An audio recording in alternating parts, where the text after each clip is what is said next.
Punjabi radio USA ਸੁਣ ਰਹੇ ਸਾਰੇ ਹੀ ਮਾਣਯੋਗ ਅਤੇ ਸਤਿਕਾਰਤ ਸਰੋਤਿਆਂ ਨੂੰ ਪਿਆਰ ਸਤਿਕਾਰ ਸਹਿਤ ਨਿੱਘੀ ਜਿਹੀ ਸਤਿ ਸ੍ਰੀ ਅਕਾਲ। ਸਭ ਨੂੰ ਜੀ ਆਇਆਂ ਨੂੰ ਆਖਦੇ ਹਾਂ। ਸੋ ਤੇ ਪ੍ਰੋਗਰਾਮ ਅਪਡੇਟ ਅਮਰੀਕਾ ਦੇ ਵਿੱਚ ਆਪ ਸਭ ਦਾ ਨਿੱਘਾ ਸਵਾਗਤ ਹੈ। ਅੱਜ 22 ਮਈ ਦਿਨ ਹੈਗਾ ਜੀ ਸ਼ਨੀਚਰਵਾਰ, ਅਤੇ ਸ਼ਨੀਚਰਵਾਰ ਨੂੰ ਆਪਾਂ ਅਪਡੇਟ ਅਮਰੀਕਾ ਦੇ ਵਿੱਚ ਇਮੀਗ੍ਰੇਸ਼ਨ ਦੀ ਗੱਲਬਾਤ ਕਰਦੇ ਹਾਂ। ਅਤੇ ਇਮੀਗ੍ਰੇਸ਼ਨ ਦੇ ਬਾਰੇ ਗੱਲਬਾਤ ਕਰਨ ਦੇ ਲਈ ਆਪਣੇ ਨਾਲ ਇਮੀਗ੍ਰੇਸ਼ਨ ਦੇ ਅਟਰਨੀ ਜੇ ਟੇਰਕੀਆਣਾ ਜਿਹੜੇ ਜੀ ਉਹ ਜੁੜ ਚੁੱਕੇ ਨੇ। ਜੀ ਇਹਨੂੰ ਸਵਾਗਤ ਹੈ। ਸਤਿ ਸ੍ਰੀ ਅਕਾਲ ਜੀ। ਸਤਿ ਸ਼੍ਰੀ ਅਕਾਲ ਜੀ। ਜੀ ਅਤੇ ਸਾਡੇ ਅੱਜ ਦੇ ਇਸ ਪ੍ਰੋਗਰਾਮ ਨੂੰ ਤੁਹਾਡੇ ਸਾਰਿਆਂ ਤੱਕ ਪਹੁੰਚਾਉਣ ਦੇ ਵਿੱਚ ਸਾਡਾ ਸਹਿਯੋਗ ਦਿੱਤਾ ਹੈ ਖਾਲਸਾ ਇੰਸ਼ੋਰੈਂਸ ਏਜੰਸੀ, ਜਿਨ੍ਹਾਂ ਦੇ ਕੋਲੋਂ ਤੁਸੀਂ ਹਰ ਇੱਕ ਤਰੀਕੇ ਦੀ ਇੰਸ਼ੋਰੈਂਸ ਕਰਵਾ ਸਕਦੇ ਹੋ। ਇੰਸ਼ੋਰੈਂਸ ਬਾਰੇ ਪਤਾ ਕਰਨ ਲਈ ਕਾਲ ਕਰ ਸਕਦੇ ਹੋ ਨੰਬਰ 408-272-2500 4082722500। ਨਾਲ ਹੀ Manjit Singh, Narinder Kaur Kular, Nachhatar Singh Sangha, Avtar Singh Manjal Clovis, Amarjit Singh Stockton, Amarjit Singh Bains, Satnam Singh, Amarjit Singh Dosanjh Yuba City, Harvinder Singh, Paramjit Deol Fresno, Zander mortgage ਅਤੇ ਰੀਅਲ estate ਵਾਲੇ ਘਰ ਖਰੀਦਣ ਵੇਚਣ ਦੀਆਂ ਸੇਵਾਵਾਂ ਦੇ ਨਾਲ ਨਾਲ home loans, commercial loans, agriculture loans ਦੇ ਲਈ ਤੁਸੀਂ ਇਹਨਾਂ ਦੇ ਨਾਲ ਸੰਪਰਕ ਕਰ ਸਕਦੇ ਹੋ। ਕਾਲ ਕਰ ਸਕਦੇ ਹੋ ਮੋਹਨ ਚੀਮਾ ਹੁਣਾਂ ਨੂੰ 559-905-2575 5590525575। ਸੁੱਚਾ ਸਿੰਘ, ਜਸਕਰਨ ਸਿੰਘ, ਗੁਰਪ੍ਰਤਾਪ ਸਿੰਘ ਫਰੈਜ਼ਨੋ, ਲਖਬੀਰ ਸਿੰਘ ਸਮਰਾ ਟੈਕਸਸ, ਅਵਤਾਰ ਸਿੰਘ ਰਤੌੜ ਸਰਜਲ ਟਰੱਕਿੰਗ ਫਰੈਜ਼ਨੋ, ਗੁਰਮੇਲ ਸਿੰਘ ਬਲਬੀਰ ਬਾਸੀ ਸੌਸਲੀਟੋ। ਟੇਰਕੀਆਣਾ ਇਮੀਗ੍ਰੇਸ਼ਨ ਲਾ ਫਰਮ, ਇਮੀਗ੍ਰੇਸ਼ਨ ਦਾ ਹੋਵੇ ਕਿਸੇ ਵੀ ਤਰੀਕੇ ਦਾ ਕੰਮ, ਇਮੀਗ੍ਰੇਸ਼ਨ ਦੇ ਅਟਰਨੀ ਜੇ ਟੇਰਕੀਆਣਾ ਹੋਣਾ ਦੇ ਨਾਲ ਸੰਪਰਕ ਕਰ ਸਕਦੇ ਹੋ। ਨੰਬਰ 415-909-0503 4159090503। ਸੁਲੱਖਣ ਸਿੰਘ, ਹਰਬੰਸ ਕੌਰ ਤੁੰਗ, ਬੇਕਰਸਫੀਲਡ, ਗੁਰਪਾਲ ਸਿੰਘ ਸੰਧੂ, ਸਿਟਰਸਾਈਟ, Antelope truck stop Burns Wyoming, Sucha Singh, San Jose, Harjit Singh Lathrop. ਇਹਨਾਂ ਸਾਰਿਆਂ ਦਾ ਧੰਨਵਾਦ। ਜੇਕਰ ਤੁਸੀਂ ਜਾਂ ਕੋਈ ਹੋਰ ਕਾਰੋਬਾਰ ਇਸ ਪ੍ਰੋਗਰਾਮ ਨੂੰ ਸਪਾਂਸਰ ਕਰਨਾ ਚਾਹੁੰਦੇ ਹੋ, ਸੰਪਰਕ ਕਰ ਸਕਦੇ ਹੋ ਨੰਬਰ 408-722-7698 ਦੇ ਉੱਤੇ। ਅਤੇ ਗੱਲਬਾਤ ਦਾ ਸਿਲਸਿਲਾ ਜਿਹੜਾ ਆ ਇਮੀਗ੍ਰੇਸ਼ਨ ਦੇ ਬਾਬਤ ਜਿਹੜਾ ਉਹ ਕਰਾਂਗੇ। ਇਮੀਗ੍ਰੇਸ਼ਨ ਦੇ ਇਸ ਪ੍ਰੋਗਰਾਮ ਦੇ ਵਿੱਚ ਪਹਿਲੇ ਹਿੱਸੇ ਦੇ ਵਿੱਚ ਵੱਖ-ਵੱਖ ਜਿਹੜੇ ਕੋਈ ਕੇਸ ਦੇ ਨਤੀਜੇ ਕੋਈ ਆਇਆ ਹੁੰਦਾ ਇਮੀਗ੍ਰੇਸ਼ਨ ਦਾ, ਕੋਈ ਨਵੀਂ ਪਾਲਿਸੀ ਚੇਂਜ ਆ ਜਾਂ ਵੱਖਰਾ ਕੋਈ ਇਮੀਗ੍ਰੇਸ਼ਨ ਦਾ ਜਿਹੜਾ ਮੁੱਦਾ ਹੁੰਦਾ ਹੈ ਉਸ ਦੇ ਉੱਤੇ ਆਪਾਂ ਕਰਦੇ ਹਾਂ। ਫਿਰ ਪ੍ਰੋਗਰਾਮ ਦੇ ਦੂਸਰੇ ਹਿੱਸੇ ਦੇ ਵਿੱਚ ਤੁਹਾਡੀਆਂ ਆਪਾਂ ਕਾਲਸ ਲਵਾਂਗੇ। ਸੋ ਅਟਾਰਨੀ ਟੇਰਕੀਆਣਾ ਜੀ, ਅੱਜ ਆਪਾਂ ਕਿਸ ਚੀਜ਼ ਦੇ ਬਾਰੇ ਜਿਹੜੀ ਆ ਗੱਲਬਾਤ ਕਰਨ ਜਾ ਰਹੇ ਹਾਂ ਜੀ? ਅੱਜ ਜੀ ਕੋਈ ਬਿਗ ਨਿਊਜ਼, ਕੋਈ ਨਵਾਂ ਕੇਸ ਲਾਅ ਦਾ ਕੋਈ ਨਹੀਂ ਹੈਗਾ। ਅੱਜ ਆਪਾਂ ਜਿੱਦਾਂ ਪਹਿਲਾਂ ਆਪਾਂ ਆਪਣੇ ਪ੍ਰੋਗਰਾਮ 'ਚ ਕਰਦੇ ਸੀਗੇ, ਕਾਫੀ ਡਿਫਰੈਂਟ ਟੌਪਿਕਸ 'ਤੇ ਛੋਟੀਆਂ-ਛੋਟੀਆਂ ਖਬਰਾਂ ਕਰਾਂਗੇ ਅੱਜ ਜੀ। ਸੋ ਸਭ ਤੋਂ ਆਪਾਂ ਜੇ ਪਹਿਲੀ ਜਿਹੜੀ ਖਬਰ ਦੇ ਉੱਤੇ ਜੇ ਨਜ਼ਰ ਮਾਰੀਏ, H1B ਰੂਲ ਜਿਹੜਾ ਆ ਲਾ ਸੂਟ ਜਿਹੜਾ ਹੋਇਆ ਸੀ ਉਸ ਦੇ ਉੱਤੇ, ਉਸ ਨੂੰ ਲੈ ਕੇ ਕੀ ਅਪਡੇਟ ਜਿਹੜੀ ਹੈ ਜੀ ਆਈ ਹੈਗੀ ਆ ਜੀ? ਪਹਿਲਾਂ ਆਪਾਂ ਜਿੱਦਾਂ ਆਪਣੇ ਪਿਛਲੇ ਪ੍ਰੋਗਰਾਮ ਦੇ ਵਿੱਚ ਕਵਰ ਕੀਤਾ ਕਿ ਟਰੰਪ ਐਡਮਿਨਿਸਟ੍ਰੇਸ਼ਨ ਨੇ ਜਿਹੜਾ H1B ਲੋਟਰੀ ਸਿਸਟਮ ਹੈਗਾ ਉਹਨੂੰ ਚੇਂਜ ਕਰਨ ਦੀ ਕੋਸ਼ਿਸ਼ ਕੀਤੀ ਸੀਗੀ ਜੀ। ਉਹਨਾਂ ਨੇ ਕਿਹਾ ਸੀਗਾ ਕਿ ਜਿਹੜੇ ਜ਼ਿਆਦਾ ਪੇ ਕਰਦੇ ਆ ਆਪਣੇ EMPLOYEES ਨੂੰ, ਲੈਵਲ 4 ਸੈਲਰੀਜ਼ ਜਿਹੜੀਆਂ ਹੈਗੀਆਂ ਉਹਨਾਂ ਨੂੰ ਪਹਿਲ ਦੇਣੀ ਆ ਕਿ ਪਹਿਲਾਂ ਲੈਵਲ 4 ਵਾਲੀਆਂ ਪਿਕ ਕਰੋ, ਫਿਰ ਜੇ ਬਚਿਆ ਤੇ ਲੈਵਲ 3 ਵਾਲੀਆਂ, ਤੇ ਫਿਰ ਉਸ ਤੋਂ ਬਾਅਦ ਲੈਵਲ 2 ਵਾਲੀਆਂ। ਤੇ ਹੁਣ ਜਿਹੜੀ ਇੱਕ ਕੋਲੀਸ਼ਨ ਕਾਫੀ ਜ਼ਿਆਦਾ ਜਿਹੜੀ ਨਾਨ ਪ੍ਰੋਫਿਟਸ ਦੀ ਤੇ ਟ੍ਰੇਡ ਗਰੁੱਪਸ ਦੀ ਹੈਗੀ, ਉਹਨਾਂ ਨੇ ਲਾਅ ਸੂਟ ਕੀਤਾ। ਸੋ ਬੇਸਿਕਲੀ ਉਹ ਕੀ ਕਹਿੰਦੇ ਕਿ ਤੁਸੀਂ ਇਹ ਲੋਟਰੀ ਵਾਲਾ ਸਿਸਟਮ ਚੇਂਜ ਨਹੀਂ ਕਰ ਸਕਦੇ। Human society of New York, dentist of America, information technology industry council ਤੇ physicians for American health care access, ਇਹਨਾਂ ਨੇ ਜਿਹੜੇ ਇਹ 4 ਗਰੁੱਪਸ ਨੇ ਇਹ ਵਾਸ਼ਿੰਗਟਨ DC ਦੇ ਵਿੱਚ ਲਾਅ ਸੂਟ ਕੀਤਾ ਹੈ। ਤੇ ਬੇਸਿਕਲੀ ਇਹ ਕੀ ਕਹਿੰਦਾ ਹੈ ਕਿ ਜਿਹੜਾ ਇਹ ਟਰੰਪ ਦਾ ਜਿਹੜਾ ਰੂਲ ਸੀਗਾ, ਇਹ ਜਿਹੜੇ ਅਰਬਨ ਏਰੀਆ ਦੇ ਵਿੱਚ ਵਰਕਰਸ ਹੈਗੇ ਨੇ, ਜਿੱਥੇ ਜ਼ਿਆਦਾ ਸੈਲਰੀਜ਼ ਦੇ ਸਕਦੇ ਹਨ, ਉਹਨਾਂ ਨੂੰ ਜ਼ਿਆਦਾ ਪ੍ਰੈਫਰੈਂਸ ਦਿੰਦੀ ਹੈ। ਤੇ ਜਿਹੜੇ ਛੋਟੇ ਸ਼ਹਿਰਾਂ ਦੇ ਵਿੱਚ ਇੰਪਲੋਇਰਸ ਨੇ ਜਾਂ ਜਿਹੜੀਆਂ ਨਾਨ ਪ੍ਰੋਫਿਟਸ ਹੈਗੀਆਂ ਉਹ ਡਿਸਐਡਵਾਂਟੇਜ 'ਤੇ ਆ, ਉਹ ਇਸ ਰੂਲ ਦੇ ਅੰਦਰ ਉਹਨਾਂ ਨੂੰ ਲੋਟਰੀ ਦੇ ਵਿੱਚ ਸਿਲੈਕਟ ਨਹੀਂ ਹੋ ਸਕਦੇ। ਉਹ ਬੇਸਿਕਲੀ ਨਾਲ ਉਹਨਾਂ ਨੇ ਇਹ ਵੀ ਅਲੈਜ ਕੀਤਾ ਹੈ ਕਿ ਜਿਹੜੇ ਆਪਾਂ ਇਹ ਵੀ ਰੇਡੀਓ 'ਚ ਡਿਸਕਸ ਕੀਤਾ ਸੀਗਾ ਕਿ ਜਿਹੜੇ ਚੈਡ ਵੁਲਫ ਡਾਇਰੈਕਟਰ ਸੀਗੇ ਉਹਨਾਂ ਦੀ ਪ੍ਰੋਪਰ ਅਪਾਇੰਟਮੈਂਟ ਨਹੀਂ ਸੀ, ਤੇ ਉਹ ਕਹਿੰਦੇ ਕਿ ਤਾਂ ਕਰਕੇ ਰੂਲ ਇਨਵੈਲਿਡ ਹੈ। ਤੇ ਫੈਡਰਲ ਕੋਰਟਸ ਨੇ ਕਾਫੀ ਸਾਰੇ ਹੋਰ ਵੀ ਜਿਹੜੇ ਵੱਖ-ਵੱਖ ਕੇਸ ਹੋਏ ਨੇ ਉਹਦੇ ਵਿੱਚ ਆਲਰੇਡੀ ਹੈਲਡ ਕੀਤਾ ਹੈ ਕਿ ਚੈਡ ਵੁਲਫ ਦੀ ਅਪਾਇੰਟਮੈਂਟ ਇਲੀਗਲ ਸੀਗੀ, ਤੇ ਤਾਂ ਕਰਕੇ ਜਿੰਨੇ ਵੀ ਉਹਨਾਂ ਦੇ ਲਾਅਜ਼ ਵਗੈਰਾ ਪਾਸ ਕੀਤੇ ਨੇ ਉਹ ਵੈਲਿਡ ਨਹੀਂ ਹੈਗੇ। ਹੁਣ ਜਿਹੜੀ ਬਾਈਡਨ ਐਡਮਿਨਿਸਟ੍ਰੇਸ਼ਨ ਸੀਗੀ, ਇਹਨਾਂ ਨੇ ਜਦੋਂ ਆਏ, ਇਹਨਾਂ ਨੇ ਕੀ ਕੀਤਾ ਕਿ ਜਿਹੜੀ ਇਸ ਸਾਲ ਦੀ H1B ਦੀ ਲੋਟਰੀ ਹੋਣੀ ਸੀਗੀ ਮਾਰਚ ਦੇ ਵਿੱਚ, ਇਹਨਾਂ ਨੇ ਕਿਹਾ ਕਿ ਸਾਨੂੰ ਹੋਰ ਟਾਈਮ ਚਾਹੀਦਾ। ਇਹਨਾਂ ਨੇ ਬੜੀ ਵਧੀਆ ਤੁਸੀਂ ਕਹਿ ਲਓ ਇੱਕ ਸਟ੍ਰੈਟਜੀ ਕੀਤੀ ਕਿ ਇਹ ਜਿਹੜਾ ਰੂਲ ਹੈ ਇਹਨੂੰ ਪੁਸ਼ਬੈਕ ਕਰ ਦਿਓ ਦਸੰਬਰ 2021 ਦੇ ਵਿੱਚ। ਤੇ ਇਹਨਾਂ ਨੂੰ ਪਤਾ ਹੀ ਸੀਗਾ ਕਿ ਆਪਾਂ ਉਹਨੂੰ ਪੁਸ਼ਬੈਕ ਕਰ ਦਿੰਦੇ ਹਾਂ, ਇਸ ਸਾਲ ਦੀ ਲੋਟਰੀ 'ਚ ਇਹਨੇ ਇੰਪਲੀਮੈਂਟ ਨਹੀਂ ਹੋਣਾ, ਫਿਰ ਇੱਦਾਂ ਦੇ ਜਿਹੜੇ ਬਾਕੀ ਦੇ ਗਰੁੱਪਸ ਵਗੈਰਾ ਹੈਗੇ ਕਿਸੇ ਨਾ ਕਿਸੇ ਨੇ ਲਾਅ ਸੂਟ ਕਰ ਹੀ ਦੇਣਾ ਹੈ ਨਾ। ਤੇ ਹੁਣ ਇਹ ਲਾਅ ਸੂਟ ਹੋ ਗਿਆ। ਬੇਸਿਕਲੀ ਮੈਨੂੰ ਲੱਗਦਾ ਹੈ ਕਾਫੀ ਹੱਦ ਤੱਕ ਇਹ ਜਿੱਤ ਜਾਣਗੇ। ਕੋਈ ਜਿਹੜੀ ਸਰਕਾਰ ਆ ਉਹਦਾ ਵੀ ਕੋਈ ਐਸਾ ਐਟੀਟਿਊਡ ਨਹੀਂ ਹੈਗਾ ਕਿ ਇਸ ਰੂਲ ਨੂੰ ਅੱਗੇ ਲੈ ਕੇ ਜਾਣਾ। ਜੀ ਸੋ ਬਿਲਕੁਲ ਸੋ ਇਹਦੇ ਨਾਲ ਫਿਰ H1 ਦੇ ਜਿਹੜੇ ਓਵਰਆਲ ਚੀਜ਼ਾਂ ਦੇ ਉੱਤੇ ਕਿੱਦਾਂ ਦਾ ਜਿਹੜਾ ਅਸਰ ਹੋਊਗਾ, ਜਿਹੜਾ ਆਪਾਂ ਉਦੋਂ ਜਿਹੜੀ ਸਟ੍ਰੈਟਜੀ ਜਿਹੜੀ ਹੁਣ EMPLOYERS ਨੇ ਚੇਂਜ ਕੀਤੀ ਸੀਗੀ, ਸੋ ਉਹ ਸਟ੍ਰੈਟਜੀ ਦੇ ਉੱਤੇ ਵੀ ਫਰਕ ਪਊਗਾ? ਜੀ ਦੇਖੋ, ਜਿੱਦਾਂ ਦੱਸਿਆ ਸੀਗਾ ਕਿ 65,000 ਨਾਰਮਲ ਜਿਹੜੇ ਬੈਚਲਰਸ ਡਿਗਰੀ ਵਾਲੇ ਸਲੋਟਸ ਹੁੰਦੇ ਨੇ, ਤੇ 20,000 ਜਿਹੜੇ ਹੁੰਦੇ ਨੇ ਹਰ ਸਾਲ ਉਹ ਹੁੰਦੇ ਨੇ ਮਾਸਟਰ ਜਾਂ ਹਾਇਰ ਡਿਗਰੀ, ਹਨਾ। 85,000 ਟੋਟਲ H1 ਵੀ ਹੁੰਦੇ ਨੇ, ਤੇ ਵਿੱਚ ਕੁਛ ਇੱਕ ਇਹਨਾਂ ਨੇ ਚਿਲੀ ਤੇ ਸਿੰਗਾਪੁਰ ਲਈ ਵੀ 6500 ਰਿਜ਼ਰਵ ਕੀਤੇ ਹੁੰਦੇ ਨੇ। ਹੁਣ ਕੀ ਸੀਗਾ ਕਿ ਸਾਰੇ ਜਾਣੇ ਆਪਣਾ ਆਪਣਾ ਜਿੱਦਾਂ EMPLOYER ਪਟੀਸ਼ਨ ਉਹਨਾਂ ਦੀ ਪਾਉਂਦਾ ਸੀਗਾ, ਤੇ ਕੰਪਿਊਟਰ ਰਾਹੀਂ ਰੈਂਡਮ ਇੱਕ ਲੋਟਰੀ ਨਿਕਲਦੀ ਸੀ ਕੌਣ ਕੌਣ ਸਿਲੈਕਟ ਹੋਇਆ, ਤੇ 3 ਲੱਖ ਬੰਦੇ ਅਪਲਾਈ ਕਰਦੇ ਸੀਗੇ, ਸਾਰੇ ਜਾਣੇ ਸਿਲੈਕਟ ਨਹੀਂ ਹੁੰਦੇ ਸੀਗੇ, ਫਿਰ ਦੁਬਾਰਾ ਉਹਨਾਂ ਨੂੰ ਸਕੂਲ ਜਾਣਾ ਪੈਂਦਾ ਸੀਗਾ। ਤੇ ਇਹ ਇਰਰਿਸਪੈਕਟਿਵ ਆਫ ਕਿ ਭਾਵੇਂ ਤੁਹਾਡੀ ਲੈਵਲ 1 ਵੇਜ ਆ, ਭਾਵੇਂ ਤੁਹਾਡੀ ਲੈਵਲ 4 ਵੇਜ ਆ, ਇੱਦਾਂ ਸੀਗਾ। ਹੁਣ ਇਹ ਆਲਰੇਡੀ ਬੜਾ ਡਿਫਿਕਲਟ ਪ੍ਰੋਸੈਸ ਸੀਗਾ, ਸਪੈਸ਼ਲੀ ਜਿਹੜੇ ਸਟੂਡੈਂਟ ਗ੍ਰੈਜੂਏਟ ਹੁੰਦੇ ਨੇ, ਉਹਨੂੰ ਕਿਸੇ ਨੇ ਲੈਵਲ 4 ਤਾਂ ਦੇਣੀ ਨਹੀਂ, ਤੇ ਉਹਨੂੰ ਟਰੰਪ ਹੋਣਾ ਨੇ ਚੇਂਜ ਕਰਨ ਦੀ ਕੋਸ਼ਿਸ਼ ਕੀਤੀ ਸੀਗੀ ਕਿ ਲੈਵਲ 4 ਵਾਲਿਆਂ ਨੂੰ ਪਹਿਲ ਦਿਓ। ਕਹਿਣ ਦਾ ਮਤਲਬ ਆ ਕਿ ਜਦ ਤੱਕ ਲੈਵਲ 1 ਵਾਲਿਆਂ ਦੀ ਵਾਰੀ ਆਣੀ ਸੀ, ਤਦ ਤੱਕ ਤਾਂ ਲੋਟਰੀ ਦੇ ਨੰਬਰ ਹੀ ਕੱਟਣੇ ਸੀਗੇ, ਤੇ ਉਹ ਜਿਹੜਾ ਰੂਲ ਆ ਬੇਸਿਕਲੀ ਉਹਨੂੰ ਹੁਣ ਕੈਂਸਲ ਕਰਤਾ। ਸਟ੍ਰੈਟਜੀ ਫਿਰ ਪਹਿਲੇ ਵਾਲੀ ਰਹੂਗੀ ਕਿ ਕਿਸੇ ਨੂੰ ਪ੍ਰੈਫਰੈਂਸ ਨਹੀਂ, ਭਾਵੇਂ ਲੈਵਲ 1 ਆ ਭਾਵੇਂ ਲੈਵਲ 4 ਆ, ਸਾਰਿਆਂ ਦੀ ਲੋਟਰੀ ਦੇ ਵਿੱਚ ਪਾਰਟਿਸਿਪੇਸ਼ਨ ਬਰਾਬਰ ਆ। ਜੀ ਪਿਛਲੇ ਪ੍ਰਸ਼ਾਸਨ ਦੇ ਵਿੱਚ ਵੀ ਆਪਾਂ ਜਿਹੜੇ ਬਾਰਡਰ ਦੇ ਉੱਤੇ ਜਿਹੜੇ ਸੀਗੇ ਕਲੋਜ਼ਰ ਸੀਗਾ, ਉਸ ਨੂੰ ਲੈ ਕੇ ਕਾਫੀ ਰੌਲਾ ਪੈਂਦਾ ਰਿਹਾ ਆ, ਤੇ ਹੁਣ ਜਿਹੜਾ US ਬਾਰਡਰ ਕਲੋਜ਼ਰ ਆ, ਉਹ ਇੱਕ ਵਾਰੀ ਫਿਰ ਵੱਖ-ਵੱਖ ਲਾ ਸੂਟਸ ਦੇ ਅਧੀਨ ਜਿਹੜਾ ਦਬਾਅ ਦੇ ਵਿੱਚ ਜਿਹੜਾ ਆਇਆ ਆ, ਉਹ ਐਡਵੋਕੇਟਸ ਕਹਿ ਰਹੇ ਆ ਵੀ ਇਸ ਦੇ ਵਿੱਚ ਢਿੱਲ ਦਿੱਤੀ ਜਾਵੇ। ਜੀ ਬਿਲਕੁਲ, ਇੱਕ ਬੜੀ ਵਧੀਆ ਕਹਾਣੀ ਨਾਲ, ਵਧੀਆ ਤਾਂ ਨਹੀਂ, ਇੱਕ ਸਟੋਰੀ ਨਾਲ ਸ਼ੁਰੂ ਕਰਾਂਗੇ। ਜਿੱਦਾਂ ਹਰੇਕ ਇਮੀਗ੍ਰੈਂਟ ਦੀ ਸਟੋਰੀ ਹੁੰਦੀ ਆ, ਫੇਰ ਹੀ ਕੋਈ ਨਾ ਕੋਈ ਕੇਸ ਚੱਲਦਾ ਜਾਂ ਕੋਈ ਨਾ ਕੋਈ ਰਿਫਾਰਮ ਆਉਂਦਾ। ਸੋ ਇੱਕ ਮਰੀਆ ਕਰਕੇ ਇੱਕ ਇਮੀਗ੍ਰੈਂਟ ਹੈ, ਲਾਸਟ ਨੇਮ ਉਹਦਾ ਡਿਸਕਲੋਜ਼ ਨਹੀਂ ਉਹਨਾਂ ਨੇ ਕੀਤਾ, ਕਿਉਂਕਿ ਉਹਨੂੰ ਥ੍ਰੈਟ ਹੈ ਕਿ ਆਪਣੀ ਸੇਫਟੀ ਸਿਕਿਉਰਿਟੀ ਦਾ, ਕਿ ਰਿਟੈਲੀਏਸ਼ਨ ਨਾ ਕਰਦੇ ਗਵਰਨਮੈਂਟ ਜੀ। ਇਹ ਜਦੋਂ 2017 ਦੇ ਵਿੱਚ ਆਪਣੇ 3 ਸਾਲ ਛੋਟੀ ਕੁੜੀ ਦੇ ਨਾਲ ਆਈ, ਤੇ ਇਹਨੂੰ ਬਾਹਰ ਜਦੋਂ ਬੱਸ ਤੋਂ ਨਿਕਲੀ, ਤੇ ਇਹਨੇ ਦੇਖਿਆ ਕਿ ਮੈਕਸੀਕਨ ਯੂਨੀਫਾਰਮ ਦੇ ਵਿੱਚ ਬੰਦੇ ਪੁਲਿਸ ਵਾਲੇ ਖੜੇ ਹੋਏ ਆ, ਤੇ ਉਹ ਹੈਰਾਨ ਹੋ ਗਈ। ਉਹਨੂੰ ਲੱਗ ਰਿਹਾ ਕਿ ਉਹ ਕੈਲੀਫੋਰਨੀਆ ਜਾ ਰਹੀ ਸੀਗੀ, ਪਰ US ਅਫੀਸ਼ੀਅਲਸ ਨੇ ਉਹਨੂੰ ਟਿਵਾਨਾ ਭੇਜਤਾ, ਮੈਕਸੀਕੋ। ਇਹਨੇ ਬਾਰਡਰ ਕ੍ਰਾਸ ਕੀਤਾ ਸੀਗਾ ਹਿਡਾਲਗੋ ਟੈਕਸਸ ਤੋਂ, ਤੇ ਬਾਰਡਰ ਪੈਟਰੋਲ ਨੂੰ ਆ ਕੇ ਇਹਨੇ ਅਸਾਈਲਮ ਮੰਗਿਆ। ਬਾਰਡਰ ਪੈਟਰੋਲ ਵਾਲੇ ਇਹਨੂੰ ਕਹਿੰਦੇ ਕਿ ਤੈਨੂੰ ਇੱਥੋਂ ਦੀ ਕੈਲੀਫੋਰਨੀਆ ਟ੍ਰਾਂਸਫਰ ਕੀਤਾ ਜਾ ਰਿਹਾ। ਟਰੰਪ ਹੁਣਾਂ ਦੇ ਟਾਈਮ ਦੀ ਗੱਲ ਆ ਜੀ, ਤੇ ਉਹਨਾਂ ਨੇ ਉਹਨੂੰ ਕੈਲੀਫੋਰਨੀਆ ਦੇ ਕਰਕੇ ਬੱਸ 'ਚ ਚਾੜਤਾ। ਜਦੋਂ ਬਾਹਰ ਨਿਕਲੀ ਉਹ, ਤੇ ਉੱਥੇ US ਦੀ ਜਗ੍ਹਾ ਮੈਕਸੀਕਨ ਪੁਲਿਸ ਵਾਲੇ ਸੀਗੇ, ਤੇ ਟਿਵਾਨਾ ਇਹਨੂੰ ਭੇਜਤਾ। ਤੇ ਬੇਸਿਕਲੀ ਇਹ ਸੀਗੀ ਟਾਈਟਲ 42 ਐਕਸਪਲਸ਼ਨ। ਇਹਦੇ ਬਾਰੇ ਆਪਾਂ ਕਈ ਵਾਰੀ ਗੱਲ ਕੀਤੀ ਹੈ ਕਿ ਉਹ ਕਹਿੰਦੇ ਕਿ ਇਹ CDC ਦੀ ਗਾਈਡਲਾਈਨਸ ਦੇ ਥੱਲੇ ਟਰੰਪ ਨੇ ਕਾਫੀ ਜਾਣੇ ਰੋਕਦੇ ਸੀਗੇ। ਟਾਈਟਲ 42 ਐਕਸਪਲਸ਼ਨ ਉਹਨੂੰ ਕਹਿੰਦੇ ਨੇ, ਤੇ ਬੇਸਿਕਲੀ ਉਹਨੇ ਇਹਦਾ ਨਾਮ ਪਿਆ ਸੀਗਾ ਕਿ ਰਿਮੇਨ ਇਨ ਮੈਕਸੀਕੋ, ਕਿ ਉੱਥੇ ਰਹੋ ਤੁਸੀਂ ਜਦ ਤੱਕ ਤੁਹਾਡਾ। ਪ੍ਰੈਜ਼ੀਡੈਂਟ ਬਾਈਡਨ ਸੀਗੇ, ਉਹਨਾਂ ਨੇ ਕਾਫੀ ਕ੍ਰਿਟੀਸਾਈਜ਼ ਕੀਤਾ ਇਹਦੀ ਪਾਲਿਸੀ ਨੂੰ, ਟਰੰਪ ਦੀ ਨੂੰ, ਕਹਿੰਦੇ ਕਿ ਬੜੀ ਕਰੂਅਲ ਹੈ। ਪਰ ਬਾਈਡਨ ਦੇ ਆਉਣ ਤੋਂ ਬਾਅਦ ਵੀ ਅਜੇ ਵੀ ਇਹ ਪਾਲਿਸੀ ਟਾਈਟਲ 42 ਇਨ ਪਲੇਸ ਹੈ, ਕਿਉਂਕਿ CDC ਦੇ ਡਾਇਰੈਕਟਿਵਸ ਅਜੇ ਵੀ ਉਹੀ ਹੈ ਨਾ, ਬਾਰਡਰ ਬੰਦ ਆ।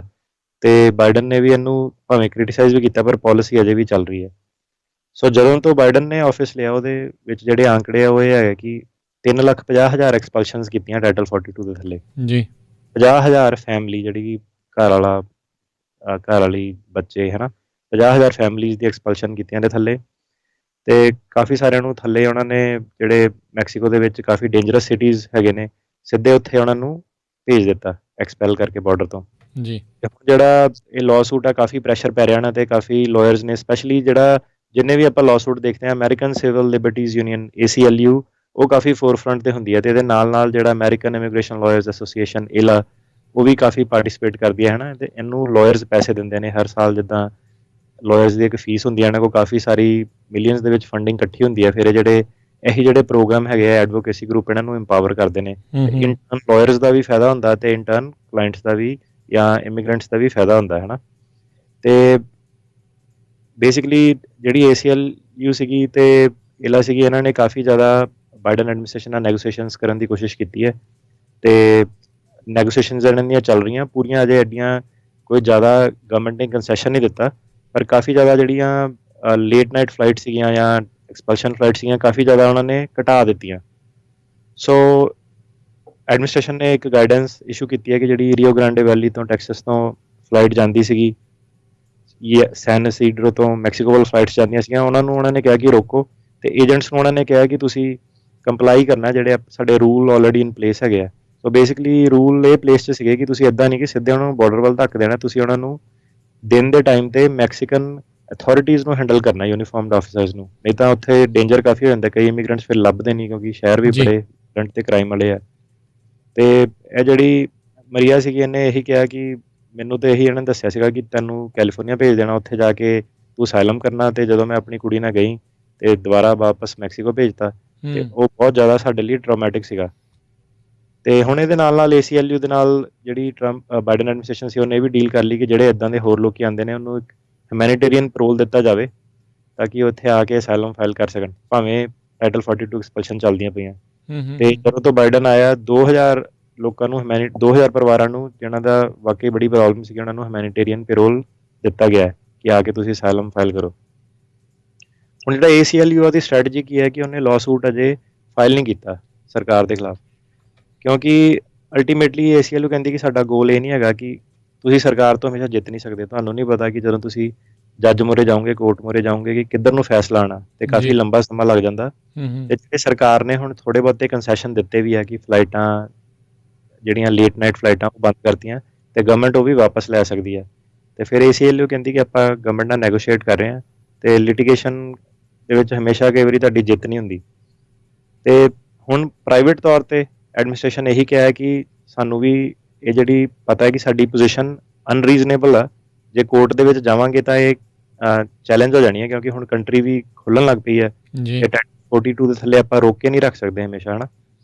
ਤੇ ਬੇਸਿਕਲੀ ਜਿਹੜੇ ਅਲੈਜੈਂਡਰੋ ਮੈਯੋਰਕਾ ਸੀਗੇ, ਉਹਨਾਂ ਨੇ ਬੇਸਿਕਲੀ ਇਹੀ ਕਿਹਾ ਕਿ ਜਿਹੜਾ ਟਾਈਟਲ 42 ਹੈ, ਇਹ ਕਹਿੰਦੇ ਸਾਡੇ ਲਈ ਕੋਈ ਖੁਸ਼ੀ ਦਾ ਸੋਰਸ ਨਹੀਂ ਹੈਗਾ, ਸਾਨੂੰ ਕਹਿੰਦੇ ਸਾਨੂੰ ਵੀ ਬੜੀ ਪ੍ਰੋਬਲਮ ਆ ਰਹੀ ਹੈ ਐਜ਼ ਅ ਗਵਰਨਮੈਂਟ ਇਹਨੂੰ ਇੰਪਲੀਮੈਂਟ ਕਰਦੇ ਹੋ। ਇੱਕ ਪਾਸੇ ਸਾਨੂੰ CDC ਅਮਰੀਕਨ ਪਬਲਿਕ ਸੇਫਟੀ ਦੇ ਬਾਰੇ ਸੋਚਣਾ ਪੈਂਦਾ ਹੈ, ਦੂਜੇ ਪਾਸੇ ਆਪਾਂ ਇਮੀਗ੍ਰੈਂਟਸ ਦਾ ਵੀ ਫਾਇਦਾ ਕਰਨਾ ਚਾਹੁੰਦੇ ਹਾਂ, ਪਰ ਆਪਾਂ ਵਿੱਚ ਵਿਚਾਲੇ ਫਸੇ ਹੋਏ ਹਾਂ ਕਿ ਪਬਲਿਕ ਪ੍ਰੈਸ਼ਰ ਬੜਾ ਜ਼ਿਆਦਾ ਹੈ ਕਿ ਜੇ ਗਲਤ ਫੈਸਲਾ ਲੈ ਲਿਆ, ਨਵੀਂ ਵੇਵ ਆ ਗਈ ਕੋਵਿਡ ਵਾਲਿਆਂ ਦੀ, ਫਿਰ ਸੈਸ਼ਨ ਨੂੰ ਪ੍ਰੋਬਲਮ ਹੋ ਜਾਊਗੀ ਜੀ।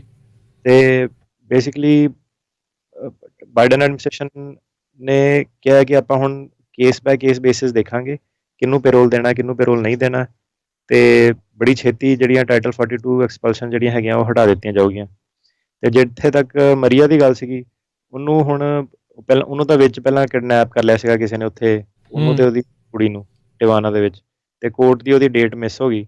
ਤੇ ਫਿਰ ਹੁਣ ਉਹਨੂੰ ਕੋਰਟ ਨੇ ਦੁਬਾਰਾ ਮੌਕਾ ਦਿੱਤਾ ਕਿਉਂਕਿ ਉਹਦੇ ਕੋਲ ਡਾਕੂਮੈਂਟ ਵਗੈਰਾ ਸੀਗੇ ਕਿ ਪੁਲਿਸ ਰਿਪੋਰਟ ਵਗੈਰਾ ਸੀ ਕਿ ਮੈਕਸੀਕੋ 'ਚ ਉਹਨੂੰ ਕਿਡਨੈਪ ਕਰ ਲਿਆ ਸੀਗਾ।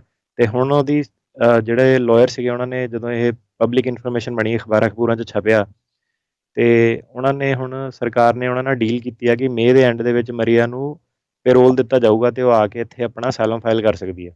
ਤੇ ਇਹ 2017 'ਚ ਇਹਨੇ ਦੇਖ ਲਓ, 2 ਸਾਲ ਇਹਨੂੰ ਆਲਮੋਸਟ ਹੋ ਗਏ ਜਦੋਂ ਇਹਨੇ ਪਹਿਲੀ ਵਾਰੀ ਅਟੈਂਪਟ ਕੀਤਾ ਸੀਗਾ 2019 ਦੇ ਬਿਗਨਿੰਗ ਦੇ ਵਿੱਚ, ਤੇ ਹੁਣ ਜਾ ਕੇ ਇਹਨੂੰ 2 ਸਾਲ ਲੱਗੇ ਇਹਨੂੰ ਇੱਥੇ US ਦੇ ਵਿੱਚ ਐਂਟਰੀ ਲੈਂਦੇ ਹੋਏ। ਸੋ ਲੰਮਾ ਚੌੜਾ ਜਿਹੜਾ ਹੈਗਾ ਆ, ਕਿਹਾ ਕੁਛ ਤੇ ਹੋਇਆ ਕੁਛ, ਤੇ ਫਿਰ ਉਸ ਤੋਂ ਬਾਅਦ ਦੇ ਵਿੱਚ ਚਲੋ ਇਹ ਆ ਵੀ ਐਟਲੀਸਟ ਫਿਰ ਵੀ ਇਸ ਦੀ ਸੁਣਵਾਈ ਹੋਈ, ਇਸ ਨੂੰ ਜਿਹੜਾ ਆ ਦੁਬਾਰਾ ਇੱਥੇ ਆਉਣ ਦਾ ਜਿਹੜਾ ਉਹ ਮੌਕਾ ਜਿਹੜਾ ਉਹ ਮਿਲਿਆ ਹੋਇਆ। ਸੋ ਅਜਿਹੇ ਕੇਸ ਦੇ ਨਾਲ ਟਿਰਕੀਆਣਾ ਜੀ, ਕੀ ਕੋਈ ਜਿਹੜੇ ਆਪਣੀ ਕਮਿਊਨਿਟੀ ਦੇ ਵਿੱਚ ਜਿਹੜਾ ਕੋਈ ਲੋਕ ਹੈਗੇ ਆ, ਜੇ ਕਿਸੇ ਨੂੰ ਉਹਨਾਂ ਨੂੰ ਵੀ ਕਿਸੇ ਨੇ ਇੱਦਾਂ ਆਖਿਆ ਵੀ ਤੈਨੂੰ ਲੈ ਕੇ ਚੱਲੇ ਕੈਲੀਫੋਰਨੀਆ ਤੇ ਲੈ ਗਏ ਉਹਨੂੰ ਮੈਕਸੀਕੋ, ਕਿ ਉਹ ਵੀ ਫਿਰ ਇਸ ਪ੍ਰੈਸੀਡੈਂਟ ਦੇ ਨਾਲ ਦੁਬਾਰਾ ਮੁੜ ਕੇ ਇੱਥੇ ਆਉਣ ਦੇ ਲਈ ਹੱਥ ਪੈਰ ਮਾਰ ਸਕਦਾ? ਦੇਖੋ ਕੀ ਹੋਇਆ ਸੀਗਾ, ਜਿੱਦਾਂ ਹੁਣ ਜੇਲ੍ਹ ਦੇ ਵਿੱਚ ਕੀ ਹੁੰਦਾ, ਇਹਦਾ ਸਾਨੂੰ ਵੀ ਕਲਾਇੰਟ ਹੀ ਦੱਸਦੇ ਆ, ਹੈ ਨਾ।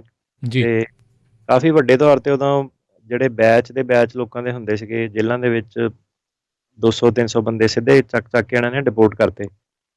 ਤੇ ਭਾਵੇਂ ਬਿਆਨ ਸਹੀ ਸੀਗੇ ਨਹੀਂ ਸੀਗੇ, ਤੇ ਟਰੰਪ ਐਡਮਿਨਿਸਟ੍ਰੇਸ਼ਨ ਨੇ ਬੇਸਿਕਲੀ ਬੜਾ ਸ਼ਾਰਟਕਟ, ਸਾਨੂੰ ਐਕਚੁਅਲੀ ਸਾਰਿਆਂ ਨੂੰ ਪਤਾ ਵੀ ਨਹੀਂ ਕਿ ਹੋਇਆ ਕੀ ਹੈ, ਕਿ ਕਿੰਨੇ ਕੁ ਬੰਦੇ ਇਹਨਾਂ ਨੇ ਵਾਪਸ ਮੋੜੇ ਆ, ਹੈ ਨਾ। ਜਿਹੜੇ ਬੰਦੇ ਆਉਂਦੇ ਆ ਉਹਨਾਂ ਨੂੰ ਹੁਣ ਇੰਨਾ ਜ਼ਿਆਦਾ ਇਮੀਗ੍ਰੇਸ਼ਨ ਲਾਅ ਦਾ ਤਾਂ ਪਤਾ ਨਹੀਂ ਹੁੰਦਾ, ਉਹ ਤਾਂ ਆਪਣੇ ਵਾਲਾ ਬਾਰਡਰ ਹੀ ਕ੍ਰਾਸ ਕਰ ਰਿਹਾ, ਹੈ ਨਾ, ਜਿੰਨਾ ਕੁ ਉਹਨਾਂ ਨੇ ਸੁਣਿਆ ਹੁੰਦਾ ਜਾਂ ਜਿੰਨਾ ਕਿ ਇੰਡੀਆ 'ਚ ਏਜੰਟਾਂ ਨੇ ਦੱਸਿਆ ਹੁੰਦਾ ਜੀ। ਤੇ ਪ੍ਰੋਬਲਮ ਇਹ ਹੈ ਕਿ ਹੁਣ ਉਹ ਜਿਹੜੇ ਤਾਂ ਮੈਕਸੀਕੋ ਤੇ ਬਾਰਡਰ ਤੇ ਹੈਗੇ ਹੀ ਆ, 42 ਦੀ ਐਕਸਪਲਸ਼ਨ ਜਿਹਦੀ ਹੋਈ ਆ, ਉਹਨੂੰ ਇਹ ਰਿਮੂਵਲ ਆਰਡਰ ਨਹੀਂ ਮੰਨਦੇ, ਉਹ ਬੰਦਾ ਦੁਬਾਰਾ ਅਟੈਂਪਟ ਕਰ ਸਕਦਾ, ਹੈ ਨਾ। ਮੈਂ ਹੁਣ ਇਹ ਨਹੀਂ ਕਹਿ ਰਿਹਾ ਕਿ ਆ ਕੇ ਤੁਸੀਂ ਦੁਬਾਰਾ ਅਟੈਂਪਟ ਕਰੋ, ਪਰ ਮੈਂ ਲਾਅ ਦਾ ਫਰੇਮਵਰਕ ਦੱਸ ਰਿਹਾ ਕਿ ਜੇ ਤੁਹਾਡਾ ਐਕਸਪੀਡਾਈਟਡ ਰਿਮੂਵਲ ਨਹੀਂ ਲੱਗਾ, ਤੁਹਾਡੀ ਟਾਈਟਲ 42 ਦੀ ਐਕਸਪਲਸ਼ਨ ਹੋਈ ਆ, ਉਹ ਬੰਦੇ ਦੇ ਖਿਲਾਫ ਰਿਮੂਵਲ ਆਰਡਰ ਨਹੀਂ ਹੈਗਾ, ਉਹ ਦੁਬਾਰਾ ਆ ਕੇ ਅਸਾਈਲਮ ਮੰਗ ਸਕਦਾ ਹੈਗਾ, ਹੈ ਨਾ। ਹੁਣ ਮੈਨੂੰ ਇਹ ਵੀ ਨਹੀਂ ਡੇਟਾ ਪਤਾ ਕਿ ਕਿੰਨੇ ਲੋਕੀ ਉਹਨਾਂ 'ਚੋਂ, ਹੁਣ ਕੋਈ ਇੱਦਾਂ ਦਾ ਹੈ ਨਹੀਂ ਕਿ ਉਹਨਾਂ ਨੇ ਮੈਕਸੀਕੋ ਹੀ ਰੁਕੇ ਹੋਣਾ, ਹੈ ਨਾ, ਸਾਲ 2 ਸਾਲ। ਸੋ ਫਿਰ ਕੀ ਸਾਰੇ ਵਾਪਸ ਮੁੜ ਜਾਂਦੇ ਆ ਜਾਂ ਵਾਪਸ ਭੇਜ ਦਿੱਤੇ ਜਾਂਦੇ ਆ, ਚਲ ਜਾਂਦੇ ਆ, ਉਹਨਾਂ ਦਾ ਤਾਂ ਕੁਛ ਨਹੀਂ ਹੋ ਸਕਦਾ, ਉਹਨਾਂ ਨੂੰ ਤਾਂ ਹੁਣ ਜੇ ਦੁਬਾਰਾ ਆਊਗੇ, ਮੰਗੂਗੇ ਅਸਾਈਲਮ, ਤੇ ਜੇ ਉਹਨਾਂ ਨੂੰ ਅੰਦਰ ਗ੍ਰਾਂਟ ਕਰੂਗੇ ਬਾਰਡਰ ਤੋਂ ਤਾਂ ਫੇਰ ਆ। ਤੇ ਹੁਣ 42B ਐਕਸਪਲਸ਼ਨ ਅਜੇ ਵੀ ਚੱਲ ਰਹੀਆਂ ਵਾ, ਬਾਰਡਰ ਉਸ ਹਿਸਾਬ ਨਾਲ ਖੁੱਲਿਆ ਨਹੀਂ, ਤੇ ਜੇਲ੍ਹਾਂ ਦੇ ਵਿੱਚ ਰਸ਼-ਰੁਸ਼ ਵੀ ਕਾਫੀ ਆ, ਲੋਕੀ ਬਾਰਡਰ ਤੇ ਬਹੁਤ ਜ਼ਿਆਦਾ ਇਕੱਠੇ ਹੋਣੇ ਸ਼ੁਰੂ ਹੋ ਗਏ ਆ, ਤੇ ਅੰਨ੍ਹੇਵਾਹ ਨਾ ਕਿਸੇ ਦੀ ਗੱਲ ਸੁਣ ਕੇ ਆ ਜਾਇਓ ਕਿ ਬਾਰਡਰ ਖੋਲ੍ਹਤਾ ਅੰਦਰ। ਆਪਾਂ ਇਹ ਸਾਨੂੰ ਰੇਡੀਓ ਤੇ ਵੀ ਕਹਿੰਦੇ ਕਈ ਚਿਰ ਹੀ ਹੋ ਗਿਆ ਕਿ ਅਜੇ ਜੀ ਉਸ ਹਿਸਾਬ ਨਾਲ ਬਾਰਡਰ ਖੁੱਲ੍ਹਾ ਨਹੀਂ ਜਿੱਦਾਂ ਕੋਵਿਡ ਤੋਂ ਪਹਿਲਾਂ ਸੀਗੇ। ਜੀ ਜੀ ਬਿਲਕੁਲ। ਤੇ ਇਹਦਾ ਮਤਲਬ ਇਹ ਵੀ ਨਹੀਂ ਆ ਵੀ ਅਸੀਂ ਕਿਸੇ ਨੂੰ ਇਹ ਕਹਿ ਰਹੇ ਹਾਂ ਵੀ ਭਾਈ ਗੈਰ ਕਾਨੂੰਨੀ ਢੰਗ ਦੇ ਨਾਲ ਜਿਹੜਾ ਅਮਰੀਕਾ ਦੇ ਵਿੱਚ ਜਿਹੜਾ ਉਹ ਦਾਖਲ ਆਓ, ਜਿਹੜਾ ਉਹ ਟੋਟਲੀ ਗਲਤ ਆ। ਪਰ ਹਾਂ, ਜੇ ਤੁਸੀਂ ਇੱਥੇ ਹੈਗੇ ਆ, ਜੇ ਤੁਹਾਡਾ ਇੱਦਾਂ ਦਾ ਕੋਈ ਵਾਕਿਆ ਅਸਾਈਲਮ ਦਾ ਚੀਜ਼ ਬਣਦੀ ਆ, ਸਹੀ ਤੁਹਾਡਾ ਹੈਗਾ ਕੇਸ, ਤਾਂ ਫਿਰ ਜ਼ਰੂਰ ਤੁਸੀਂ ਉਸ ਦੇ ਲਈ ਜਿਹੜਾ ਅਮਰੀਕਾ ਨੂੰ ਉਸ ਚੀਜ਼ ਦੀ ਮੰਗ ਜਿਹੜੀ ਉਹ ਕਰ ਸਕਦੇ ਆ। ਅਤੇ ਬੀਤੇ ਦਿਨਾਂ 'ਚ ਇਹਨਾਂ ਨੇ ਆਂਕੜਾ ਜਿਹੜਾ ਉਹ ਥੋੜ੍ਹਾ ਜਿਹਾ ਤਾਂ ਫਿਰ ਇਹਨਾਂ ਨੇ ਵਧਾਇਆ ਆ ਵੀ ਜਿਹੜੇ ਨੰਬਰ ਆਫ ਰੈਫਿਊਜੀਜ਼ ਜਿਹੜੇ ਇਹਨਾਂ ਨੇ ਐਂਟਰ ਕਰਨੇ ਆ। ਇਹ ਇੱਕ ਜਿਹੜੀ ਜ਼ਰੂਰ ਟਿਰਕੀਆਨਾ ਜੀ ਕਲੀਅਰ ਕਰੋ ਵੀ ਜਦੋਂ ਕਹਿੰਦੇ ਵੀ ਰੈਫਿਊਜੀ ਉਹਨਾਂ ਨੇ ਦੇਣੀ ਆ, ਵੀ ਉਹਨਾਂ ਨੇ ਸ਼ਰਨਾਰਥੀਆਂ ਨੂੰ ਲੈਣਾ ਆ, ਕਿ ਉਹਦੇ ਅੰਡਰ ਹੀ ਇਹ ਅਸਾਈਲਮ ਵਾਲੇ ਕੇਸ ਉਸ ਦੇ ਅੰਡਰ ਹੀ ਆਉਂਦੇ ਆ ਜਾਂ ਡਿਫਰੈਂਟ ਹੁੰਦੀ ਹੈ ਇਹ ਚੀਜ਼?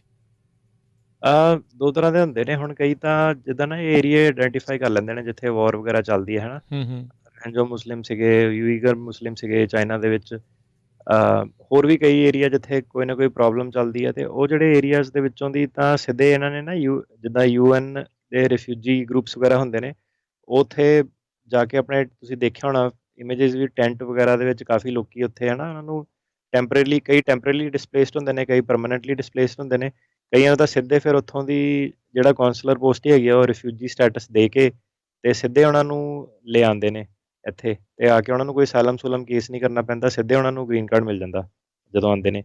ਤੇ ਪਰ ਇਹ ਜਿਹੜੀ ਪੂਰੀ ਇਹਨਾਂ ਦੀ ਰਿਫਿਊਜੀ ਕੈਪ ਹੈ, ਜਿਹੜੇ ਅਸਾਈਲੀ ਜਿਹੜਾ ਹੁੰਦਾ ਵਾ, ਅਸਾਈਲਮ ਭਾਵੇਂ ਟੂਰਿਸਟ ਵੀਜ਼ੇ ਤੇ ਵੀ ਆ ਕੇ ਫਾਈਲ ਕਰਦਾ ਵਾ, ਹੁੰਦਾ ਉਹ ਵੀ ਰਿਫਿਊਜੀ ਹੈ, ਡੈਫੀਨੇਸ਼ਨ ਆਫ ਰਿਫਿਊਜੀ ਉਹਨੂੰ ਵੀ ਮੀਟ ਹੀ ਕਰਨੀ ਪੈਂਦੀ ਹੈ। ਤੇ ਓਵਰਆਲ ਕੈਪ ਦੀ ਉਹਨਾਂ ਦੀ ਗੱਲ ਆ ਕਿ ਆਪਾਂ ਇੰਨੇ ਕੁ ਦੇਣਾ ਚਾਹੁੰਦੇ ਹਾਂ। ਜੀ ਠੀਕ ਹੈ ਜੀ। ਅਤੇ ਅਗਲੀ ਜੇ ਆਪਾਂ ਗੱਲ ਕਰੀਏ ਅਟਰਨੀ ਟਿਰਕੀਆਨਾ ਜੀ, ਵੀ UN ਦੀ ਜਿਹੜੀ ਰੈਫਿਊਜੀ ਏਜੰਸੀ ਆ, ਉਹਨਾਂ ਨੇ ਅਮਰੀਕਾ ਨੂੰ ਗੁਹਾਰ ਲਾਈ ਆ ਵੀ ਆਪਣੀਆਂ ਜਿਹੜੀਆਂ ਅਸਾਈਲਮ ਦੀਆਂ ਰੈਸਟ੍ਰਿਕਸ਼ਨਸ ਆ ਉਹਨਾਂ ਨੂੰ ਖ਼ਤਮ ਕਰ ਦਿਓ ਜੀ। ਜੀ ਬਿਲਕੁਲ। ਹੁਣ ਜਿੱਦਾਂ UN ਹੈ, ਇਹ ਸਿਰਫ ਅਮਰੀਕਾ ਨਹੀਂ, ਇਹ ਤਾਂ ਮੈਂ ਕਿਹਾ ਵਰਲਡ ਵਾਈਡ ਏਜੰਸੀ ਹੈ ਨਾ, ਕੋਈ ਇੱਦਾਂ ਨਹੀਂ ਕਿ ਇਹਨਾਂ ਨੇ ਇਹ ਹਰੇਕ ਕੰਟਰੀ ਦੇ ਵਿੱਚ ਇਹਨਾਂ ਦੇ ਪ੍ਰੋਜੈਕਟਸ ਆਪਰੇਸ਼ਨਸ ਹੁੰਦੇ ਨੇ। ਅਤੇ ਜਿਹੜਾ UN high commissioner for refugee Filippo Grandi ਹੈ, ਇਹਨੇ ਬੇਸਿਕਲੀ UN ਨੇ ਵੀ ਇਹ ਕਹਿ ਦਿੱਤਾ ਕਿ ਤੁਸੀਂ, ਮਤਲਬ ਹੁਣ US ਦਾ ਤਾਂ ਬਹੁਤ ਵੱਡਾ ਐਸਟੈਬਲਿਸ਼ਡ ਰਿਫਿਊਜੀ ਅਸਾਈਲਮ ਪ੍ਰੋਗਰਾਮ ਸੀਗਾ, ਸਾਰੇ ਜਾਣੇ ਇੱਥੇ ਆਉਂਦੇ ਆ, ਇੱਕ ਰੀਜ਼ਨ ਆ ਤਾਂ ਕਰਕੇ ਇੱਥੇ ਆ ਕੇ ਕਰਦੇ ਹੈ ਨਾ। ਅਮਰੀਕਾ ਉੱਥੇ UK ਨਹੀਂ ਚੱਲ ਜਾਂਦੇ ਫਾਈਲ ਕਰਨ, ਆਸਟ੍ਰੇਲੀਆ ਨਹੀਂ ਚਲੇ ਜੀ ਜਾਂਦੇ, ਤੇ ਕੈਨੇਡਾ ਨਹੀਂ ਚੱਲ ਜਾਂਦੇ, ਕਿ ਇੱਥੇ ਉਹਨਾਂ ਨੂੰ ਪਤਾ ਕਿ ਇਹ ਕੰਟਰੀ ਜਿਹੜਾ ਇਹਦਾ ਅਸਾਈਲਮ ਪ੍ਰੋਗਰਾਮ ਬੜਾ ਸਟਰੋਂਗ ਆ, ਇਮੀਗ੍ਰੇਸ਼ਨ ਕੋਰਟ ਆ, ਜੱਜਿਸ ਆ, ਤਾਂ ਕਰਕੇ ਲੋਕੀ ਇੱਥੇ ਆਉਂਦੇ ਨੇ। ਅਤੇ ਹੁਣ ਜਿਹੜਾ UN ਹੈ ਉਹਨੇ ਵੀ ਕਿਹਾ ਕਿ ਜਿਹੜਾ ਤੁਸੀਂ ਟਾਈਟਲ 42B ਐਕਸਪਲਸ਼ਨ ਕਰ ਰਹੇ ਆ ਉਹ ਤੁਸੀਂ ਗਲਤ ਕਰ ਰਹੇ ਆ। ਇਹ ਜਿਹੜਾ 1944 ਦਾ ਇੱਕ ਲਾਅ ਸੀਗਾ ਜਿਹਦੇ ਥੱਲੇ ਟਰੰਪ ਨੇ ਇਹਨੂੰ ਯੂਜ਼ ਕਰਕੇ ਆਪਣੇ ਲਾਇਰਸ ਦੇ ਥਰੂ ਤੇ ਕਾਫੀ ਸਾਰੇ ਲੋਕਾਂ ਨੂੰ ਨਜਾਇਜ਼ ਰੋਕ ਕੇ ਰੱਖਿਆ। ਜੀ ਤੇ UN ਨੇ ਬੇਸਿਕਲੀ ਇਹ ਕਿਹਾ ਕਿ ਤੁਸੀਂ ਇਹ ਜਿਹੜੀ ਟਾਈਟਲ 42 ਐਕਸਪਲਸ਼ਨ ਹੈ ਇਹਨੂੰ ਰੋਕੋ, ਤੇ ਲੋਕਾਂ ਨੂੰ ਆ ਕੇ ਉਹਨਾਂ ਦੀ ਗੱਲ ਸੁਣੋ, ਉਹਨਾਂ ਨੂੰ ਆਪਣਾ ਅਸਾਈਲਮ ਫਾਈਲ ਕਰਨ ਦਿਓ, ਤੁਸੀਂ ਉਹਨਾਂ ਨੂੰ ਸਿੱਧੇ ਨਾ ਮੋੜੋ ਮੈਕਸੀਕੋ ਵਾਪਸ। ਜੀ ਜੀ ਜੀ ਨਹੀਂ ਤਾਂ ਫਿਰ ਹੁਣ ਜਿੱਦਾਂ UN ਦੀ ਜਿਹੜੀ ਹੁਣ ਰਿਫਿਊਜੀ ਕਮੇਟੀ ਹੈ, ਉਹਦਾ ਫਿਰ ਫਾਇਦਾ ਕੀ ਹੈ? ਜੇ ਅਮਰੀਕਾ ਵਰਗੇ ਦੇਸ਼ ਨੇ ਸਿੱਧੇ ਹੀ ਤੁਸੀਂ ਗੱਲ ਹੀ ਨਹੀਂ ਸੁਣਨੀ, ਸਿੱਧੇ ਥੱਲੇ ਮੋੜ ਦੇਣਾ ਵਾਪਸ, ਤਾਂ ਫਿਰ ਲੋਕਾਂ ਦਾ ਵਿਸ਼ਵਾਸ ਟੁੱਟ ਜੂਗਾ ਹੈ ਨਾ ਇਮੀਗ੍ਰੇਸ਼ਨ ਤੇ ਉਹਨਾਂ ਨੇ ਫਿਰ ਇਹ ਪਲੀ ਕੀਤੀ ਹੈ ਕਿ ਤੁਸੀਂ ਫੈਸਲਾ ਜੋ ਦੇਣਾ ਹੈ, ਬਾਅਦ 'ਚ ਕੇਸ ਪਾਸ ਕਰਨਾ ਨਹੀਂ ਕਰਨਾ ਉਹ ਅਲੱਗ ਆ, ਪਰ ਤੁਸੀਂ ਲੋਕਾਂ ਨੂੰ ਮੋੜੋ ਨਾ ਇੱਦਾਂ ਵਾਪਸ ਬਾਰਡਰ ਤੋਂ। ਜੀ ਜੀ। US ਜਿਹੜੇ ਅਟਰਨੀ ਟਿਰਕੀਆਨਾ ਜੀ ਕਹਿ ਰਿਹਾ ਵੀ 2 ਇਮੀਗ੍ਰੇਸ਼ਨ ਜਿਹੜੀਆਂ ਜੇਲਸ ਆ ਉਹਨਾਂ ਦੀ ਵਰਤੋਂ ਜਿਹੜੀ ਉਹ ਬੰਦ ਕਰਨ ਜਾ ਰਿਹਾ ਆ। ਉਹਨਾਂ ਉੱਤੇ ਕਾਫੀ ਜਿਹੜੇ ਦੋਸ਼ ਲੱਗਦੇ ਰਹੇ ਆ ਵੀ ਜਿਹੜੇ ਉੱਥੇ ਲੋਕਾਂ ਨੂੰ ਰੱਖਿਆ ਗਿਆ ਸੀ ਉਹਨਾਂ ਦੇ ਨਾਲ ਬਦਸਲੂਕੀਆਂ ਜਿਹੜੀਆਂ ਹੁੰਦੀਆਂ ਰਹੀਆਂ। ਜੀ ਆਪਾਂ ਡਿਸਕਸ ਕੀਤਾ ਸੀਗਾ ਇਹਦੇ ਬਾਰੇ। ਜਿਹੜਾ ਵੂਮਨ ਸੀਗੀ ਉਹਨਾਂ ਦੇ ਉੱਤੇ ਕਾਫੀ ਇਹਨਾਂ ਨੇ ਸਰਜਰੀ ਬਿਨਾਂ ਉਹਨਾਂ ਦੇ ਕੌਨਸੈਂਟ ਦੇ ਫਲੋਪੀਅਨ ਟਿਊਬਸ ਰਿਮੂਵ ਕਰ ਦਿੱਤੀਆਂ ਸੀਗੀਆਂ। ਅਤੇ ਜਾਰਜੀਆ ਦੀ ਜਿਹੜੀ ਪ੍ਰਿਜ਼ਨ ਸੀਗੀ ਅਤੇ ਇੱਕ ਮੈਸੇਚੂਸੈਟਸ ਦੀ ਸੀਗੀ, ਜਿਹਦੇ ਵਿੱਚ ਕਿ ਕਾਫੀ ਜ਼ਿਆਦਾ ਉਹਨਾਂ ਨੇ ਲੋਕਾਂ ਨੇ ਕੰਪਲੇਨ ਕੀਤੀ ਸੀਗੀ, ਪੈਪਰ ਸਪਰੇਅ ਕਰ ਦਿੰਦੇ ਆ, ਧੱਕਾ ਮੁੱਕੀ ਕਰ ਦਿੰਦੇ ਆ, ਖਾਲੀ ਬਿਨਾਂ ਕੈਮਰੇ ਵਾਲੇ ਕਮਰੇ 'ਚ ਜਾ ਕੇ ਕੁੱਟ ਦਿੰਦੇ ਆ। ਉਹ ਜਿਹੜੇ ਸੀਗੇ ਉੱਥੇ ਹੁਣ ਜਿਹੜੀ ਫੈਡਰਲ ਇਨਵੈਸਟੀਗੇਸ਼ਨ ਚੱਲ ਰਹੀ ਹੈ ਬੜੇ ਵੱਡੇ ਲੈਵਲ 'ਤੇ, ਅਤੇ ਜਿਹੜੀ ਗਵਰਨਮੈਂਟ ਉਹਨਾਂ ਨੇ ਕਿਹਾ ਕਿ ਇਹਨਾਂ ਨੂੰ ਹੁਣ ਇਹਨਾਂ ਦੇ ਕੰਟਰੈਕਟ ਵਗੈਰਾ ਰੀਨਿਊ ਨਹੀਂ ਕਰਨੇ, ਕੰਟਰੈਕਟ ਖਤਮ ਕਰ ਦੇਣੇ ਨੇ, ਅਤੇ ਇਹ ਜਿਹੜੇ ਦੋਨੋਂ ਡਿਟੈਂਸ਼ਨ ਸੈਂਟਰ ਹੈ ਇਹ ਹੁਣ ਬੰਦ ਹੋ ਜਾਣਗੇ। ਅਤੇ ਬੇਸਿਕਲੀ ਕੀ ਸੀਗਾ ਕਿ ਜਿੱਦਾਂ ਦੱਸਿਆ ਕਿ ਇਹ ਸਾਰੇ ਪ੍ਰਾਈਵੇਟ ਕੰਪਲੈਕਸ ਹੁੰਦੇ ਨੇ, ਪ੍ਰਾਈਵੇਟ ਕੰਟਰੈਕਟਰਸ ਨੂੰ ਪੈਸਾ ਮਿਲਦਾ ਹੁੰਦਾ ਤੇ ਸਰਕਾਰ ਚੈੱਕ ਕੱਟ ਕੇ ਦਿੰਦੀ ਹੈ ਟੈਕਸਪੇਅਰ ਮਨੀ ਨਾਲ। ਤੇ ਹੁਣ ਜਦੋਂ ਆਹ ਸਾਰਾ ਚੀਜ਼ਾਂ ਸਾਹਮਣੇ ਆਈਆਂ, ਡਾਕਟਰ ਦੀਆਂ ਇੱਦਾਂ ਦੀਆਂ ਤੁਸੀਂ ਸਰਜਰੀਜ਼ ਕੀਤੀਆਂ, ਇਹਦੇ ਨਾਲ ਯੂਐਸ ਗਵਰਨਮੈਂਟ ਦਾ ਜੇ ਬੱਚੇਦਾਨੀਆਂ ਉਹਨਾਂ ਦੀਆਂ ਕੱਟਤੀਆਂ ਤਾਂ ਤੁਸੀਂ ਸੋਚ ਕੇ ਦੇਖੋਗੇ ਕਿੱਡੀ ਵੱਡੀ ਗੱਲ ਆ, ਸ਼ਰਮਨਾਕ ਗੱਲ ਆ, ਹੈ ਨਾ। ਬਿਲਕੁਲ। ਯਾਦ ਰੱਖੋਗੇ ਲੋਕੀ ਕਈ ਸਾਲ ਤੱਕ ਮੈਂਸ਼ਨ ਕਰੂਗੇ। ਤੇ ਫਿਰ ਗਵਰਨਮੈਂਟ ਵੀ ਹੁਣ ਆਪਣੇ ਆਪ ਨੂੰ ਪੱਲਾ ਛਡਾਉਣਾ ਚਾਹੁੰਦੀ ਹੈ ਆਪਣਾ, ਤੇ ਉਹ ਇੱਕ ਤਰ੍ਹਾਂ ਬਲੇਮ ਕਰ ਟਰੰਪ ਹੁਣੀ ਦੇ ਥੱਲੇ ਹੋਇਆ ਸੀਗਾ, ਉਹਨਾਂ ਨੇ ਕੋਈ ਐਕਸ਼ਨ ਨਹੀਂ ਲਿਆ। ਪਰ ਹੁਣ ਜਿਹੜੀ ਨਵੀਂ ਸਰਕਾਰ ਆ ਉਹ ਚਾਹੁੰਦੀ ਨਹੀਂ ਕਿ ਯੂਐਸ ਦੀ ਬਦਨਾਮੀ ਹੋਵੇ ਇੱਦਾਂ ਦੀਆਂ ਜੇਲ੍ਹਾਂ ਨਾਲ ਐਸੋਸੀਏਟ ਹੋ ਕੇ, ਤੇ ਉਹਨਾਂ ਨੇ ਪੱਕਾ ਬੰਦ ਹੀ ਕਰਤੀਆਂ ਇਹ। ਜੀ ਜੀ ਜੀ। ਉਧਰ USCIS ਕਹਿੰਦੇ ਆ ਵੀ ਉਹਨਾਂ ਨੇ ਓਪਨ ਐਪਲੀਕੇਸ਼ਨ ਪੀਰੀਅਡ ਅਨਾਊਂਸ ਕੀਤਾ ਹੈਗਾ ਸਿਟੀਜ਼ਨਸ਼ਿਪ ਦੇ ਲਈ ਤੇ ਗ੍ਰਾਂਟ ਪ੍ਰੋਗਰਾਮਸ ਦੇ ਲਈ। ਜੀ, ਇਹ ਬੇਸਿਕਲੀ ਗ੍ਰਾਂਟ ਪ੍ਰੋਗਰਾਮ ਕੀ ਹੁੰਦੇ ਨੇ, ਫੰਡਿੰਗ ਓਪਰਚੁਨਿਟੀਜ਼ ਦਿੰਦੇ ਨੇ ਕਾਫੀ ਸਾਰੇ ਗਰੁੱਪਸ ਨੂੰ, ਜਿਹੜੀਆਂ ਕਿ ਸਿਟੀਜ਼ਨ ਦੀਆਂ ਜਿਹੜੇ ਗ੍ਰੀਨ ਕਾਰਡ ਹੋਲਡਰਸ ਦੀਆਂ ਜਾਂ ਅਸਾਈਲੀ ਵਗੈਰਾ ਜਿਹੜੇ ਹੁੰਦੇ ਨੇ ਉਹਨਾਂ ਦੀ ਹੈਲਪ ਕਰਦੀਆਂ ਨਾ, ਨਾਨ ਪ੍ਰੋਫਿਟ ਹੁੰਦੀਆਂ ਜਾਂ ਕੋਈ ਵੀ ਕਿਸੇ ਵੀ ਕਿਸਮ ਦੀਆਂ, ਭਾਵੇਂ ਉਹਨਾਂ ਨੂੰ ਟੈਸਟ ਲਈ ਪ੍ਰਿਪੇਅਰ ਕਰਾਉਂਦੀਆਂ ਸਿਟੀਜ਼ਨ ਲਈ, ਭਾਵੇਂ ਉਹਨਾਂ ਨੂੰ ਇੰਗਲਿਸ਼ ਦੀ ਤਿਆਰੀ ਕਰਾਉਂਦੀਆਂ, ਜਾਂ ਉਹਨਾਂ ਨੂੰ ਸਿਰਫ ਇਹ ਦੱਸਦੀਆਂ ਕਿ ਤੁਸੀਂ ਯੂਐਸ ਦੀ ਸੁਸਾਇਟੀ ਦੇ ਵਿੱਚ ਇੰਟੀਗ੍ਰੇਟ ਕਿੱਦਾਂ ਹੋਣਾ। ਸੋ ਇਹ ਜਿਹੜੀ ਗ੍ਰਾਂਟ ਹੈਗੀ ਆ ਯੂਐਸ ਨੂੰ ਕਾਂਗਰਸ ਦੇ ਥਰੂ ਮਿਲਦੀ ਹੈ, ਤੇ ਇਹ ਬੇਸਿਕਲੀ ਗ੍ਰਾਂਟ ਦਾ ਪਰਪਸ ਇਹੀ ਹੈ ਕਿ ਜੇ ਯੂਐਸ ਇੱਧਰ ਨੂੰ ਪੈਸੇ ਖਰਚੂਗੀ ਆ, ਜਿਹੜੇ ਸਾਰੇ ਇਮੀਗ੍ਰੈਂਟ ਆ ਇਹ ਬੈਟਰ ਮਿਕਸ ਹੋ ਸਕਦੇ ਆ ਸੁਸਾਇਟੀ ਦੇ ਵਿੱਚ। ਤੇ ਦੋ ਤਰ੍ਹਾਂ ਦੀਆਂ ਗ੍ਰਾਂਟਸ ਬੇਸਿਕਲੀ ਇਹ ਦਿੰਦੇ ਨੇ, ਇੱਕ citizenship instruction and naturalisation application services, ਕਿ ਉਹ ਜਿੰਨੀਆਂ ਵੀ ਸੰਸਥਾਵਾਂ ਜਿਹੜੀਆਂ ਕਿ ਨਾਨ ਪ੍ਰੋਫਿਟ ਹੈ ਤੇ ਜਿਹੜੀਆਂ ਇਮੀਗ੍ਰੈਂਟਸ ਨੂੰ ਲੈਂਗੁਏਜ ਸਕਿੱਲਸ ਦੇ ਵਿੱਚ ਜਾਂ ਸਿਵਿਕ ਦਾ ਜਿਹੜਾ ਸਿਟੀਜ਼ਨਸ਼ਿਪ ਦਾ ਟੈਸਟ ਆ ਉਹਨੂੰ ਪਾਸ ਕਰਨ 'ਚ ਮਦਦ ਕਰਦੀਆਂ। ਤੇ ਉਹ ਕਹਿੰਦੇ ਨੇ ਕਿ 33 ਗ੍ਰਾਂਟਸ ਦੇਣੀਆਂ ਉਹਨਾਂ ਨੇ, $2.5 ਲੱਖ ਦੀਆਂ, ਤੇ 2 ਸਾਲਾਂ ਤੱਕ। ਤੇ ਇਹਦੀ ਐਪਲੀਕੇਸ਼ਨ ਡੈਡਲਾਈਨ ਹੈ ਜੁਲਾਈ 16, 2021।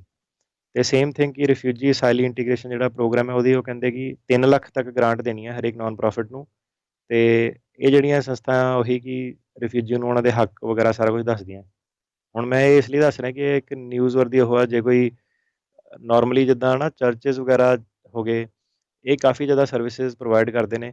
ਸਾਡੀ ਅਜੇ ਕਮਿਊਨਿਟੀ ਕਹਿ ਲਓ ਨਵੀਂ ਹੈ ਜਾਂ ਜਿੱਦਾਂ ਵੀ ਆ, ਅਜੇ ਕੋਈ ਗੁਰਦੁਆਰੇ ਵਗੈਰਾ ਵਾਲੇ ਇੰਨੇ ਇਸ ਲਾਈਨ ਵੱਲ ਅੱਗੇ ਨਹੀਂ ਵਧੇ ਕਿ ਉਹ ਸਿਟੀਜ਼ਨਸ਼ਿਪ ਇੱਦਾਂ ਦੇ ਪ੍ਰੋਗਰਾਮ ਕਰਨ ਜਾਂ ਕੋਆਰਡੀਨੇਟ ਕਰਨੇ ਚਾਹੀਦੇ ਉਹਨਾਂ ਨੂੰ। ਤੇ ਜੇ ਉਹ ਕਰਦੇ ਨੇ ਤੇ ਲੌਂਗ ਰਨ 'ਚ ਤਾਂ ਉਹਨਾਂ ਨੂੰ ਪਤਾ ਹੋਵੇ ਕਿ ਉਹਨਾਂ ਨੂੰ ਗ੍ਰਾਂਟ ਮਿਲ ਸਕਦੀ ਹੈ ਇਸ ਚੀਜ਼ ਤੇ, ਹੈ ਨਾ। ਪਰ ਇਹ ਫੈਡਰਲ ਪ੍ਰੋਗਰਾਮ ਆ, ਇਹਦੇ ਵਿੱਚ ਕੋਈ ਇਹ ਸੋਚ ਕੇ ਨਾ ਉਹ ਕਰੇ ਕਿ ਘਪਲਾ ਮਾਰ ਕੇ ਇਹਨਾਂ ਦੇ ਪੈਸੇ ਲੈ ਲੈਣੇ ਨੇ। ਫੈਡਰਲ ਪ੍ਰੋਗਰਾਮ ਹੈ, ਜੇ ਤੁਸੀਂ ਇੱਦਾਂ ਦੇ ਨਾਨ ਪ੍ਰੋਫਿਟ ਪ੍ਰੋਗਰਾਮ ਚਲਾਉਂਦੇ ਹੋ ਕਮਿਊਨਿਟੀ ਲਈ ਤੇ ਤੁਸੀਂ ਐਂਟਾਈਟਲਡ ਹੋ ਸਕਦੇ ਹੋ। ਤੇ ਇਹਦੀ ਜੁਲਾਈ 16 ਡੈਡਲਾਈਨ ਆ 2021, ਤੇ ਹਰ ਸਾਲ ਟਾਈਮ ਟੂ ਟਾਈਮ ਇਹ ਗ੍ਰਾਂਟਸ ਫਿਰ ਮਿਲਦੀਆਂ ਰਹਿੰਦੀਆਂ, ਹੈ ਨਾ। ਤੇ ਕਾਫੀ ਜ਼ਿਆਦਾ ਜਿਹੜੇ ਤਾਂ ਕਰਕੇ ਜਿਹੜੇ ਹਿਸਪੈਨਿਕ ਕਮਿਊਨਿਟੀ ਹੈ ਉਹ ਕ੍ਰਿਸਚਨ ਕਾਫੀ ਜ਼ਿਆਦਾ ਉੱਥੋਂ ਕ੍ਰਿਸਚਨ ਸਟਰੋਂਗ ਬਿਲੀਵਰ ਨੇ। ਫਿਰ ਚਰਚਿਜ਼ ਨੂੰ ਵੀ ਆਪਣੀ ਆਡੀਅੰਸ ਚਾਹੀਦੀ ਹੁੰਦੀ ਹੈ, ਉਹ ਫਿਰ ਅੱਗੇ ਇਹਨਾਂ ਦੀ ਹੈਲਪ ਵੀ ਬਹੁਤ ਜ਼ਿਆਦਾ ਕਰਦੇ ਨੇ। ਤੇ ਫਿਰ ਸਿਸਟਮ ਜਿਹੜਾ ਇਹ ਇੱਦਾਂ ਹੀ ਚੱਲਦਾ ਕਿ ਗ੍ਰਾਂਟ ਆਉਂਦੀ ਆ, ਚਰਚ ਵਗੈਰਾ ਇਹਨਾਂ ਦੇ ਫ੍ਰੀ ਪ੍ਰੋਗਰਾਮ ਰੱਖਦੇ ਨੇ, ਇਹਨਾਂ ਦੀ ਹੈਲਪ ਕਰਦੇ ਨੇ, ਤੇ ਜਿਹਨਾਂ ਕੋਲ ਪੈਸਾ ਨਹੀਂ ਹੁੰਦਾ ਉਹ ਆਪਣੀ ਸਿਟੀਜ਼ਨਸ਼ਿਪ ਲੈ ਸਕਦੇ ਨੇ ਜਾਂ ਅਸਾਈਲਮ ਵਗੈਰਾ ਫਾਈਲ ਕਰ ਸਕਦੇ ਨੇ। ਸੋ ਇਹ ਵੀ ਬੰਦੇ ਨੂੰ ਇਹ ਇਨਫੋਰਮੇਸ਼ਨ ਯੂਜ਼ਫੁਲ ਆ, ਜਿਹੜਾ ਵੀ ਨਾਨ ਪ੍ਰੋਫਿਟ ਸਪੇਸ ਹੈਗਾ ਆਪਣਾ ਪੰਜਾਬੀ, ਉਹ ਇਹ ਚੀਜ਼ ਨੂੰ ਕੰਸੀਡਰ ਕਰੇ ਕਿ ਉਹ ਇੱਦਾਂ ਦੇ ਪ੍ਰੋਗਰਾਮ ਚਲਾ ਸਕਦੇ ਨੇ। ਜੀ ਜੀ। 54 ਮਾਈਗਰੈਂਟ ਬੱਚੇ ਆ, ਉਹਨਾਂ ਦੇ ਪੇਰੈਂਟਸ ਜਿਹੜੇ ਆ ਹੁਣ ਲੱਭੇ ਗਏ ਨੇ, ਜਦੋਂ ਉਹਨਾਂ ਨੂੰ ਪਿਛਲੇ ਪ੍ਰਸ਼ਾਸਨ ਦੇ ਦੌਰਾਨ ਸੈਪਰੇਟ ਕੀਤਾ ਗਿਆ ਸੀ। ਜੀ, ਖਬਰ ਨੂੰ ਥੋੜਾ ਜਿਹਾ ਨਾ ਦੇਖਿਓ ਕਿੱਦਾਂ ਦੀ ਖਬਰ ਹੈ ਕਿ 54 ਲੱਭ ਲਏ ਉਹਨਾਂ ਨੇ, ਪਰ 391 ਜਿਹੜੇ ਬੱਚੇ ਉਹਨਾਂ ਦੇ ਪੇਰੈਂਟਸ ਅਜੇ ਵੀ ਲੱਭ ਨਹੀਂ ਪਾਏ ਉਹਨਾਂ ਨੂੰ ਕਿ ਕਿੱਥੇ ਆ। ਜਿਹੜੇ ਉਹ 'ਚੋਂ ਦੀ 277 ਉਹ ਹੈਗੇ ਆ ਉਹਨਾਂ ਦੇ ਬੱਚੇ ਇੱਥੇ ਆ, ਤੇ ਜਿਹੜੇ ਪੇਰੈਂਟਸ ਉਹਨਾਂ ਨੂੰ ਮੈਕਸੀਕੋ ਰਿਮੂਵ ਕਰਤਾ। ਹੁਣ ਇਹਨਾਂ ਦੇ ਕੋਲ ਨਾ ਕੋਈ DNA ਮੈਚਿੰਗ ਦਾ ਕੋਈ ਹੈਗਾ, ਨਾ ਉਹਨਾਂ ਦਾ ਕੋਈ ਫ਼ੋਨ ਨੰਬਰ ਲਿਆ। ਉਹ ਵਿਚਾਰੇ ਪਤਾ ਵੀ ਨਹੀਂ ਕਿੱਥੇ ਆ, ਕ੍ਰਿਮੀਨਲ ਸਿਟੀਜ਼ 'ਚ ਉਹਨਾਂ ਨੂੰ ਪਿੱਛੇ ਡਿਪੋਰਟ ਕਰਤਾ। ਤੇ ਬੱਚੇ ਤੇ ਘਰ ਦੇ ਅਲੱਗ ਹੋ ਗਏ। ਜਦੋਂ ਟਰੰਪ ਕਰ ਰਿਹਾ ਸੀ ਉਦੋਂ ਵੀ ਲੋਕਾਂ ਨੇ ਕਿਹਾ ਸੀ ਕਿ ਇੱਦਾਂ ਨਾ ਕਰੋ, ਬੱਚਿਆਂ ਨੂੰ ਅਲੱਗ ਨਾ ਕਰੋ, ਹੈ ਨਾ। ਉਹ ਵਿਚਾਰੇ ਕਿਹੜਾ ਟੈਕਨੋਲੋਜੀਕਲੀ ਐਡਵਾਂਸ ਆ ਕੇ ਉਹਨਾਂ ਨੇ ਲੱਭ ਲੈਣਾ। ਹੁਣ ਜਿਹੜੇ 277 ਬੱਚੇ ਆ ਉਹਨਾਂ ਦਾ ਕੁਛ ਪਤਾ ਨਹੀਂ, ਹੈ ਨਾ, ਤੇ 391 ਫੈਮਲੀਆਂ ਦਾ ਇਹਨਾਂ ਨੂੰ ਯੂਨਾਈਟ ਨਹੀਂ ਕਰ ਪਾ ਰਹੇ।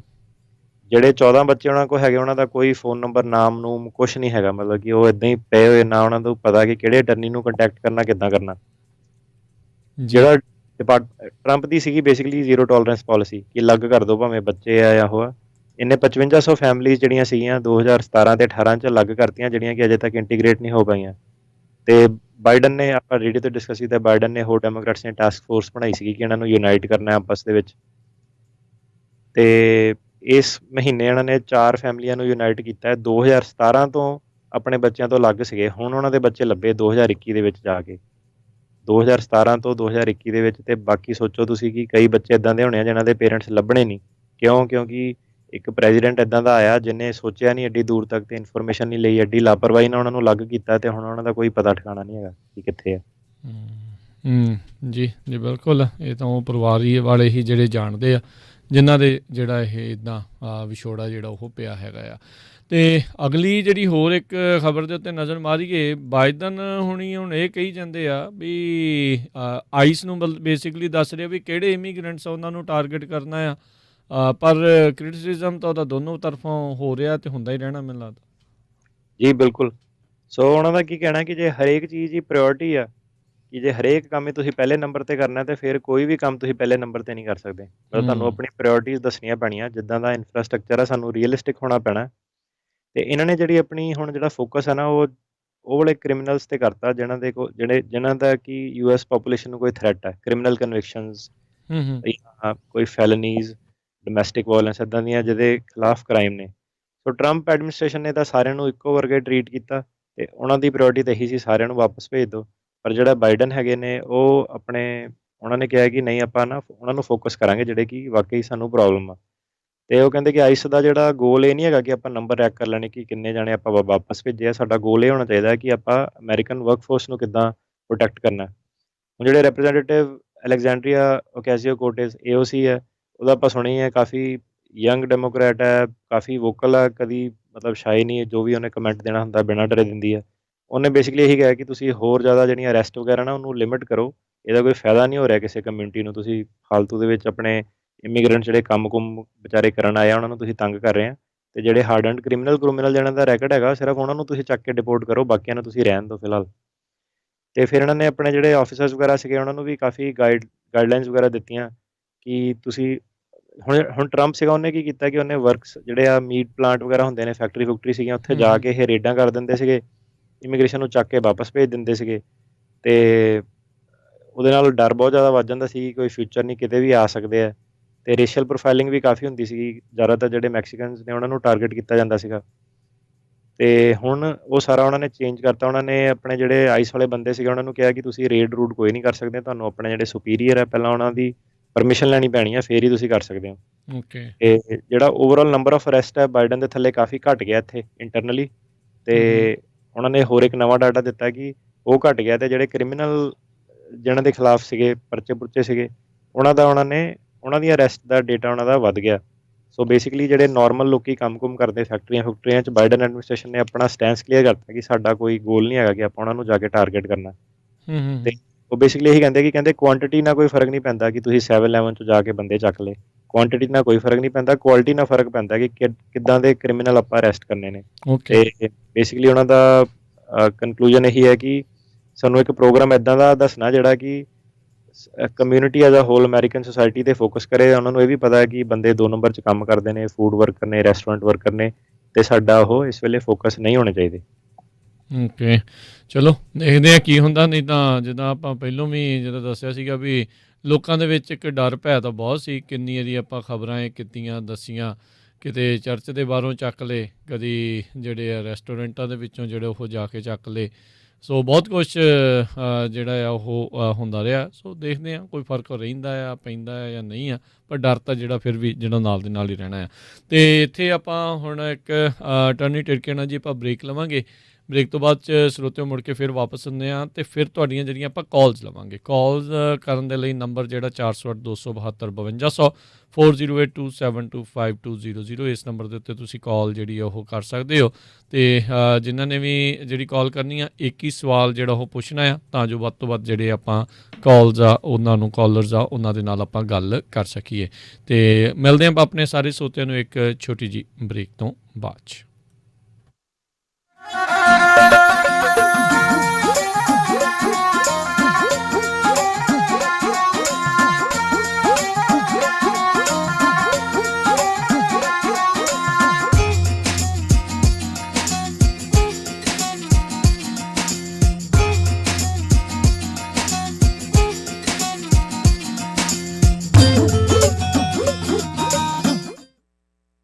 ਲੈਜੈਂਡ ਟਰਾਂਸਪੋਰਟੇਸ਼ਨ ਯੂਨੀਵਰਸਿਟੀ ਵਾਲਿਆਂ ਨੂੰ ਇਸ ਮੌਕੇ LA ਤੋਂ ਨਦਰਨ ਕੈਲੀਫੋਰਨੀਆ ਦੇ ਲਈ ਡਰਾਈਵਰ ਅਤੇ ਓਨਰ ਆਪਰੇਟਰਸ ਚਾਹੀਦੇ ਹਨ। ਇਹ ਡਰਾਈਵਰਸ ਨੂੰ W2 ਮੈਡੀਕਲ ਅੱਖਾਂ ਤੇ ਦੰਦਾਂ ਵਾਸਤੇ medical 401k plan pension plan ਆਦਿ ਸੁਵਿਧਾਵਾਂ ਦਿੰਦੇ ਹਨ। ਡਰਾਈਵਰ ਮਹੀਨੇ ਦੇ $6 ਤੋਂ $7,000 ਕਮਾ ਸਕਦੇ ਹਨ। ਵੀਕਲੀ ਪੇ ਡਾਇਰੈਕਟ ਡਿਪੋਜ਼ਿਟ ਹੋਵੇਗੀ। 80% ਹੁੱਕ ਐਂਡ ਡ੍ਰੌਪ ਲੋਡ ਹਨ। ਸਟਾਕਟਨ ਤੋਂ ਫੀਨਿਕਸ ਐਰੀਜ਼ੋਨਾ ਦੇ ਡੈਡੀਕੇਟਡ ਲੋਡ ਹਨ। LA ਤੋਂ ਟੈਕਸਸ ਦੇ ਲੋਡਾਂ ਲਈ ਵੀ ਡਰਾਈਵਰ ਦੀ ਜ਼ਰੂਰਤ ਹੈ। ਇਹਨਾਂ ਨੂੰ ਟੀਮ ਡਰਾਈਵਰਸ ਵੀ ਚਾਹੀਦੇ ਹਨ। 60 ਤੋਂ 65 ਸੈਂਟ ਪਰ ਮਾਈਲ ਮਿਲਣਗੇ। ਵੀਕਲੀ ਚੈੱਕ ਡਾਇਰੈਕਟ ਡਿਪੋਜ਼ਿਟ ਹੋਵੇਗੀ। ਹੋਰ ਜਾਣਕਾਰੀ ਲਈ ਕਾਲ 5307882588 530 788 2588 ਜਾਂ 559 660 2201 5596602201। मैं क्या जी ग्रोसरी लैन चलिए। ग्रोसरी लेना तो सिर्फ बहाना है, इन्हें अपनी मंडी दा स्वादला खाना जो खाना है। जी हाँ, अपनी मंडी फ्रेजनो च इंडियन ग्रोसरी स्टोर जिथों तुसी ले सकते हो हर तरह दी इंडियन ग्रोसरी। दालां, आटा, मसाले, ताज़ियां सब्जियां अते ताज़ियां मठियाइयां भी ते हुण तुसी इत्थे फुल किचन दा आनंद भी मान सकदे हो। इंडियन खाने दी एंडलेस वैरायटी, टिक्की, समोसा, दही पल्ला, डोसा, छोले भटूरे अते होर भी बहुत कुछ। इत्थों तुसी इंडियन भांडे भी खरीद सकते हो। ट्रकां वाले वीर अपना खाना ऑर्डर करके ले जा सकते ने अते तुसी भी घर बैठे ही अपना खाना ऑर्डर कर सकते हो। ज्यादा जानकारी लई कॉल करो 5595156630 559 515 6630 ते अपनी मंडी फ्रिजनो 5187 ईस्ट बेलमोंट एवेन्यू फ्रिजनो। हफ्ते दे 7 दिन सवेरे 9 बजे तो राती 9 बजे तक। अपनी मंडी इंडिया दा अपनापन। ਤੁਸੀਂ ਸੁਣ ਰਹੇ ਹੋ ਪੰਜਾਬੀ ਰੇਡੀਓ USA। ਆਪਣੇ ਬਿਜ਼ਨਸ ਦੀ ਐਡ ਦੇ ਲਈ ਕਾਲ 408 272 5200। हर तरह का खाना तैयार मिले। इंडियन मार्केट फ्रेजनो जितो खरीद सकते हो हर एक तरह की ग्रोसरी ਅਤੇ ਤਾਜ਼ੀਆਂ ਸਬਜ਼ੀਆਂ। ਇਸ ਦੇ ਨਾਲ ਹੀ ਤੁਸੀਂ ਖਾ ਸਕਦੇ ਹੋ ਵੈਜ ਅਤੇ ਨਾਨ ਵੈਜ ਖਾਣਾ। ਟਰੱਕ ਪਾਰਕਿੰਗ ਦਾ ਖਾਸ ਪ੍ਰਬੰਧ ਹੈ। ਇੱਥੇ ਤੁਸੀਂ ਖਾ ਸਕਦੇ ਹੋ ਸਮੋਸੇ, ਟਿੱਕੀ, ਭਟੂਰੇ, ਪਨੀਰ ਪਕੌੜਾ, ਫਿਸ਼ ਪਕੌੜਾ, ਮਸਾਲਾ ਡੋਸਾ। ਟਰੱਕਾਂ ਵਾਲੇ ਵੀਰਾਂ ਵਾਸਤੇ ਘਰ ਵਰਗੀ ਰੋਟੀ ਤਿਆਰ ਕੀਤੀ ਜਾਂਦੀ ਹੈ ਅਤੇ ਤੁਸੀਂ ਇੱਥੋਂ ਖੁੱਲਾ ਕੱਪੜਾ ਲੈ ਕੇ ਸਿਲਵਾ ਵੀ ਸਕਦੇ ਹੋ ਅਤੇ ਕੁੜਤਾ ਪਜਾਮਾ ਵੀ ਸਿਲਵਾ ਸਕਦੇ ਹੋ। ਇੰਡੀਅਨ ਮਾਰਕੀਟ ਫ੍ਰੈਜ਼ਨੋ ਦੇ ਵਿੱਚ ਲੱਗ ਚੁੱਕੀ ਆ ਭਾਰੀ ਸੇਲ। ਦਾਲਾਂ ਅਤੇ ਖੁੱਲੇ ਕੱਪੜੇ ਤੇ ਲੈ ਸਕਦੇ ਹੋ ਭਾਰੀ ਡਿਸਕਾਊਂਟ। ਅੱਜ ਹੀ ਪਹੁੰਚੋ ਇੰਡੀਅਨ ਮਾਰਕੀਟ ਫ੍ਰੈਜ਼ਨੋ। ਵਧੇਰੇ ਜਾਣਕਾਰੀ ਲਈ ਗੱਲ ਕਰ ਸਕਦੇ ਹੋ 5598402940 559 840 2940। Indian market Fresno 2811 West Clinton avenue Fresno, Clinton ਅਤੇ ਮਾਰਕਸ ਦੇ ਕਾਰਨਰ ਤੇ AMPM ਪਲਾਜ਼ਾ ਦੇ ਵਿੱਚ। ਇੱਥੋਂ ਹੁਣ ਬੱਕਰੀ ਦਾ ਦੁੱਧ ਅਤੇ ਗਾਂ ਦਾ ਰॉ ਮਿਲਕ ਵੀ ਮਿਲਦਾ ਹੈ। ਕਾਲ 559 840 2940 559 840 2940। Indian market Fresno. ਫ੍ਰੈਜ਼ਨੋ ਇਲਾਕੇ ਦੇ ਵਿੱਚ ਲੰਮੇ ਸਮੇਂ ਤੋਂ ਤੁਹਾਡੀ ਸੇਵਾ ਦੇ ਵਿੱਚ ਪਾਲਿਕਾ ਬਾਜ਼ਾਰ ਫ੍ਰੈਜ਼ਨੋ। ਇੱਥੋਂ ਤੁਸੀਂ ਹਰ ਤਰ੍ਹਾਂ ਦੀ ਗਰੋਸਰੀ, ਤਾਜ਼ਾ ਸਬਜ਼ੀਆਂ ਲੈ ਸਕਦੇ ਹੋ। ਆਪਣੀਆਂ ਤਾਜ਼ਾ ਮਠਿਆਈਆਂ ਦੇ ਲਈ ਪੂਰੇ ਫ੍ਰੈਜ਼ਨੋ ਤੇ ਕੈਲੀਫੋਰਨੀਆ ਦੇ ਵਿੱਚ ਜਾਣੇ ਜਾਂਦੇ ਹਨ। ਪਾਲਿਕਾ ਬਾਜ਼ਾਰ ਫ੍ਰੈਜ਼ਨੋ। ਇਹਨਾਂ ਦੇ ਸਟੋਰ ਦੇ ਵਿੱਚ ਰੈਸਟੋਰੈਂਟ ਵੀ ਹੈ ਜਿੱਥੋਂ ਤੁਸੀਂ ਹਰ ਤਰ੍ਹਾਂ ਦਾ ਖਾਣਾ ਲੈ ਸਕਦੇ ਹੋ। ਬੈਠ ਕੇ ਖਾਓ ਜਾਂ ਟੂ ਗੋ ਲੈ ਕੇ ਜਾਓ। ਟਰੱਕ ਡਰਾਈਵਰ ਵੀਰਾਂ ਦੇ ਲਈ ਵਿਸ਼ੇਸ਼ ਰੋਟੀ ਦਾ ਪ੍ਰਬੰਧ ਹੈ। ਪਹੁੰਚਣ ਤੋਂ ਪਹਿਲਾਂ ਆਰਡਰ ਕਰ ਸਕਦੇ ਹੋ। ਫੂਡ ਆਰਡਰ ਕਰਨ ਦੇ ਲਈ ਹੋਰ ਜਾਣਕਾਰੀ ਲਈ ਕਾਲ ਪਾਲਿਕਾ ਬਾਜ਼ਾਰ 559 237 3333 559 237 3333। ਹਾਈਵੇ 99 ਦੇ ਕਲਿੰਟਨ ਵਾਲੇ ਐਗਜ਼ਿਟ ਤੇ ਮਾਰਕਸ ਅਤੇ ਕਲਿੰਟਨ ਦੇ ਕਾਰਨਰ ਤੇ 2438 ਨਾਰਥ ਮਾਰਕਸ ਐਵੇਨਿਊ ਫ੍ਰੈਜ਼ਨੋ। ਪਾਲਿਕਾ ਬਾਜ਼ਾਰ। ਤੁਸੀਂ ਸੁਣ ਰਹੇ ਹੋ ਪੰਜਾਬੀ ਰੇਡੀਓ USA। ਆਪਣੇ ਬਿਜ਼ਨਸ ਦੀ ਐਡ ਲਈ ਕਾਲ 4087227698।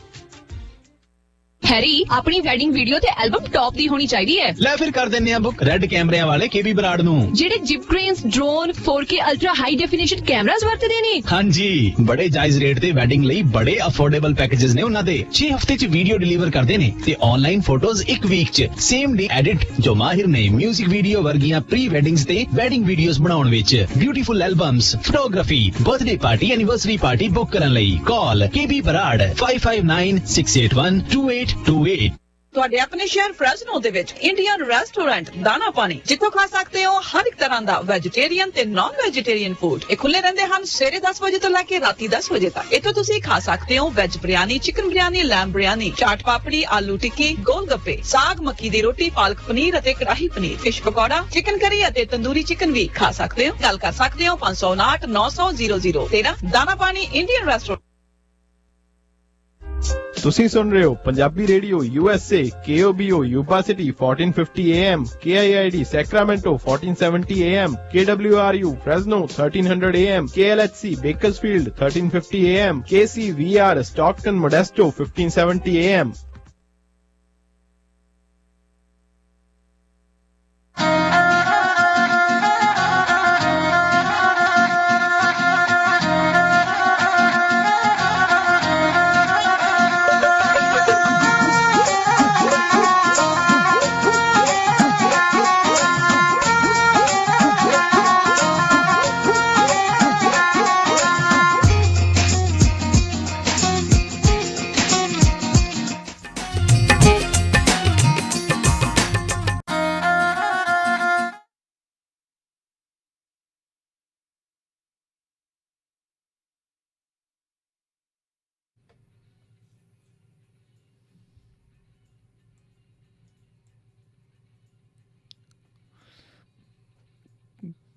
ਪੰਜਾਬੀ ਰੇਡੀਓ USA ਸੁਣ ਰਹੇ ਸਾਰੇ ਸਰੋਤਿਆਂ ਨੂੰ ਇੱਕ ਵਾਰੀ ਫੇਰ ਨਿੱਘੀ ਜੀ ਆਇਆਂ ਨੂੰ ਸਭ ਦਾ ਸਵਾਗਤ ਹੈ ਸਰੋਤਿਓ ਪ੍ਰੋਗਰਾਮ ਦੇ ਵਿੱਚ। ਪ੍ਰੋਗਰਾਮ ਇਸ ਮੌਕੇ ਚੱਲ ਰਿਹਾ ਹੈਗਾ ਜੀ ਆਪਣਾ ਅਪਡੇਟ ਅਮਰੀਕਾ ਇਮੀਗ੍ਰੇਸ਼ਨ ਸਪੈਸ਼ਲ।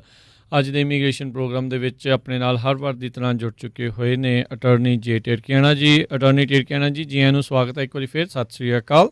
ਸਤਿ ਸ਼੍ਰੀ ਅਕਾਲ ਜੀ ਤੇ ਸਰੋਤਿਓ ਹੁਣ ਆਪਾਂ ਵਾਰੀ ਸਿਰ ਤੁਹਾਡੀਆਂ ਕਾਲਸ ਲਵਾਂਗੇ। ਕਾਲ ਕਰਨ ਦੇ ਲਈ ਸਟੂਡੀਓ ਦੇ ਵਿੱਚ ਨੰਬਰ ਹੈ 408 272 5200 408272 5200 ਤੇ ਇੱਕ ਵਾਰੀ ਫੇਰ ਦੱਸਦੇ ਜਾਈਏ ਕਾਲਸ ਜਿਹੜੀਆਂ ਆ ਉਹ ਇੱਕ ਹੀ ਜਿਹੜਾ ਉਹ ਤੁਸੀਂ ਆਪਣਾ ਸਵਾਲ ਆ ਉਹ ਪੁੱਛਿਓ ਤੇ ਵਾਰੀ ਸਿਰ ਆਪਣੇ ਸਵਾਲ ਪੁੱਛ ਕੇ ਤੇ ਫਿਰ ਆਪਾਂ ਵੱਧ ਤੋਂ ਵੱਧ ਜਿਹੜੀਆਂ ਕਾਲਸ ਲਵਾਂਗੇ। ਨੰਬਰ 408 272 5200 ਤੇ ਜੇ ਤੁਸੀਂ ਅਟਾਰਨੀ ਟਿਰਕੀਆਣਾ ਉਹਨਾਂ ਦੇ ਆਫਿਸ ਦੇ ਵਿੱਚ ਕਾਲ ਕਰਕੇ ਅਪੁਆਇੰਟਮੈਂਟ ਬਣਵਾਉਣਾ ਚਾਹੁੰਦੇ ਹੋ ਤਾਂ ਉਸ ਦੇ ਲਈ ਇਹਨਾਂ ਦੇ ਆਫਿਸ ਦਾ ਫੋਨ ਨੰਬਰ ਆ 415 909 0503 4159090503। ਆਓ ਵਾਰੀ ਸਿਰ ਕਾਲਸ ਆਪਾਂ ਲੈਂਦੇ ਹਾਂ। ਸ਼ੁਰੂਆਤ ਕਰਦੇ ਹਾਂ ਕਮਲਪ੍ਰੀਤ ਕੌਰ ਜੀ, ਸਤਿ ਸ਼੍ਰੀ ਅਕਾਲ।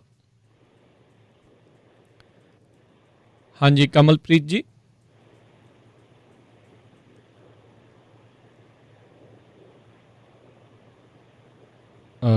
ਆਵਾਜ਼ ਸੁਣ ਰਹੇ ਹੋ ਕਮਲਪ੍ਰੀਤ ਜੀ?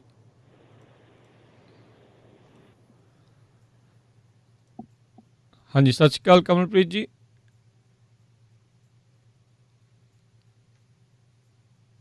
ਜੀ ਮੈਨੂੰ ਲੱਗ ਰਿਹਾ ਥੋੜ੍ਹੀ ਕੋਈ ਟੈਕਨੀਕਲ ਜਿਹੜੀ ਇਸ ਦੇ ਵਿੱਚ ਡਿਫੀਕਲਟੀ ਹੈ, ਸ਼ਾਇਦ ਆਵਾਜ਼ ਜਿਹੜੀ ਹੈ ਉਹਨਾਂ ਨੂੰ ਸੁਣ ਨਹੀਂ ਰਹੀ।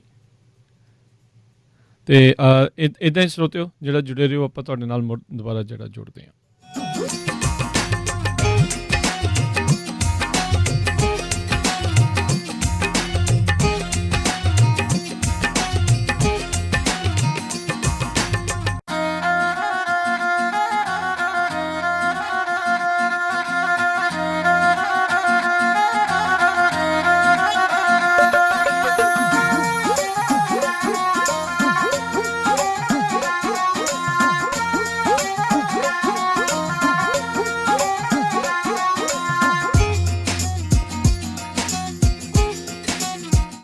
ਜੀ ਤੇ ਆਪਾਂ ਅਗਲੇ ਜਿਹੜੇ ਕਾਲਰ ਉਹਨਾਂ ਨਾਲ ਗੱਲ ਕਰਨ ਦੀ ਕੋਸ਼ਿਸ਼ ਕਰਦੇ ਹਾਂ। ਕੇਵਲ ਸਿੰਘ ਜੀ, ਸਤਿ ਸ਼੍ਰੀ ਅਕਾਲ ਜੀ। ਸਤਿ ਸ਼੍ਰੀ ਅਕਾਲ ਜੀ। ਸਤਿ ਸ਼੍ਰੀ ਅਕਾਲ ਜੀ। ਭਰਾਵਾਂ ਨੂੰ ਸਤਿ ਸ਼੍ਰੀ ਅਕਾਲ ਜੀ। ਸਤਿ ਸ਼੍ਰੀ ਅਕਾਲ।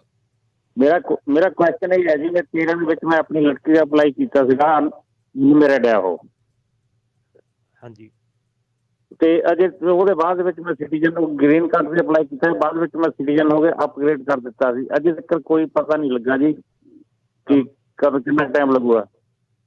ਵੇਟ ਹੀ ਕਰਨੀ ਪੈਣੀ ਹੈ ਜੀ। ਕਿ ਅਨਮੈਰਿਡ ਆਰਡਰ ਹੈ ਕਿ ਮੈਰਿਡ ਆਰਡਰ? ਅਨਮੈਰਿਡ ਜੇ 13 'ਚ ਅਪਲਾਈ ਕੀਤਾ ਹੈ ਜੀ। ਅੱਛਾ ਜੀ, ਮੈਂ ਤੁਹਾਨੂੰ ਦੱਸ ਦਿੰਦਾ ਹੁਣੇ। ਸੁਣਦੇ ਰਹੋ ਤੁਸੀਂ, ਕੀ ਤਰੀਕ ਚੱਲਦੀ ਹੈ ਜੀ। ਪ੍ਰੋਗਰਾਮ ਸੁਣਦੇ ਰਹੋ ਫਿਰ ਦੱਸ ਦੇਣਗੇ ਜੀ। ਅਗਲੇ ਕਾਲਰ ਬਲਵਿੰਦਰ ਕੌਰ। ਹਾਂਜੀ ਸਤਿ ਸ਼੍ਰੀ ਅਕਾਲ। ਸਤਿ ਸ਼੍ਰੀ ਅਕਾਲ ਜੀ। ਮੇਰਾ ਕੁਐਸਚਨ ਸੀ ਕਿ ਮੇਰਾ ਟੈਸਟ ਹੋ ਗਿਆ ਸਿਟੀਜ਼ਨ ਦਾ ਤੇ ਮੈਂ ਪਾਸ ਕਰ ਲਿਆ ਤੇ ਮੈਂ ਟੈਕਸੀ ਡਰਾਈਵਰ ਹਾਂ ਤੇ ਉਹਨਾਂ ਨੇ ਮੈਨੂੰ 1.5 ਮਹੀਨੇ ਬਾਅਦ ਦੀ ਡੇਟ ਦਿੱਤੀ ਹੈ ਉਹ ਸੈਰੇਮਨੀ ਵਾਸਤੇ। ਤੇ ਮੇਰਾ ਕੁਐਸਚਨ ਸੀ ਕਿ ਮੈਂ ਉਦੋਂ ਤੱਕ ਡਰਾਈਵ ਕਰਾਂ ਤੇ ਮੈਨੂੰ ਕਿਹੜੀਆਂ ਚੀਜ਼ਾਂ ਦਾ ਧਿਆਨ ਰੱਖਣਾ ਪੈਣਾ ਹੈ ਇਸ ਟਾਈਮ ਦੇ ਵਿੱਚ? ਪੰਗੇ 'ਚ ਨਾ ਕੋਈ ਪਿਓ ਤੇ ਹਾਂਜੀ DUI ਵਗੈਰਾ ਇੱਦਾਂ ਦਾ ਕੋਈ ਚੀਜ਼ਾਂ ਨਾ ਲਿਓ ਤੇ ਮੁਸੀਬਤਾਂ ਦੂਰ ਹੈ। ਜੇ ਤੁਸੀਂ ਐਡੀ ਦੂਰ ਪਹੁੰਚ ਗਏ ਆ, 5-6 ਸਾਲ ਤੁਹਾਨੂੰ ਆਲਰੇਡੀ ਹੋ ਗਏ ਆ ਤੇ ਤੁਹਾਨੂੰ ਅੱਗੇ ਵੀ ਹੁਣ ਜਿਹੜੇ 1.5 ਮਹੀਨੇ ਤੱਕ ਕੋਈ ਪ੍ਰੋਬਲਮ ਨਹੀਂ ਹੋਣੀ ਚਾਹੀਦੀ। ਤੇ ਟੈਕਸਸ ਵਗੈਰਾ ਜਿਹੜੇ ਆਪਣੇ ਉਹ ਸਾਰੇ ਦੇਖ ਲਿਓ ਕਿ ਤੁਸੀਂ ਦਿੱਤੇ ਆ, ਤੁਸੀਂ ਕੁਝ ਗਵਰਨਮੈਂਟ ਨੂੰ ਓਨ ਨਹੀਂ ਕਰਦੇ। ਜੀ। ਤੇ ਕੋਈ ਰੈਡ ਟਿਕਟ ਦਾ ਉਹਦਾ ਕੋਈ ਪੰਗਾ ਤੇ ਨਹੀਂ ਪਏਗਾ? ਨਹੀਂ, ਟ੍ਰੈਫਿਕ ਵਾਇਓਲੇਸ਼ਨਸ ਦਾ ਕੋਈ ਨਹੀਂ ਜੀ। ਰੈਕਲੈਸ ਜਾਂ ਮਿਸਡਿਮੀਨਰ ਨਹੀਂ ਹੋਣੇ ਚਾਹੀਦੇ। ਜੀ ਠੀਕ ਹੈ। ਤੇ ਜਿਹੜੇ 18 ਸਾਲ ਦੇ ਬੱਚੇ ਉਹਨਾਂ ਬਾਰੇ ਮੈਨੂੰ ਦੱਸਣਾ ਪਏਗਾ, ਉਹ ਮੇਰੀ ਐਪਲੀਕੇਸ਼ਨ ਦੇ ਵਿੱਚ ਚਾਹੀਏ। ਸਿਟੀਜ਼ਨ ਨੇ ਇੱਥੇ ਦੇ? ਨਹੀਂ, ਉਹ 18 ਸਾਲ ਤੋਂ ਥੱਲੇ ਹੀ ਨੇ ਤੇ ਉਹਨਾਂ ਦਾ ਨਾਮ ਐਪਲੀਕੇਸ਼ਨ ਦੇ ਵਿੱਚ। ਹਾਂ, ਉਹ ਤੁਸੀਂ ਜਦੋਂ ਬਣ ਜਾਂਦੇ ਹੋ, ਜੇ ਉਹ ਗ੍ਰੀਨ ਕਾਰਡ ਬੱਚੇ ਆ ਉਹ ਵੀ ਤੁਹਾਡੇ ਨਾਲ ਸਿਟੀਜ਼ਨ ਬਣ ਜਾਣਗੇ ਤੇ ਬਾਅਦ ਚ ਉਹਨਾਂ ਦੇ ਤੁਸੀਂ ਸਰਟੀਫਿਕੇਟ ਲੈ ਲਿਓ ਸਿਟੀਜ਼ਨਸ਼ਿਪ ਦਾ। ਜੀ ਠੀਕ ਹੈ, ਜਦੋਂ ਮੈਂ ਉੱਥੇ ਜਾਣਾ ਉਦੋਂ ਉਹਨਾਂ ਨੇ ਮੈਨੂੰ ਦੇ ਦੇਣਾ ਸਰਟੀਫਿਕੇਟ? ਨਹੀਂ, ਉਹ ਬਾਅਦ ਚ ਆਉਣਾ ਹੈ ਤੁਹਾਨੂੰ, ਜਦੋਂ ਓਥ ਸੈਰੇਮਨੀ ਵਾਲੇ ਦਿਨ ਤੁਹਾਡਾ ਜਿਹੜਾ ਤੁਹਾਨੂੰ ਮਿਲ ਜਾਣਾ ਹੈ। ਤੇ ਬੱਚਿਆਂ ਦਾ ਉਹ ਬਾਅਦ ਚ ਅਪਲਾਈ ਕਰਨਾ ਪੈਣਾ ਬਾਅਦ ਚ। ਜੀ ਠੀਕ ਹੈ, ਉਹਨਾਂ ਨੇ ਕੋਈ ਮੈਨੂੰ ਫਾਰਮ ਨਹੀਂ ਦੇਣਾ ਉਸ ਦਿਨ ਬੱਚਿਆਂ ਵਾਸਤੇ? ਤੁਸੀਂ ਲੱਭਣਾ, ਉਹਨਾਂ ਦੀ ਨਹੀਂ ਜ਼ਿੰਮੇਵਾਰੀ ਹੈਗੀ। ਹਾਂਜੀ ਠੀਕ ਹੈ ਜੀ। ਉਹ ਇਦਾਂ ਹੈ ਨਾ ਵੀ ਤੁਸੀਂ ਜਿਹੜਾ ਸਿਟੀਜ਼ਨਸ਼ਿਪ ਤੇ ਅਪਲਾਈ ਕੀਤਾ, ਉਹਨਾਂ ਨੇ ਤੁਹਾਡੇ ਜਿਹਦੇ ਤੁਸੀਂ ਡਾਲਰ ਦਿੱਤੇ ਉਹਨਾਂ ਨੇ ਉਹਦਾ ਹੀ ਕਰਕੇ ਦੇਣਾ ਹੈ, ਦੂਜਾ ਵਾਧੂ ਨਹੀਂ ਉਹਨਾਂ ਨੇ ਜਿਹੜਾ ਉਹ ਕਰਨਾ। ਬਾਕੀ ਜਿੱਦਾਂ ਆਈ ਥਿੰਕ ਕੁਛ ਹਫ਼ਤੇ ਪਹਿਲਾਂ ਵੀ ਦੱਸਿਆ ਸੀਗਾ ਵੀ ਜੇ ਬੱਚਿਆਂ ਦਾ ਅਪਲਾਈ ਕਰਨਾ ਫੀਸ ਉਹਦੀ ਵਧੀ ਹੋਈ ਹੈ, ਪਰ ਇਹ ਆ ਵੀ ਜੇ ਤੁਸੀਂ ਚਾਹੁੰਦੇ ਆ ਵੀ ਉਹ ਸਰਟੀਫਿਕੇਟ ਲੈਣਾ ਆ ਤਾਂ ਫਿਰ ਉਹ ਤੁਹਾਨੂੰ ਉਹਦੇ ਲਈ ਅਪਲਾਈ ਕਰਨਾ ਪੈਣਾ ਆ। ਰਤਨਦੀਪ ਇੱਕ ਉਹ ਜਿਹੜਾ ਸਾਡੇ ਕਾਲਰ ਨੇ ਪੁੱਛਿਆ ਸੀਗਾ, ਮੈਂ ਸਾਰੇ ਹੀ ਦੱਸ ਦਿੰਦਾ ਕੀ ਵੇਟ ਟਾਈਮ ਚੱਲਦਾ। ਜੀ ਜ਼ਰੂਰ। ਜਿਹੜੇ ਅਨਮੈਰਿਡ ਬੱਚੇ ਆ US ਸਿਟੀਜ਼ਨਸ ਦੇ, ਉਹਨਾਂ ਦੀ ਚੱਲਦੀ ਹੈ ਅਕਤੂਬਰ 2014। ਹੁਣ ਇਹਨਾਂ ਦਾ 13 ਸੀਗਾ, ਪਰ ਇਹਨਾਂ ਦਾ ਡਿਲੇ ਇਸ ਕਰਕੇ ਆ ਕਿਉਂਕਿ ਕੌਂਸੂਲੇਟ ਕਲੋਜ਼ ਨੇ ਪਿਛਲੇ ਸਾਲ ਤੋਂ ਲੈ ਕੇ ਹੁਣ ਤੱਕ ਇਹਨਾਂ ਨੇ ਪ੍ਰੋਸੈਸ ਨਹੀਂ ਕੀਤਾ ਅਨਮੈਰਿਡ ਅਡਲਟ ਬੱਚਿਆਂ ਦਾ। ਸੋ 2014 ਚੱਲਦਾ, ਜਦੋਂ ਕੌਂਸੂਲੇਟ ਖੁੱਲੂਗਾ ਉਹ 13 ਵਾਲਿਆਂ ਦੀ ਵਾਰੀ ਆਉਣ ਦੀ ਪੂਰੀ ਸੰਭਾਵਨਾ। ਜਿਹੜਾ F2B ਕੈਟੇਗਰੀ ਹੈਗੀ ਆ ਗ੍ਰੀਨ ਕਾਰਡ ਹੋਲਡਰ ਦੇ ਅਨਮੈਰਿਡ ਬੱਚੇ ਜਿਹੜੇ, ਉਹਨਾਂ ਦੀ ਚੱਲਦੀ ਹੈ 2015। ਜਿਹੜੇ ਮੈਰਿਡ ਜਿਹੜੀ F3 ਕੈਟੇਗਰੀ ਹੈ ਮੈਰਿਡ ਬੱਚੇ US ਸਿਟੀਜ਼ਨ ਦੇ, ਉਹਨਾਂ ਦੀ ਚੱਲਦੀ ਹੈ ਅਗਸਤ 2008 ਤੇ ਭੈਣ ਭਰਾ ਵਾਲੇ ਜਿਹੜੇ ਕੇਸ ਹੈ ਉਹਨਾਂ ਦੀ ਚੱਲਦੀ ਹੈ April 2005। ਜੀ ਜੀ ਜੀ। ਰਤਨਦੀਪ ਜੀ ਸਤਿ ਸ਼੍ਰੀ ਅਕਾਲ। ਹਾਂਜੀ ਸਤਿ ਸ਼੍ਰੀ ਅਕਾਲ ਜੀ ਦੋਨਾਂ ਵੀਰਾਂ ਨੂੰ। ਸਤਿ ਸ਼੍ਰੀ ਅਕਾਲ। ਹਾਂਜੀ, ਮੇਰਾ ਸਵਾਲ ਸੀਗਾ ਜੀ, ਇੰਡੀਆ ਜਿੱਦਾਂ ਜਾਣਾ ਚਾਹੁੰਦੇ ਸੀਗੇ, ਹੁਣ ਗ੍ਰੀਨ ਕਾਰਡ ਆ ਤੇ ਕੀ ਵਾਪਸ ਆਉਣ ਨੂੰ ਕੋਈ ਪ੍ਰੋਬਲਮ ਤਾਂ ਨਹੀਂ ਹੋਊਗੀ ਜੀ? 4 ਵੀਕਾਂ ਲਈ ਜਾਣਾ ਚਾਹੁੰਦੇ ਐਮਰਜੈਂਸੀ। ਕਿਹਾ ਤਾਂ ਹੈ ਉਹਨਾਂ ਨੇ, ਕੋਈ ਪ੍ਰੋਬਲਮ ਨਹੀਂ ਹੈ, ਗ੍ਰੀਨ ਕਾਰਡ ਵਾਲੇ ਆ ਸਕਦੇ ਆ, ਪਰ 에ਅਰਲਾਈਨਸ ਨਾਲ ਚੈੱਕ ਕਰਕੇ ਜਾਇਓ। ਤੇ ਬਾਕੀ ਇਹ ਚੇਂਜਿੰਗ ਸਿਚੁਏਸ਼ਨ ਹੈ, ਪਤਾ ਕੋਈ ਨਹੀਂ। ਇੱਥੋਂ ਜੀ ਰਿਟਰਨ ਟਿਕਟ ਲੈ ਕੇ ਜਾਈਏ ਫਿਰ ਗੁੱਡ ਹੋਊਗਾ? ਨਹੀਂ, ਟਿਕਟ ਦਾ ਤਾਂ ਇੱਦਾਂ ਹੈ ਕਿ ਉਹ ਤਾਂ 에ਅਰਲਾਈਨਸ ਨਾਲ ਤੁਹਾਡਾ ਕੰਟਰੈਕਟ ਹੈ ਨਾ। ਮੈਂ ਕਿਹਾ ਜੇ ਉੱਥੇ ਜਾ ਕੇ 4 ਵੀਕ ਦੇ ਵਿੱਚ ਸਿਚੁਏਸ਼ਨ ਚੇਂਜ ਹੋ ਜਾਂਦੀ ਹੈ ਫਿਰ ਪ੍ਰੋਬਲਮ ਆ ਸਕਦੀ ਹੈ। ਠੀਕ ਹੈ ਜੀ, ਮਿਹਰਬਾਨੀ ਜੀ। ਇਹ ਜ਼ਰੂਰੀ ਚੀਜ਼ਾਂ ਦਾ ਜ਼ਰੂਰ ਧਿਆਨ ਰੱਖਿਓ ਵੀ ਹੁਣ ਉੱਥੇ ਜਾਓਗੇ, ਪਤਾ ਨਹੀਂ ਉੱਥੇ ਉਹਨਾਂ ਨੇ ਕੁਆਰੰਟੀਨ ਰੱਖੀ ਆ, ਲਾਕਡਾਊਨ ਕਿੱਦਾਂ ਦਾ ਆ, ਵੀ ਜੇ ਜਾਣਾ ਹੀ ਪੈਣਾ ਆ ਫਿਰ ਹੀ ਇਹ ਜਿਹੜਾ ਉਹ ਪੰਗਾ ਲਿਓ, ਨਹੀਂ ਤਾਂ ਵੇਟ ਕਰ ਲਓ ਸਾਰੇ ਹੀ ਜਾਣੇ ਜਿਨ੍ਹਾਂ ਨੇ ਵੀ ਜਿਹੜਾ ਆਉਣ ਜਾਣ ਦਾ ਕਰਨਾ ਆ, ਵੀ ਜਿੰਨੇ ਤੱਕ ਥੋੜ੍ਹੀ ਸਥਿਤੀ ਜਿਹੜੀ ਉੱਥੇ ਹੋਰ ਬਿਹਤਰ ਜਿਹੜੀ ਉਹ ਨਹੀਂ ਹੋ ਜਾਂਦੀ। ਸੋ ਗਰੰਟੀ ਕੋਈ ਨਹੀਂ ਆ ਵੀ ਉੱਥੇ ਕਿੱਦਾਂ ਦੀ ਸਥਿਤੀ ਜਿਹੜੀ ਰਹਿਣੀ ਆ। ਕਾਲ ਕਰਨ ਦੇ ਲਈ ਸਰੋਤਿਓ ਨੰਬਰ ਹੈ 408 272 5200 4082725200। ਅਗਲੇ ਕਾਲਰ ਬਲਵਿੰਦਰ ਸਿੰਘ, ਸਤਿ ਸ਼੍ਰੀ ਅਕਾਲ। ਸਤਿ ਸ਼੍ਰੀ ਅਕਾਲ ਭਾਈ। ਸਤਿ ਸ਼੍ਰੀ ਅਕਾਲ ਜੀ। ਭਾਈ ਮੇਰਾ ਕੁਐਸਚਨ ਇਹਦਾ ਮੈਰਿਜ ਬੇਸ ਤੇ ਨਾ ਅਪਲਾਈ ਕਰਨਾ ਸੀਗਾ ਤੇ ਲੜਕੀ ਦੇ ਕੋਲ ਭਾਈ ਟੈਕਸ ਪੇਪਰ ਨਹੀਂ ਹੈਗੇ ਤੇ ਉਹਦੇ ਵੀ ਪ੍ਰੋਪੋਜੀਸ਼ਨ ਲੱਗੀ ਹੋਈ ਆ, ਤੇ ਕੇਸ ਅਪਲਾਈ ਹੋ ਜਾਊਗਾ ਤੇ ਕੋਈ ਪ੍ਰੋਬਲਮ ਤਾਂ ਨਹੀਂ ਆਊਗੀ? ਲੜਕੀ ਸਿਟੀਜ਼ਨ? ਹਾਂਜੀ। ਟੈਕਸ ਮਤਲਬ ਜੇ ਤਾਂ ਉਹ ਕਰਦੀ ਹੈ ਗਵਰਨਮੈਂਟ ਨੂੰ, ਫਿਰ ਤਾਂ ਉਹਨੂੰ ਫੈਡਰਲ ਬੈਨੀਫਿਟ ਨਹੀਂ ਮਿਲ ਸਕਦਾ। ਟੈਕਸ ਤੁਹਾਨੂੰ IRS ਨਾਲ ਕਰਕੇ ਡੀਲ ਬਣਾਉਣੀ ਪੈਣੀ ਹੈ। ਟੈਕਸ ਪੇਪਰ ਹੈ ਨਹੀਂ, ਜੇ ਰਿਕੁਆਇਰਮੈਂਟ ਨਹੀਂ ਸੀਗੀ ਫਾਈਲ ਕਰਨ ਦੀ ਫਿਰ ਕੋਈ ਚੱਕਰ ਨਹੀਂ, ਤੁਹਾਨੂੰ ਨਾਲ ਜੁਆਇੰਟ ਸਪਾਂਸਰ ਲਾ ਕੇ ਕੰਮ ਸਰ ਜਾਂਦਾ। ਮਤਲਬ ਇਹ ਹੈ ਕਿ ਗਵਰਨਮੈਂਟ ਦੇ ਪੈਸੇ ਨਹੀਂ ਚੋਰੀ ਕੀਤੇ ਹੋਣੇ ਚਾਹੀਦੇ। ਅੱਛਾ ਜੀ, ਠੀਕ ਹੈ।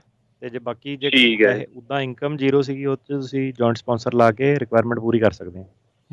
ਜੀ। ਜੇ ਭਾਈ ਇਦਾਂ ਦਾ ਕੁਝ ਜੇ ਰੀਜ਼ਨ ਹੈਗਾ, ਮਤਲਬ ਜੇ ਕੁਝ ਗਵਰਨਮੈਂਟ ਤੋਂ ਪੈਸੇ ਲਏ ਹੋਏ ਆ ਤਾਂ ਫਿਰ ਇਹ ਜਾ ਕੇ ਤੁਸੀਂ ਨਾ ਆਪਣਾ ਅਕਾਊਂਟੈਂਟ, ਇਹ ਨਹੀਂ ਜਿਹੜੇ ਦੂਜੇ ਹੁੰਦੇ ਆ ਨੋਨ ਅਕਾਊਂਟੈਂਟ CPA ਜਿਹੜਾ ਹੁੰਦਾ ਉਹਨੂੰ ਲੈ ਕੇ IRS ਦੇ ਨਾਲ ਜਾ ਕੇ ਡੀਲ ਬਣਾ ਲਓ, ਕਿਸ਼ਤਾਂ ਪਾ ਦੋਗੇ ਤੇ ਉਹਨਾਂ ਦੀ ਪੇਮੈਂਟ ਕਲੀਅਰ ਕਰ ਦਿਓ ਤੁਸੀਂ, ਤੇ ਫਿਰ ਉਸ ਤੋਂ ਬਾਅਦ ਕਰ ਸਕਦੇ ਹੋ।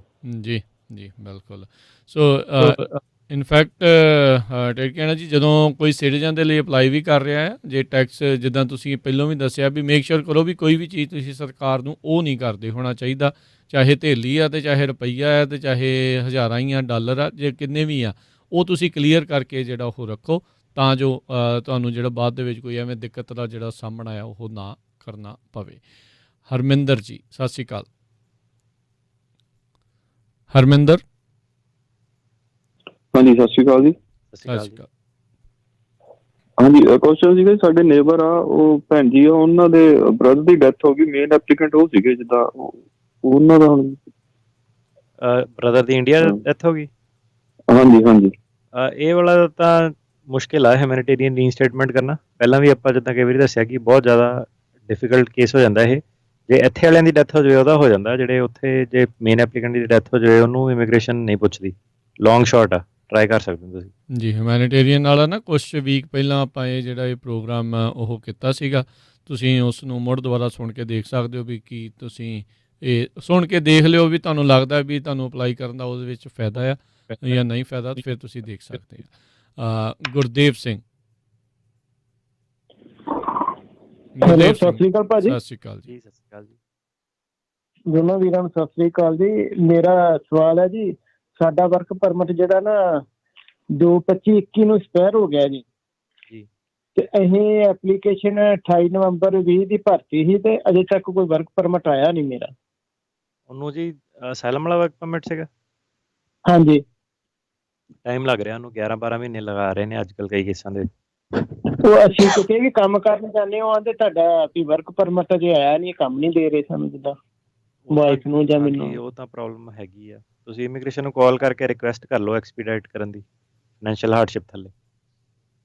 ਠੀਕ ਹੈ ਜੀ। ਉਹਦਾ ਕੋਈ ਨੰਬਰ ਹੈਗਾ ਜੀ? ਹਾਂਜੀ, ਇਮੀਗ੍ਰੇਸ਼ਨ ਦਾ ਤੁਸੀਂ ਸੁਣਦੇ ਰਹੋ, ਮੈਂ ਅਨਾਉਂਸ ਕਰ ਦਿੰਦਾ ਕੀ ਨੰਬਰ। ਜੀ ਥੈਂਕ ਯੂ। ਠੀਕ ਹੈ, ਓਕੇ ਜੀ, ਥੈਂਕ ਯੂ ਤੁਹਾਡਾ ਬਹੁਤ ਬਹੁਤ। ਰੁਪਿੰਦਰ ਕੌਰ, ਸਤਿ ਸ਼੍ਰੀ ਅਕਾਲ। ਸਤਿ ਸ਼੍ਰੀ ਅਕਾਲ ਜੀ। ਸਤਿ ਸ਼੍ਰੀ ਅਕਾਲ। ਅਸੀਂ ਜੀ ਵਰਕ ਪਰਮਿਟ ਲਈ ਉਹ ਪੁੱਛਣਾ ਸੀ, ਸਾਡਾ ਵੀ ਅਸਾਈਲਮ ਕੇਸ ਹੈ, ਜਨਵਰੀ ਦਾ ਅਸੀਂ ਕੀਤਾ ਹੋਇਆ ਹੈ, ਸਾਡਾ ਐਕਸਪਾਇਰ ਹੋ ਗਿਆ ਤੇ ਅਜੇ ਤੱਕ ਆਇਆ ਨਹੀਂ ਜੀ। ਸੇਮ ਥਿੰਗ ਹੀ ਹੈ ਜੀ। ਜਿੱਦਾਂ ਦੱਸਿਆ ਟਾਈਮ ਲੱਗ ਜਾਣਾ। ਉਹਦਾ ਨੰਬਰ ਤੁਸੀਂ ਜਿਹੜਾ ਹੈਗਾ ਉਹ ਹੈਗਾ 1-800-375-5283 1-800-375-5283। ਸੋ ਇਹਨਾਂ ਨੂੰ ਕਾਲ ਕਰੋ ਤੇ ਕਹੋ ਕਿ ਮੈਂ ਐਕਸਪੀਡਾਈਟ ਰਿਕੁਐਸਟ ਪਲੇਸ ਕਰਨੀ ਆ। ਉਹਨਾਂ ਨੇ ਪੁੱਛਣਾ ਕੀ ਕਾਰਨ ਆ, ਤੁਸੀਂ ਕਹਿਣਾ ਐਕਸਟ੍ਰੀਮ ਫਾਈਨੈਂਸ਼ੀਅਲ ਹਾਰਡਸ਼ਿਪ, ਤੇ ਫਿਰ ਉਹਦੇ ਥੱਲੇ ਤੁਸੀਂ ਦੱਸੋ ਕਿ ਚੱਲਦਾ ਨਹੀਂ ਪਿਆ, ਆਪਣੀ ਸਿਚੁਏਸ਼ਨ ਦੱਸੋ ਫੈਮਿਲੀ ਦੀ, ਤੇ ਇਮੀਗ੍ਰੇਸ਼ਨ ਤੁਹਾਡਾ ਪ੍ਰੋਸੈਸ ਕਰ ਸਕਦੀ ਹੈ। ਗਰੰਟੀ ਕੋਈ ਨਹੀਂ, ਪਰ ਟਰਾਈ ਕਰੋ ਜੀ। ਤੇ ਇਹਦੇ ਵਿੱਚ ਜਦੋਂ ਦੇਣਾ ਹੈ ਤੇ ਜਿਹੜਾ ਇਹ ਨੰਬਰ ਜਾਂ ਜਿਹੜਾ ਉਹ ਰਿਸਿਪਟ ਨੰਬਰ, ਇਹ ਚੀਜ਼ ਜਿਹੜੀ ਉਹ ਚਾਹੀਦੀ ਹੋਣੀ ਆ। ਹਾਂਜੀ, ਰਿਸੀਟ ਨੰਬਰ ਪੁੱਛਣਾ ਉਹਨਾਂ ਨੇ, ਨਾਮ ਵਗੈਰਾ ਪੁੱਛਣਾ, ਡੇਟ ਆਫ ਬਰਥ। ਠੀਕ ਹੈ ਜੀ। ਅਗਲੇ ਕਾਲਰ ਹਰਵਿੰਦਰ, ਸਤਿ ਸ਼੍ਰੀ ਅਕਾਲ। ਹਰਵਿੰਦਰ। ਹੈਲੋ, ਸਤਿ ਸ਼੍ਰੀ ਅਕਾਲ ਜੀ। ਸਤਿ ਸ਼੍ਰੀ ਅਕਾਲ। ਹਾਂਜੀ, ਮੈਂ ਯੂ ਵੀਜ਼ਾ ਦੇ ਬਾਰੇ ਮੇਰਾ ਕੁਐਸਚਨ ਆ। ਮੇਰਾ 2017 ਦਾ ਯੂ ਵੀਜ਼ਾ ਲੱਗਾ ਹੈ ਜੀ। ਉਹਦਾ ਮਤਲਬ ਮੈਂ ਵਰਕ ਪਰਮਿਟ ਜਿਹੜਾ ਹੁਣ ਅਪਲਾਈ ਕਰਨਾ, ਮੈਂ ਅਸਾਈਲੀ ਦਾ ਵੀ ਕੇਸ ਲਾਇਆ ਆ, ਮੇਰਾ ਉਹਦੇ 'ਚ ਵੀ ਅਜੇ ਕੁਛ ਨਹੀਂ ਆਇਆ, ਤੇ ਮੈਨੂੰ ਵਰਕ ਪਰਮਿਟ ਉਹਦੇ ਅਗੇਂਸਟ ਮਿਲ ਸਕਦਾ ਹੈ ਜਾਂ ਇਹਦੇ ਅਗੇਂਸਟ ਹੀ ਲਵਾਂ ਜੀ, ਤੇ ਉਹਨੂੰ ਕਿੰਨਾ ਟਾਈਮ ਹੋਰ ਲੱਗੇਗਾ? ਤੁਸੀਂ ਦੋਨੋਂ ਹੀ ਵਰਕ ਪਰਮਿਟ ਅਪਲਾਈ ਕਰ ਦਿਓ। ਜਦੋਂ ਵੀ ਤੁਸੀਂ ਐਲੀਜੀਬਲ ਹੋ ਯੂ ਵੀਜ਼ੇ ਦਾ ਤੁਸੀਂ ਕਰ ਸਕਦੇ ਹੋ, ਪਰ ਯੂ ਵੀਜ਼ੇ ਦਾ ਮਿਲਦਾ ਨਹੀਂ। ਉਹ ਜਦੋਂ ਨਾ ਡੈਫਰਡ ਐਕਸ਼ਨ ਗ੍ਰਾਂਟ ਕਰਦੇ ਉਦੋਂ ਹੀ ਦਿੰਦੇ ਨੇ। ਤੇ ਠੀਕ ਹੈ। ਅਸਾਈਲੀ ਵਾਲਾ ਤਾਂ ਤੁਹਾਡਾ ਪਤਾ ਨਹੀਂ ਕਲੌਕ ਰੁਕੀ ਹੋਈ ਆ, ਕੀ ਚੱਕਰ ਹੈ? ਨਹੀਂ ਨਹੀਂ, ਇਦਾਂ ਦਾ ਕੋਈ ਚੱਕਰ ਨਹੀਂ, ਉਹ ਚੱਲ ਹੀ ਰਿਹਾ ਜੀ, ਕੋਈ ਤਰੀਕ ਨਹੀਂ ਆਈ। ਮੈਂ 2013 ਦਾ ਅਪਲਾਈ ਕੀਤਾ ਆ। ਨਹੀਂ, ਵਰਕ ਨਾ ਮੇਰੀ ਫਸਟ ਹੀਅਰਿੰਗ ਸੈਕੰਡ ਉਹ ਆਈ ਜਾ ਰਿਹਾ। ਮੈਂ ਹੁਣ ਅਪਲਾਈ ਕਰਨਾ ਸੀ। ਹਾਂਜੀ, ਉਹ ਤੁਸੀਂ ਉਹੀ ਰੱਖੋ, ਅਸਾਈਲਮ ਵਾਲਾ ਹੀ ਰੱਖੋ। ਯੂ ਵੀਜ਼ੇ ਦਾ ਨਹੀਂ ਤੁਹਾਡਾ ਆਉਣਾ, ਅਸਾਈਲਮ ਵਾਲਾ ਹੀ ਤੁਸੀਂ ਅਪਲਾਈ ਕਰੋ ਵਰਕ ਪਰਮਿਟ। ਇੱਕ ਭਾਜੀ, ਮੇਰੇ ਬੱਚੇ ਜਿਹੜੇ 21 ਸਾਲ ਤੋਂ ਵੱਧ ਹੋ ਜਾਣੇ ਅਗਲੇ ਸਾਲ, ਉਹ ਯੂ ਵੀਜ਼ੇ 'ਚ ਕਵਰ ਹੋਣਗੇ ਜੇ ਮੇਰਾ ਗ੍ਰਾਂਟ ਹੋ ਜਾਂਦਾ ਕਿ ਨਹੀਂ? ਜੇ ਤੁਸੀਂ ਫਾਈਲ ਕਰਤਾ ਸੀਗਾ ਅਨਮੈਰਿਡ ਆ, ਉਹ ਹੋ ਸਕਦੇ ਨੇ। ਠੀਕ ਹੈ ਜੀ। ਠੀਕ ਹੈ ਜੀ, ਥੈਂਕ ਯੂ। ਮਿਹਰਬਾਨੀ ਜੀ। ਜੀ ਤੇ ਅਗਲੇ ਕਾਲਰ ਸੰਗਾ, ਸਤਿ ਸ਼੍ਰੀ ਅਕਾਲ। ਹਾਂਜੀ ਸੰਗਾ ਜੀ, ਸਤਿ ਸ਼੍ਰੀ ਅਕਾਲ। ਹਾਂਜੀ, ਜਿਹੜਾ ਬੰਦਾ ਬੋਲ ਨਹੀਂ ਸਕਦਾ ਉਹ ਗ੍ਰੀਨ ਕਾਰਡ ਹੈਗਾ ਆ, ਉਹ ਸਿਟੀਜ਼ਨ ਅਪਲਾਈ ਕਿਸ ਤਰ੍ਹਾਂ ਕਰੇ? ਉਹਦੀ ਡਿਸੇਬਿਲਿਟੀ ਦੀ ਅਕੋਮੋਡੇਸ਼ਨਸ ਹੁੰਦੀਆਂ। ਡਿਸੇਬਿਲਿਟੀ ਅਕੋਮੋਡੇਸ਼ਨ ਤੁਸੀਂ ਲੈ ਸਕਦੇ ਹੋ ਆਪਣੇ USCIS। ਫਿਰ ਕੀ ਕਰਦਾ ਹੈ ਕਿ ਉਹ ਸਾਈਨ ਲੈਂਗੁਏਜ ਆਉਂਦੀ ਉਹਨਾਂ ਨੂੰ। ਹਾਂਜੀ ਹਾਂਜੀ ਹਾਂਜੀ। ਹਾਂ, ਬਸ ਫਿਰ ਡਿਸੇਬਿਲਿਟੀ ਅਕੋਮੋਡੇਸ਼ਨ ਦੀ ਰਿਕੁਐਸਟ ਕਰੋ ਤੇ ਹੋ ਜਾਊਗਾ ਜੀ। ਉਹ ਫਿਰ ਉਹ ਧੰਨਵਾਦ ਜੀ। ਸੋ ਅੱਗੋਂ ਫਿਰ ਜਿਹੜਾ ਟੈਸਟ ਲੈਣ ਵਾਲਾ ਉਹ ਵੀ ਫਿਰ ਸਾਈਨ ਲੈਂਗੁਏਜ ਵਾਲਾ ਮੇ ਬੀ ਜਿਹੜਾ ਉਹ ਹੋਊਗਾ, ਤੇ ਉਹ ਨਾਲ ਜਿਹੜਾ ਉਹ ਕਰਕੇ ਫਿਰ ਉਸ ਹਿਸਾਬ ਦੇ ਨਾਲ ਕਰਨਗੇ। ਤੇ ਸੋ ਬੇਸਿਕਲੀ ਜੇ ਬੋਲ ਨਹੀਂ ਸਕਦਾ ਜਾਂ ਕਿਸੇ ਨੂੰ ਹੀਅਰਿੰਗ ਲੋਸ ਆ, ਜਾਂ ਉਹ ਸਾਰਿਆਂ ਦੇ ਲਈ ਇਹ ਜਿਹੜੇ ਡਿਸੇਬਿਲਿਟੀ ਅਕੋਮੋਡੇਸ਼ਨ ਜਿਹੜੀ ਉਹ ਹੋ ਜਾਂਦੀ ਆ। ਜੀ ਬਿਲਕੁਲ ਜੀ ਬਿਲਕੁਲ। ਸੋ ਜਦੋਂ ਤੁਸੀਂ ਫਾਰਮ ਭਰਦੇ ਆ ਤੇ ਉਹਦੇ ਵਿੱਚ ਆਈ ਥਿੰਕ ਅਖੀਰ ਦੇ ਵਿੱਚ ਜਾ ਕੇ ਇੱਦਾਂ ਦਾ ਹੁੰਦਾ ਆ ਨਾਲ ਵੀ ਤੁਹਾਨੂੰ ਇਸ ਚੀਜ਼ ਦੀ ਜਿਹੜੀ ਆ ਉਹ ਚੀਜ਼ ਚਾਹੀਦੀ ਆ। ਪਰ ਇਹਦਾ ਮਤਲਬ ਇਹ ਤਾਂ ਨਹੀਂ ਆ ਵੀ ਤੁਹਾਡੀ ਇੰਟਰਵਿਊ ਦੀ ਛੋਟ ਹੋ ਜਾਣੀ, ਉਹ ਤਾਂ ਉਹਨਾਂ ਨੇ ਕਰਨੀ ਹੀ ਕਰਨੀ ਹੈ ਨਾ। ਸਾਡੇ ਨਾ ਇੱਕ ਆਹੀ ਮਹੀਨੇ ਪਹਿਲੀ ਗੱਲ ਆ, ਕਲਾਇੰਟ ਸੀਗੀ, ਉਹਦੀ ਜਿਹੜੀ ਕੁੜੀ ਸੀਗੀ ਉਹ ਕੋਮਾ 'ਚ ਚਲ ਗਈ, ਕਾਫੀ ਦੇਰ ਓਕੇ ਤੋਂ ਕੋਮਾ 'ਚ ਹੀ ਸੀਗੀ। ਠੀਕ ਹੈ ਤੇ ਉਹ ਦੇਖੋ ਹੁਣ ਤੁਸੀਂ ਕੁਛ ਵੀ ਨਹੀਂ ਜਿੱਦਾਂ ਹੋ ਸਕਦਾ, ਤੇ ਫਿੰਗਰ ਪ੍ਰਿੰਟਿੰਗ, ਸਿਗਨੇਚਰ ਵਗੈਰਾ ਰਿਕੁਆਇਰਮੈਂਟ ਸੀਗੀ। ਤੇ ਫਿਰ ਆਪਾਂ ਇਮੀਗ੍ਰੇਸ਼ਨ ਨੂੰ ਕੰਟੈਕਟ ਕੀਤਾ ਕਿ ਇਹ ਤਾਂ ਬਾਇਓਮੈਟ੍ਰਿਕਸ ਲਈ ਆ ਨਹੀਂ ਸਕਦੀ, ਹਿੱਲ ਨਹੀਂ ਸਕਦੀ, ਸਾਈਨ ਨਹੀਂ ਕਰ ਸਕਦੀ। ਕਾਫੀ ਜ਼ਿਆਦਾ ਉਹ ਇਮੀਗ੍ਰੇਸ਼ਨ ਵਾਲੇ ਸੀਰੀਅਸਲੀ ਲੈਂਦੇ ਨੇ, ਬੜੀ ਜ਼ਿਆਦਾ ਉਹਨਾਂ ਨੇ ਹੈਲਪ ਵੀ ਕੀਤੀ। ਓਕੇ ਤੇ ਆਪਾਂ ਉੱਥੇ ਆ ਕੇ ਆਪਣਾ ਬੰਦਾ ਭੇਜ ਸਕਦੇ ਹਾਂ, ਜਿੱਥੇ ਤੁਹਾਡੇ ਹਸਪਤਾਲ 'ਚ ਆ ਕੇ ਪਰਸਨਲੀ ਫਿੰਗਰਪ੍ਰਿੰਟਸ ਵਗੈਰਾ ਲੈ ਜਾਊਗੇ। ਫਿਰ ਉਹਨਾਂ ਨੇ ਉਸ ਤੋਂ ਬਾਅਦ ਉਹ ਵੀ ਵੇਵ ਕਰਤੀ, ਕਹਿੰਦੇ ਇਹਦੀ ਵੀ ਲੋੜ ਨਹੀਂ ਹੈਗੀ। ਅੱਛਾ ਜੀ ਤੇ ਜੇ ਵਾਕਈ ਤੁਹਾਡਾ ਰੀਜ਼ਨ ਹੈਗਾ ਤੇ ਉਹ ਉਹਨੂੰ ਅਕਮੋਡੇਟ ਕਰ ਦਿੰਦੇ ਨੇ। ਅਕਮੋਡੇਟ ਤਾਂ ਦੇਖੋ ਸਿਟੀਜ਼ਨਸ਼ਿਪ 'ਚ ਉਹ ਬਾਕੀਆਂ ਨੂੰ ਵੀ ਕਰਦੇ ਸੀਗੇ ਹੈ ਨਾ। ਹੁਣ ਜੀ ਜੀ ਕਮਿਊਨਿਟੀ ਆਪਣੀਆਂ ਲੈਟਰਾਂ ਹੀ ਇੰਨੀਆਂ ਨਕਲੀ ਬਣਾ ਕੇ ਡਾਕਟਰਾਂ ਦੀਆਂ ਲਾਈਆਂ, ਉਹ ਵੀ ਤੰਗ ਆ ਗਏ ਹੈ ਨਾ। ਪਰ ਹੁਣ ਜੇ ਕਿਸੇ ਨੂੰ ਜੈਨੂਇਨ ਪ੍ਰੋਬਲਮ ਆ, ਉਹਨੂੰ ਤਾਂ ਆਫਕੋਰਸ ਇਮੀਗ੍ਰੇਸ਼ਨ ਹਮੇਸ਼ਾ ਹੀ ਅਕਮੋਡੇਟ ਕਰਦੀ ਹੈ।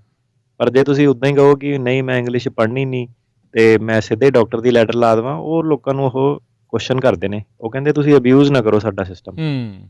ਲੋੜਵੰਦਾਂ ਲਈ ਆ ਬਾਕੀ ਜਿਹਨੂੰ ਪ੍ਰੋਬਲਮ ਜ਼ਰੂਰਤ ਆ, ਆ। ਹਾਂਜੀ, ਜਿਹਨਾਂ ਨੂੰ ਵਾਕਈ ਕੋਈ ਫਿਜ਼ੀਕਲ ਪ੍ਰੋਬਲਮ ਵਗੈਰਾ ਹੈ, ਇੰਨੇ ਨਿਰਦਈ ਨਹੀਂ ਹੈਗੇ, ਉਹ ਚੀਜ਼ਾਂ ਜਿਹੜੀਆਂ ਫਿਜ਼ੀਕਲ ਡਿਸੇਬਿਲਿਟੀਜ਼ ਵਗੈਰਾ ਉਹਨੂੰ ਪੂਰਾ ਕੋਆਰਡੀਨੇਟ ਕਰਦੇ ਨੇ। ਨਾ ਕਰਨ ਤਾਂ ਫਿਰ ਲਾਅਸੂਟ ਹੋ ਜਾਊਗਾ। ਜੀ ਬਿਲਕੁਲ। ਸੋ ਸਰੋਤੇ ਤੁਸੀਂ ਵੀ ਜੇ ਕਾਲ ਕਰਕੇ ਅਟਾਰਨੀ ਟੇਟਕੀਆਣਾ ਹੋਣਾ ਨੂੰ ਸਵਾਲ ਪੁੱਛਣਾ ਚਾਹੁੰਦੇ ਹੋ ਤਾਂ ਫੋਨ ਨੰਬਰ ਹੈ 408 272 5200 4082725200। ਪੌਲ ਸਿੰਘ ਸਤਿ ਸ਼੍ਰੀ ਅਕਾਲ ਦੋਨਾਂ ਵੀਰਾਂ ਨੂੰ, ਸਤਿ ਸ਼੍ਰੀ ਅਕਾਲ ਭਾਜੀ। ਸਤਿ ਸ਼੍ਰੀ ਅਕਾਲ। ਸਤਿ ਸ਼੍ਰੀ ਅਕਾਲ। ਮੇਰਾ ਕੁਐਸਚਨ ਹੈ ਕਿ ਜਿਸ ਤਰ੍ਹਾਂ ਮੈਂ ਮੇਰੇ ਕੋਲ 81 ਵਾਲੇ ਪੇਪਰ ਸੀ ਤੇ ਮੇਰੇ ਬੱਚੇ 21 ਸਾਲ ਦੇ ਹੋ ਗਏ ਨੇ, ਤੇ ਉਹ ਮੈਨੂੰ ਅਪਲਾਈ ਕਰ ਸਕਦੇ? ਜਿਹੜੇ ਤੁਸੀਂ 81 ਵਾਲੇ ਪੇਪਰ ਤੁਸੀਂ ਆਏਂਗੇ ਤਾਂ 2 ਨੰਬਰ ਸੀਗੇ? ਮੈਂ ਆਇਆ 2 ਨੰਬਰ 'ਚ ਹੀ, ਮੁੜ ਕੇ ਮੈਂ ਪਰਮਿਸ਼ਨ ਲੈ ਕੇ ਇੱਥੋਂ ਕੈਨੇਡਾ ਗਿਆ ਤੇ ਕੈਨੇਡਾ ਤੋਂ ਫਿਰ ਵਾਪਸ ਆ ਗਿਆ। ਜੇ ਤਾਂ ਤੁਸੀਂ 81 ਵਾਲੇ ਪੇਪਰ ਆਪਣੇ ਵਾਕਈ ਤੁਸੀਂ 81 'ਚ ਸੀਗੇ, ਕੋਈ ਤੁਹਾਡਾ ਫਰਾਡ ਨਹੀਂ ਹੈਗਾ, ਜਿੱਦਾਂ ਕਾਫੀ ਸਾਰੇ 81 ਵਾਲੇ ਪੇਪਰ ਲੋਕਾਂ ਨੇ ਝੂਠ ਲਾਏ ਨੇ, ਮੰਨ ਲਓ ਤੁਹਾਡਾ ਕੋਈ ਫਰੂਡ ਵਾਲਾ ਸੀਨ ਨਹੀਂ ਹੈਗਾ, ਤੁਸੀਂ ਨਾਮ ਨੂਮ ਕੋਈ ਡੇਟ ਆਫ ਬਰਥ ਗਲਤ ਨਹੀਂ ਵਰਤਿਆ, ਤੇ ਤੁਹਾਡੇ ਜਿਹੜਾ ਪੇਰੋਲ ਦੀ ਐਂਟਰੀ ਆ ਉਹਨੂੰ ਤੁਸੀਂ ਆਰਗਿਊ ਕਰ ਸਕਦੇ ਹੋ ਕਿ ਇਹਨੂੰ ਐਡਮਿਸ਼ਨ ਮੰਨੀ ਜਾਵੇ, ਤੇ ਤੁਹਾਡੇ ਜਿਹੜੇ ਬੱਚੇ ਉਹ ਤੁਹਾਡਾ ਇੱਥੇ ਐਡਜਸਟਮੈਂਟ ਫਾਈਲ ਕਰ ਸਕਦੇ ਆ। ਤੇ ਪੋਸੀਬਲ ਹੈਗਾ, ਤੁਸੀਂ ਸਾਡੇ ਆਫਿਸ ਨਾਲ ਅਪਾਇੰਟਮੈਂਟ ਬਣਾਓ ਤੇ ਫਿਰ ਆਪਾਂ ਇਸ ਬਾਰੇ ਡਿਟੇਲ 'ਚ ਗੱਲ ਕਰਾਂਗੇ ਕਿ ਪੰਗਾ ਕਿੱਥੇ ਪੈਣਾ।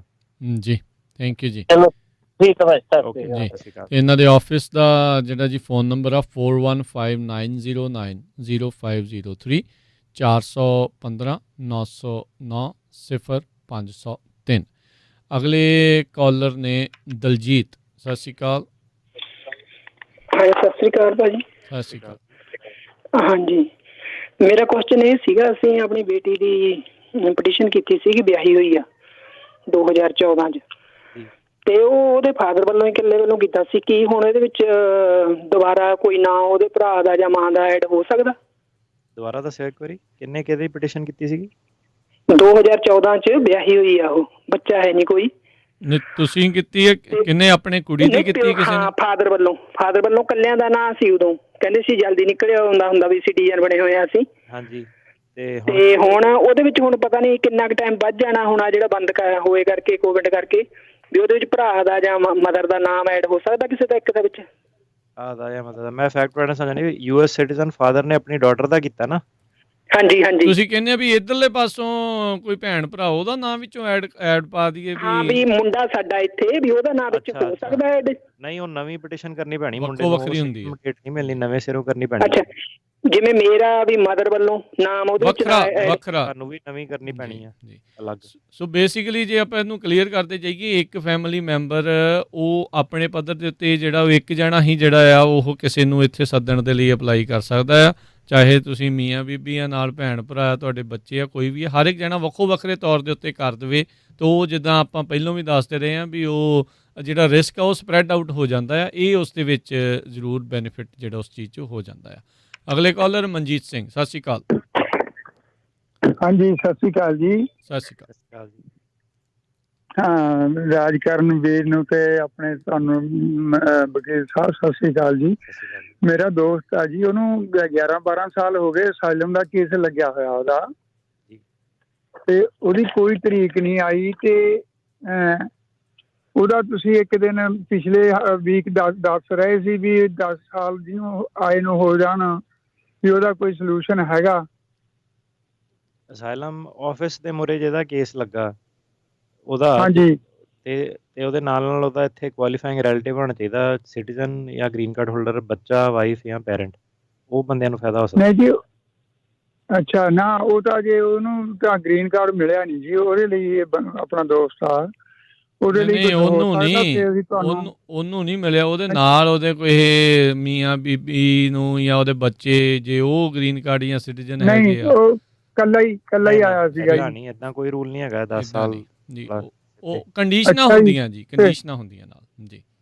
ਫਿਰ ਠੀਕ ਹੈ ਜੀ, ਓਕੇ ਜੀ, ਥੈਂਕ ਯੂ ਜੀ, ਬਹੁਤ ਮਿਹਰਬਾਨੀ, ਧੰਨਵਾਦ ਜੀ। ਅਗਲੇ ਜਿਹੜੇ ਕਾਲਰ ਨੇ ਬਲਜਿੰਦਰ, ਸਤਿ ਸ਼੍ਰੀ ਅਕਾਲ ਜੀ। ਸਤਿ ਸ਼੍ਰੀ ਅਕਾਲ ਭਾਜੀ। ਸਤਿ ਸ਼੍ਰੀ ਅਕਾਲ ਜੀ। ਭਾਜੀ ਮੇਰਾ ਕੁਐਸਚਨ ਸੀਗਾ, ਅੱਗੇ ਤੁਸੀਂ ਤਾਂ ਦੱਸ ਦਿੱਤਾ ਆ, ਪਰ ਜਿਹੜੇ ਮੇਰੇ ਬ੍ਰਦਰ ਆ ਉਹਨਾਂ ਨੇ ਪਟੀਸ਼ਨ ਕੀਤੀ ਆਪਣੀ ਬੇਟੀ ਦੀ 2016 ਜਨਵਰੀ ਦੀ ਆ ਜਿੱਦਾਂ, ਤੇ ਉਹਨਾਂ ਨੇ ਸਿਟੀਜ਼ਨ ਲਈ ਭਰ ਦਿੱਤਾ ਆ। ਉਹ ਸੀਗਾ ਕੁਐਸਚਨ ਵੀ ਉਹਨੂੰ ਕਿੱਦਾਂ ਮਤਲਬ ਰਹਿਣ ਦੇਣ ਜਾਂ ਉਹਨੂੰ ਕੈਂਸਲ ਕਰ ਦੇਣ। ਹੁਣ ਤੁਸੀਂ ਗ੍ਰੀਨ ਕਾਰਡ ਹੋਲਡਰ ਨੇ, ਸਮਝਿਆ ਨਹੀਂ? ਹਾਂਜੀ, ਗ੍ਰੀਨ ਕਾਰਡ ਹੋਲਡਰ ਨੇ, ਉਹਦਾ ਸਿਟੀਜ਼ਨ ਲਈ ਅਪਲਾਈ ਕਰ ਦਿੱਤਾ, ਪਰ ਉਹ ਮਤਲਬ ਵੀ ਜਿੱਦਾਂ ਤੁਸੀਂ ਸੁਣਿਆ ਮੈਂ ਗ੍ਰੀਨ ਕਾਰਡ ਵਾਲੇ ਅੱਗੇ ਚੱਲ ਰਹੇ ਆ, ਸੋ ਫਿਰ ਉਹ ਕਿੱਦਾਂ ਮਤਲਬ ਉਹਨੂੰ ਰਹਿਣ ਦੇਣ? ਤੁਸੀਂ ਸਿਟੀਜ਼ਨ ਦੀ ਅਪਲਾਈ ਕਰ ਦਿਓ, 100 ਨਾ ਚੁੱਕਿਓ। ਕੀਤਾ ਆ। 100 ਨਾ ਚੁੱਕਿਓ, 100 ਪੋਸਟਪੋਨ ਕਰ ਲਓ, ਤੋਂ ਦੇਖ ਲਓ ਤੁਸੀਂ।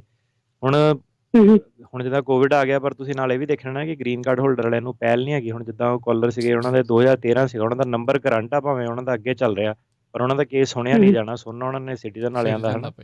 ਸੋ ਤੁਸੀਂ ਸਿਟੀਜ਼ਨ ਅਪਲਾਈ ਕਰ ਦਿਓ, ਉਦੋਂ ਦੇਖ ਲਿਓ, 100 ਨੂੰ ਪੋਸਟਪੋਨ ਕਰ ਦਿਓ। ਨਾਲੇ ਸਿਟੀਜ਼ਨ ਇਹ ਥੋੜੀ ਵੀ ਅੱਜ ਅਪਲਾਈ ਕੀਤੀ ਤੇ ਕੱਲ ਨੂੰ ਹੋ ਜਾਣੀ, ਉਹਨੂੰ ਵੀ ਸਾਲ ਲੱਗ ਜਾਂਦਾ ਆ। ਸੋ ਉਹਦਾ ਵੈਸੇ ਫਿਰ ਵੀ ਕਿੰਨਾ ਕੁ ਟਾਈਮ ਲੱਗ ਸਕਦਾ? 2016 ਦੇ ਆ, ਜਨਵਰੀ ਦੇ ਆ।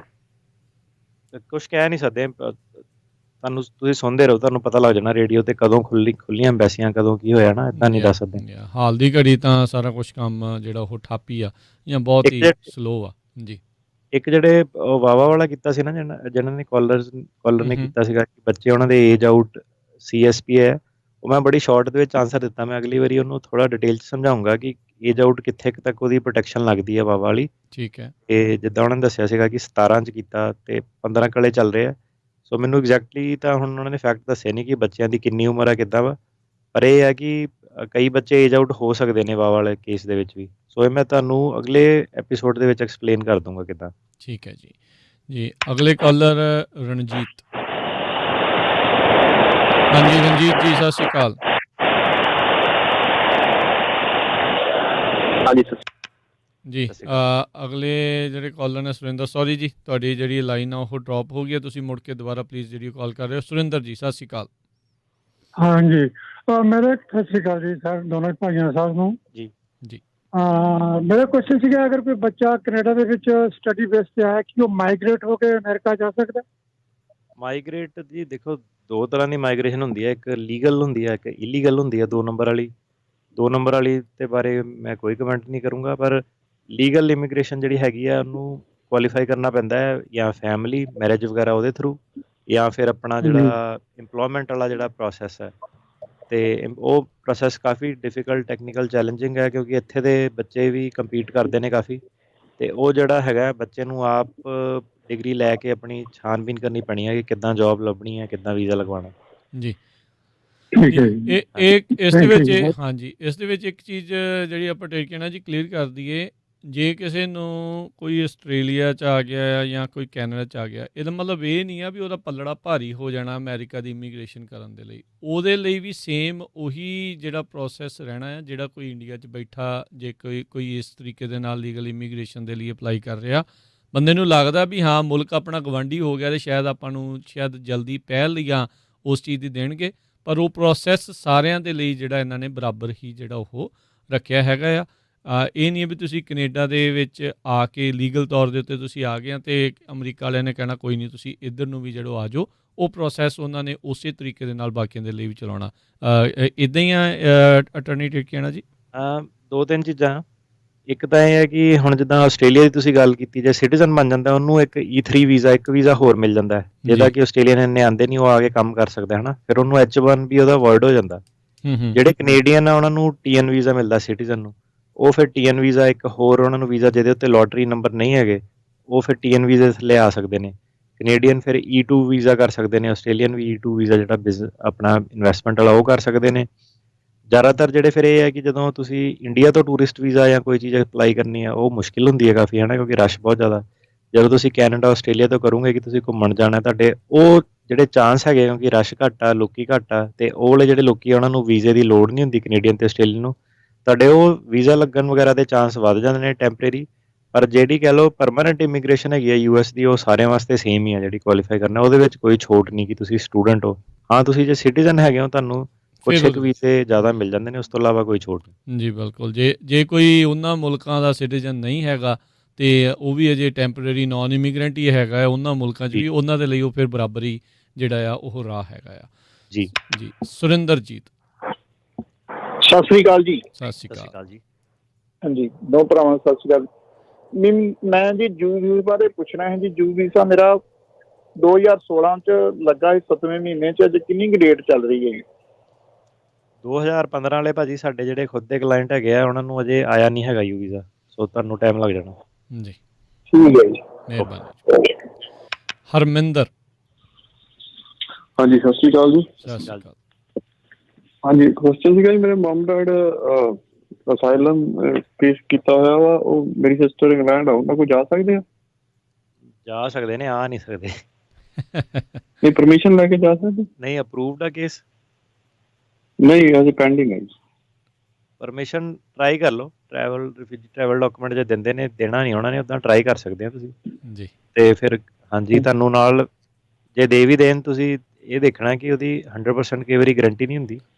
ਸੋ ਜੇ ਤੁਸੀਂ ਪੰਗਾ ਲੈਣਾ ਉਹ ਤੇ ਡਾਇਰੈਕਟ ਏਅਰਲਾਈਨਸ ਨਾ ਜਾਇਓ, ਜਿਹੜਾ ਇੰਡੀਆ ਦਾ ਪਾਸਪੋਰਟ ਆ ਉਹਨੂੰ ਯੂਜ਼ ਨਹੀਂ ਕਰਨਾ, ਤੇ ਜਿਹੜਾ ਅਸੀਂ ਰਿਫਿਊਜੀ ਟਰੈਵਲ ਡਾਕੂਮੈਂਟ ਆ ਪਾਸਪੋਰਟ ਵਾਂਗੂ ਇੱਕ ਲੱਗਦਾ ਹੁੰਦਾ ਬੁਕਲੇਟ ਜਿਹੀ ਹੁੰਦੀ ਆ, ਉਹੀ ਯੂਜ਼ ਕਰਨੀ ਹੈ। ਠੀਕ ਹੈ ਜੀ। ਥੈਂਕ ਯੂ ਜੀ। ਓਕੇ। ਤੇ ਸਲਾਹ ਵੈਸੇ ਕੀ ਹੈ, ਨਹੀਂ ਜਾਣਾ ਚਾਹੀਦਾ ਜਿੰਨੀ ਦੇਰ ਤੱਕ ਤੁਹਾਡਾ ਅਪਰੂਵ ਨਾ ਹੋ ਜਾਵੇ? ਨਹੀਂ ਜਾਣਾ ਚਾਹੀਦਾ, ਕਿਉਂਕਿ ਵਾਪਸੀ ਦੀ ਗਾਰੰਟੀ ਨਹੀਂ। ਅਤੇ ਤੁਸੀਂ ਮਤਲਬ ਨਾ ਤੁਸੀਂ ਇੰਡੀਆ ਜਾਣ ਜੋਗੇ, ਫਿਰ ਨਾ ਤੁਸੀਂ ਇੰਗਲੈਂਡ ਜਾਣ ਜੋਗੇ, ਤੇ ਨਾ ਤੁਸੀਂ ਅਮਰੀਕਾ ਜਾਣ ਜੋਗੇ, ਰਿਸਕ ਜ਼ਿਆਦਾ ਵਾ। ਦੋ ਤਿੰਨ ਮੁਲਕ ਹੈਗਾ ਉਹ ਆ ਕੇ ਮਿਲ ਜਾਣ ਇੱਥੇ, ਹੈ ਨਾ। ਜੀ ਜੀ। ਅਗਲੇ ਕਾਲਰ ਮਨਦੀਪ। ਹਾਂਜੀ ਸਰ, ਸਤਿ ਸ਼੍ਰੀ ਅਕਾਲ। ਸਤਿ ਸ਼੍ਰੀ ਅਕਾਲ ਸਰ, ਮੇਰਾ ਇੱਕ ਕੁਐਸਚਨ ਹੈ। ਮੇਰਾ ਬਿਜ਼ਨਸ ਪਾਰਟਨਰ, ਮੈਂ ਗ੍ਰੀਨ ਕਾਰਡ ਆ ਤੇ ਮੇਰਾ ਬਿਜ਼ਨਸ ਪਾਰਟਨਰ ਉਹਦੇ ਕੋਲ ਵਰਕ ਪਰਮਿਟ ਆ, ਤੇ ਉਹਦਾ ਵਰਕ ਪਰਮਿਟ ਲਾਸਟ ਮੰਥ ਖਤਮ ਹੋ ਗਿਆ ਸੀ, ਉਹਨੇ ਅਪਲਾਈ ਕੀਤਾ। ਜਿੱਦਾਂ ਤੁਸੀਂ ਕਿਹਾ ਕਿ 11 ਮਹੀਨੇ ਲੱਗ ਰਹੇ, ਫਿਰ ਉਹਦਾ ਕੀ ਹੋਏਗਾ? ਕਿਹੜੀ ਕੈਟਾਗਰੀ 'ਚ ਕੀਤਾ ਉਹਨੇ? ਅਸਾਈਲਮ। ਤੇ ਉਹਨੂੰ ਉਹਨਾਂ ਨੇ ਰਿਸੀਟ ਦਿੱਤੀ ਹੈ? ਹਾਂਜੀ, ਰਿਸੀਟ ਨੋਟਿਸ ਮਿਲਿਆ ਹੋਇਆ। ਤੇ 6 ਮਹੀਨੇ ਦੀ ਦਿੱਤੀ ਨਹੀਂ ਗ੍ਰਾਂਟ ਉਹਨਾਂ ਨੇ, ਆਟੋਮੈਟਿਕ ਐਕਸਟੈਂਸ਼ਨ? ਉਹ ਮਿਲੀ ਹੋਈ ਆ। ਫਿਰ ਕੀ ਸਵਾਲ ਕੀ ਹੈ? ਲੈਟਸ ਸੇ 6 ਮਹੀਨੇ ਤੱਕ ਨਹੀਂ ਆਉਂਦਾ, 11 ਮਹੀਨੇ ਲੱਗ ਜਾਂਦੇ, ਤੇ ਉਹਦਾ ਕੀ ਹੋਏਗਾ ਜਿਹੜੇ ਵਿੱਚ 4-5 ਮਹੀਨੇ ਹੋਏ? ਦੁਬਾਰਾ ਤੁਸੀਂ ਇਮੀਗ੍ਰੇਸ਼ਨ ਨੂੰ ਕੰਟੈਕਟ ਕਰੋਗੇ ਤੇ ਹਾਂਜੀ ਉਹਨਾਂ ਨੂੰ ਕਹੋਗੇ ਕਿ ਐਕਸਪੀਰਾਈਟ ਕਰੋ, ਐਕਸਟ੍ਰੀਮ ਫਾਈਨੈਂਸ਼ੀਅਲ ਲਾਸ ਹੈ। ਜੀ ਜੀ। ਤੇ ਬਾਕੀ ਉਹਨਾਂ ਦੀ ਮਰਜ਼ੀ ਹੈ ਜੀ, ਉਹ ਮੰਨਦੇ ਆ ਕਿ ਨਹੀਂ ਮੰਨਦੇ ਹੈਗੇ। ਹਾਂਜੀ, ਹੁਣ ਉਹ ਨਾ ਮੈਂ ਆਨਸਰ ਨਹੀਂ ਦੇ ਸਕਦਾ ਹੁਣ, ਨਾ ਮੈਂ ਤੁਹਾਨੂੰ ਇਹ ਕਹਿ ਸਕਦਾ ਕਿ ਤੁਸੀਂ ਕੰਮ ਕਰ ਲਓ, ਪੇਰੋਲ ਨਾ ਰਨ ਕਰਿਓ, ਬਾਅਦ 'ਚ ਰਨ ਕਰ ਲਿਓ, ਹੈ ਨਾ। ਮਤਲਬ ਮੈਂ ਤੁਹਾਨੂੰ ਉਹ ਨਹੀਂ ਸਲਾਹ ਦੇ ਸਕਦਾ, ਨਾ ਮੈਂ ਤੁਹਾਨੂੰ ਇਹ ਕਹਿ ਸਕਦਾ ਕਿ ਉਹ ਆਥੋਰਾਈਜ਼ ਟੂ ਵਰਕ ਹੈਗੇ ਆ। ਜੇ ਤਾਂ ਇਮੀਗ੍ਰੇਸ਼ਨ ਤੁਹਾਨੂੰ ਲੈਟਰ ਦਿੰਦੀ ਆ ਕਿ 6 ਮਹੀਨੇ ਦੀ ਹੋਰ ਐਕਸਟੈਂਸ਼ਨ ਆ, ਤੇ ਤੁਸੀਂ ਫੇਰ ਕਰ ਸਕਦੇ ਹੋ। ਜੇ ਨਹੀਂ ਦਿੰਦੀ ਤਾਂ ਤੁਹਾਨੂੰ legally technically speaking work authorisation ਨਹੀਂ ਹੈਗੀ। ਜੀ ਜੀ। ਇੱਕ ਰੀਜ਼ਨ ਉਹਨਾਂ ਨੇ 6 ਮਹੀਨੇ ਦਾ ਹੀ ਕੀਤਾ, ਨਹੀਂ ਤਾਂ ਉਹਨਾਂ ਨੇ ਇੱਦਾਂ ਲਿਖ ਦੇਣਾ ਸੀ ਕਿ ਜਦ ਤੱਕ ਤੁਹਾਡੀ ਐਪਲੀਕੇਸ਼ਨ ਪੈਂਡਿੰਗ ਆ ਤੁਸੀਂ ਤਦ ਤੱਕ ਕੰਮ ਕਰ ਸਕਦੇ ਆ, ਪਰ ਇੱਦਾਂ ਨਹੀਂ ਉਹਨਾਂ ਨੇ ਕੀਤਾ, ਉਹ 6 ਮਹੀਨੇ ਦੇ ਦਿੰਦੇ ਨੇ। ਜੀ ਬਿਲਕੁਲ। ਇੱਕ ਇਹ ਜੀ ਦੱਸ ਦਈਏ ਕਿ ਹੁਣ ਜਿਹੜੇ ਲੋਕੀ ਵਰਕ ਪਰਮਿਟ ਫਾਈਲ ਕਰਦੇ ਨੇ ਨਾ, ਤੁਸੀਂ ਇਹ ਸਾਰੇ ਕਾਲਰਾਂ ਦੀਆਂ ਗੱਲਾਂ ਸੁਣੋ ਕਿ ਕਿੰਨਾ ਟਾਈਮ ਲੱਗਦਾ। ਤੁਸੀਂ 6 ਮਹੀਨੇ ਪਹਿਲਾਂ ਤੱਕ ਫਾਈਲ ਕਰ ਸਕਦੇ ਹੋ। ਫਿਰ ਸਵਾਲ ਉਹੀ ਆ ਜਾਂਦਾ ਕਿ ਤੁਸੀਂ ਵੇਟ ਕਾਹਦੀ ਕਰਦੇ ਹੋ? ਤੁਸੀਂ 6 ਮਹੀਨੇ ਪਹਿਲਾਂ ਫਾਈਲ ਕਰੋ ਤਾਂ ਕਿ 6 ਮਹੀਨੇ ਤੁਹਾਡੇ ਉਹ ਵਰਤ ਹੋ ਜਾਣ, ਫਿਰ ਉਸ ਤੋਂ ਬਾਅਦ, ਹੈ ਨਾ। ਜੇ ਮੰਨ ਲਓ 11 ਮਹੀਨੇ ਵੀ ਲੱਗਦੇ ਆ, ਤੇ ਫਿਰ ਤੁਹਾਡੇ ਉਹ ਸਾਲ ਦੇ ਵਿੱਚ ਤੁਹਾਡਾ ਕੰਮ ਜਿਹੜਾ ਉਹ ਨੇਪਰੇ ਚੜ ਜਾਂਦਾ ਹੈ। ਸੋ ਉਹਨਾਂ ਨੇ ਤਾਂ ਹੀ ਪਹਿਲੋਂ ਅਪਲਾਈ ਕਰਨ ਦੇ ਲਈ ਦਿੱਤਾ ਵੀ ਦੇ ਨੋ ਵੀ ਕਈ ਜਿਹੜੀ ਟਾਈਮ ਜਿਹੜਾ ਹੈ ਬੈਕਲੌਗ ਜਿਹੜਾ ਉਹ ਚੀਜ਼ਾਂ 'ਚ ਹੁੰਦਾ ਹੈ। ਗੁਰਮੀਤ ਸਿੰਘ। ਹਾਂਜੀ ਗੁਰਮੀਤ ਜੀ। ਹਾਂਜੀ ਸਤਿ ਸ਼੍ਰੀ ਅਕਾਲ ਜੀ। ਸਤਿ ਸ਼੍ਰੀ ਅਕਾਲ ਵੀਰ ਜੀ, ਮੇਰਾ ਸਵਾਲ ਇਹ ਹੈਗਾ ਕਿ ਮੇਰੇ ਗ੍ਰੈਂਡ ਪੇਰੈਂਟਸ ਨੇ ਮੇਰੇ ਹੋਇਆ, ਹੁਣ ਉਹਨਾਂ ਦੀ ਵਾਰੀ ਆਉਣ ਵਾਲੀ ਹੈ, ਪਰ ਚਾਚਾ ਜੀ ਬੈਕ ਇਨ 90-91 ਚ 2 ਸਾਲ ਇੱਥੇ ਰਹਿ ਗਏ ਸੀ, ਤੇ ਉਹਨਾਂ ਨੇ ਅਸਾਈਲਮ ਫਾਈਲ ਕੀਤਾ ਸੀ, ਵਿੱਚ ਛੱਡ ਕੇ ਚਲੇ ਗਏ ਸੀ। ਕੀ ਆਵਾਜ਼ ਘੱਟ ਗਈ? ਬੇਸਿਕਲੀ ਸਮਝ ਆ ਗਿਆ ਕਿ ਜੀ ਦੇਖੋ, ਜਦੋਂ ਦੋ ਚੀਜ਼ਾਂ, ਜਦੋਂ ਤੁਸੀਂ ਮੰਨ ਲਓ ਭਾਵੇਂ ਆਪ ਛੱਡ ਕੇ ਚਲ ਗਏ, ਭਾਵੇਂ ਤੁਹਾਡੇ ਡੀਪੋਟੇਸ਼ਨ ਲੱਗੀ, ਜੋ ਵੀ ਹੈ, ਭਾਵੇਂ ਲੱਗੀ ਨਹੀਂ ਲੱਗੀ, ਜਦੋਂ ਤੁਸੀਂ 10 ਸਾਲ ਤੱਕ ਤੁਹਾਡੇ ਉੱਤੇ ਬਾਰ ਹੁੰਦੀ ਆ ਆਉਣ ਦੀ, ਜੇ ਉਹ ਛੱਡ ਕੇ ਚਲ ਗਏ ਸੀਗੇ, ਉਹਨਾਂ ਦੇ 10 ਸਾਲ ਉਹ ਆਲਰੇਡੀ ਪੂਰੇ ਹੋ ਗਏ ਆ, ਉਸ ਚੀਜ਼ ਦਾ ਉਹਨਾਂ ਨੂੰ ਕੋਈ ਫਰਕ ਨਹੀਂ ਪਊਗਾ।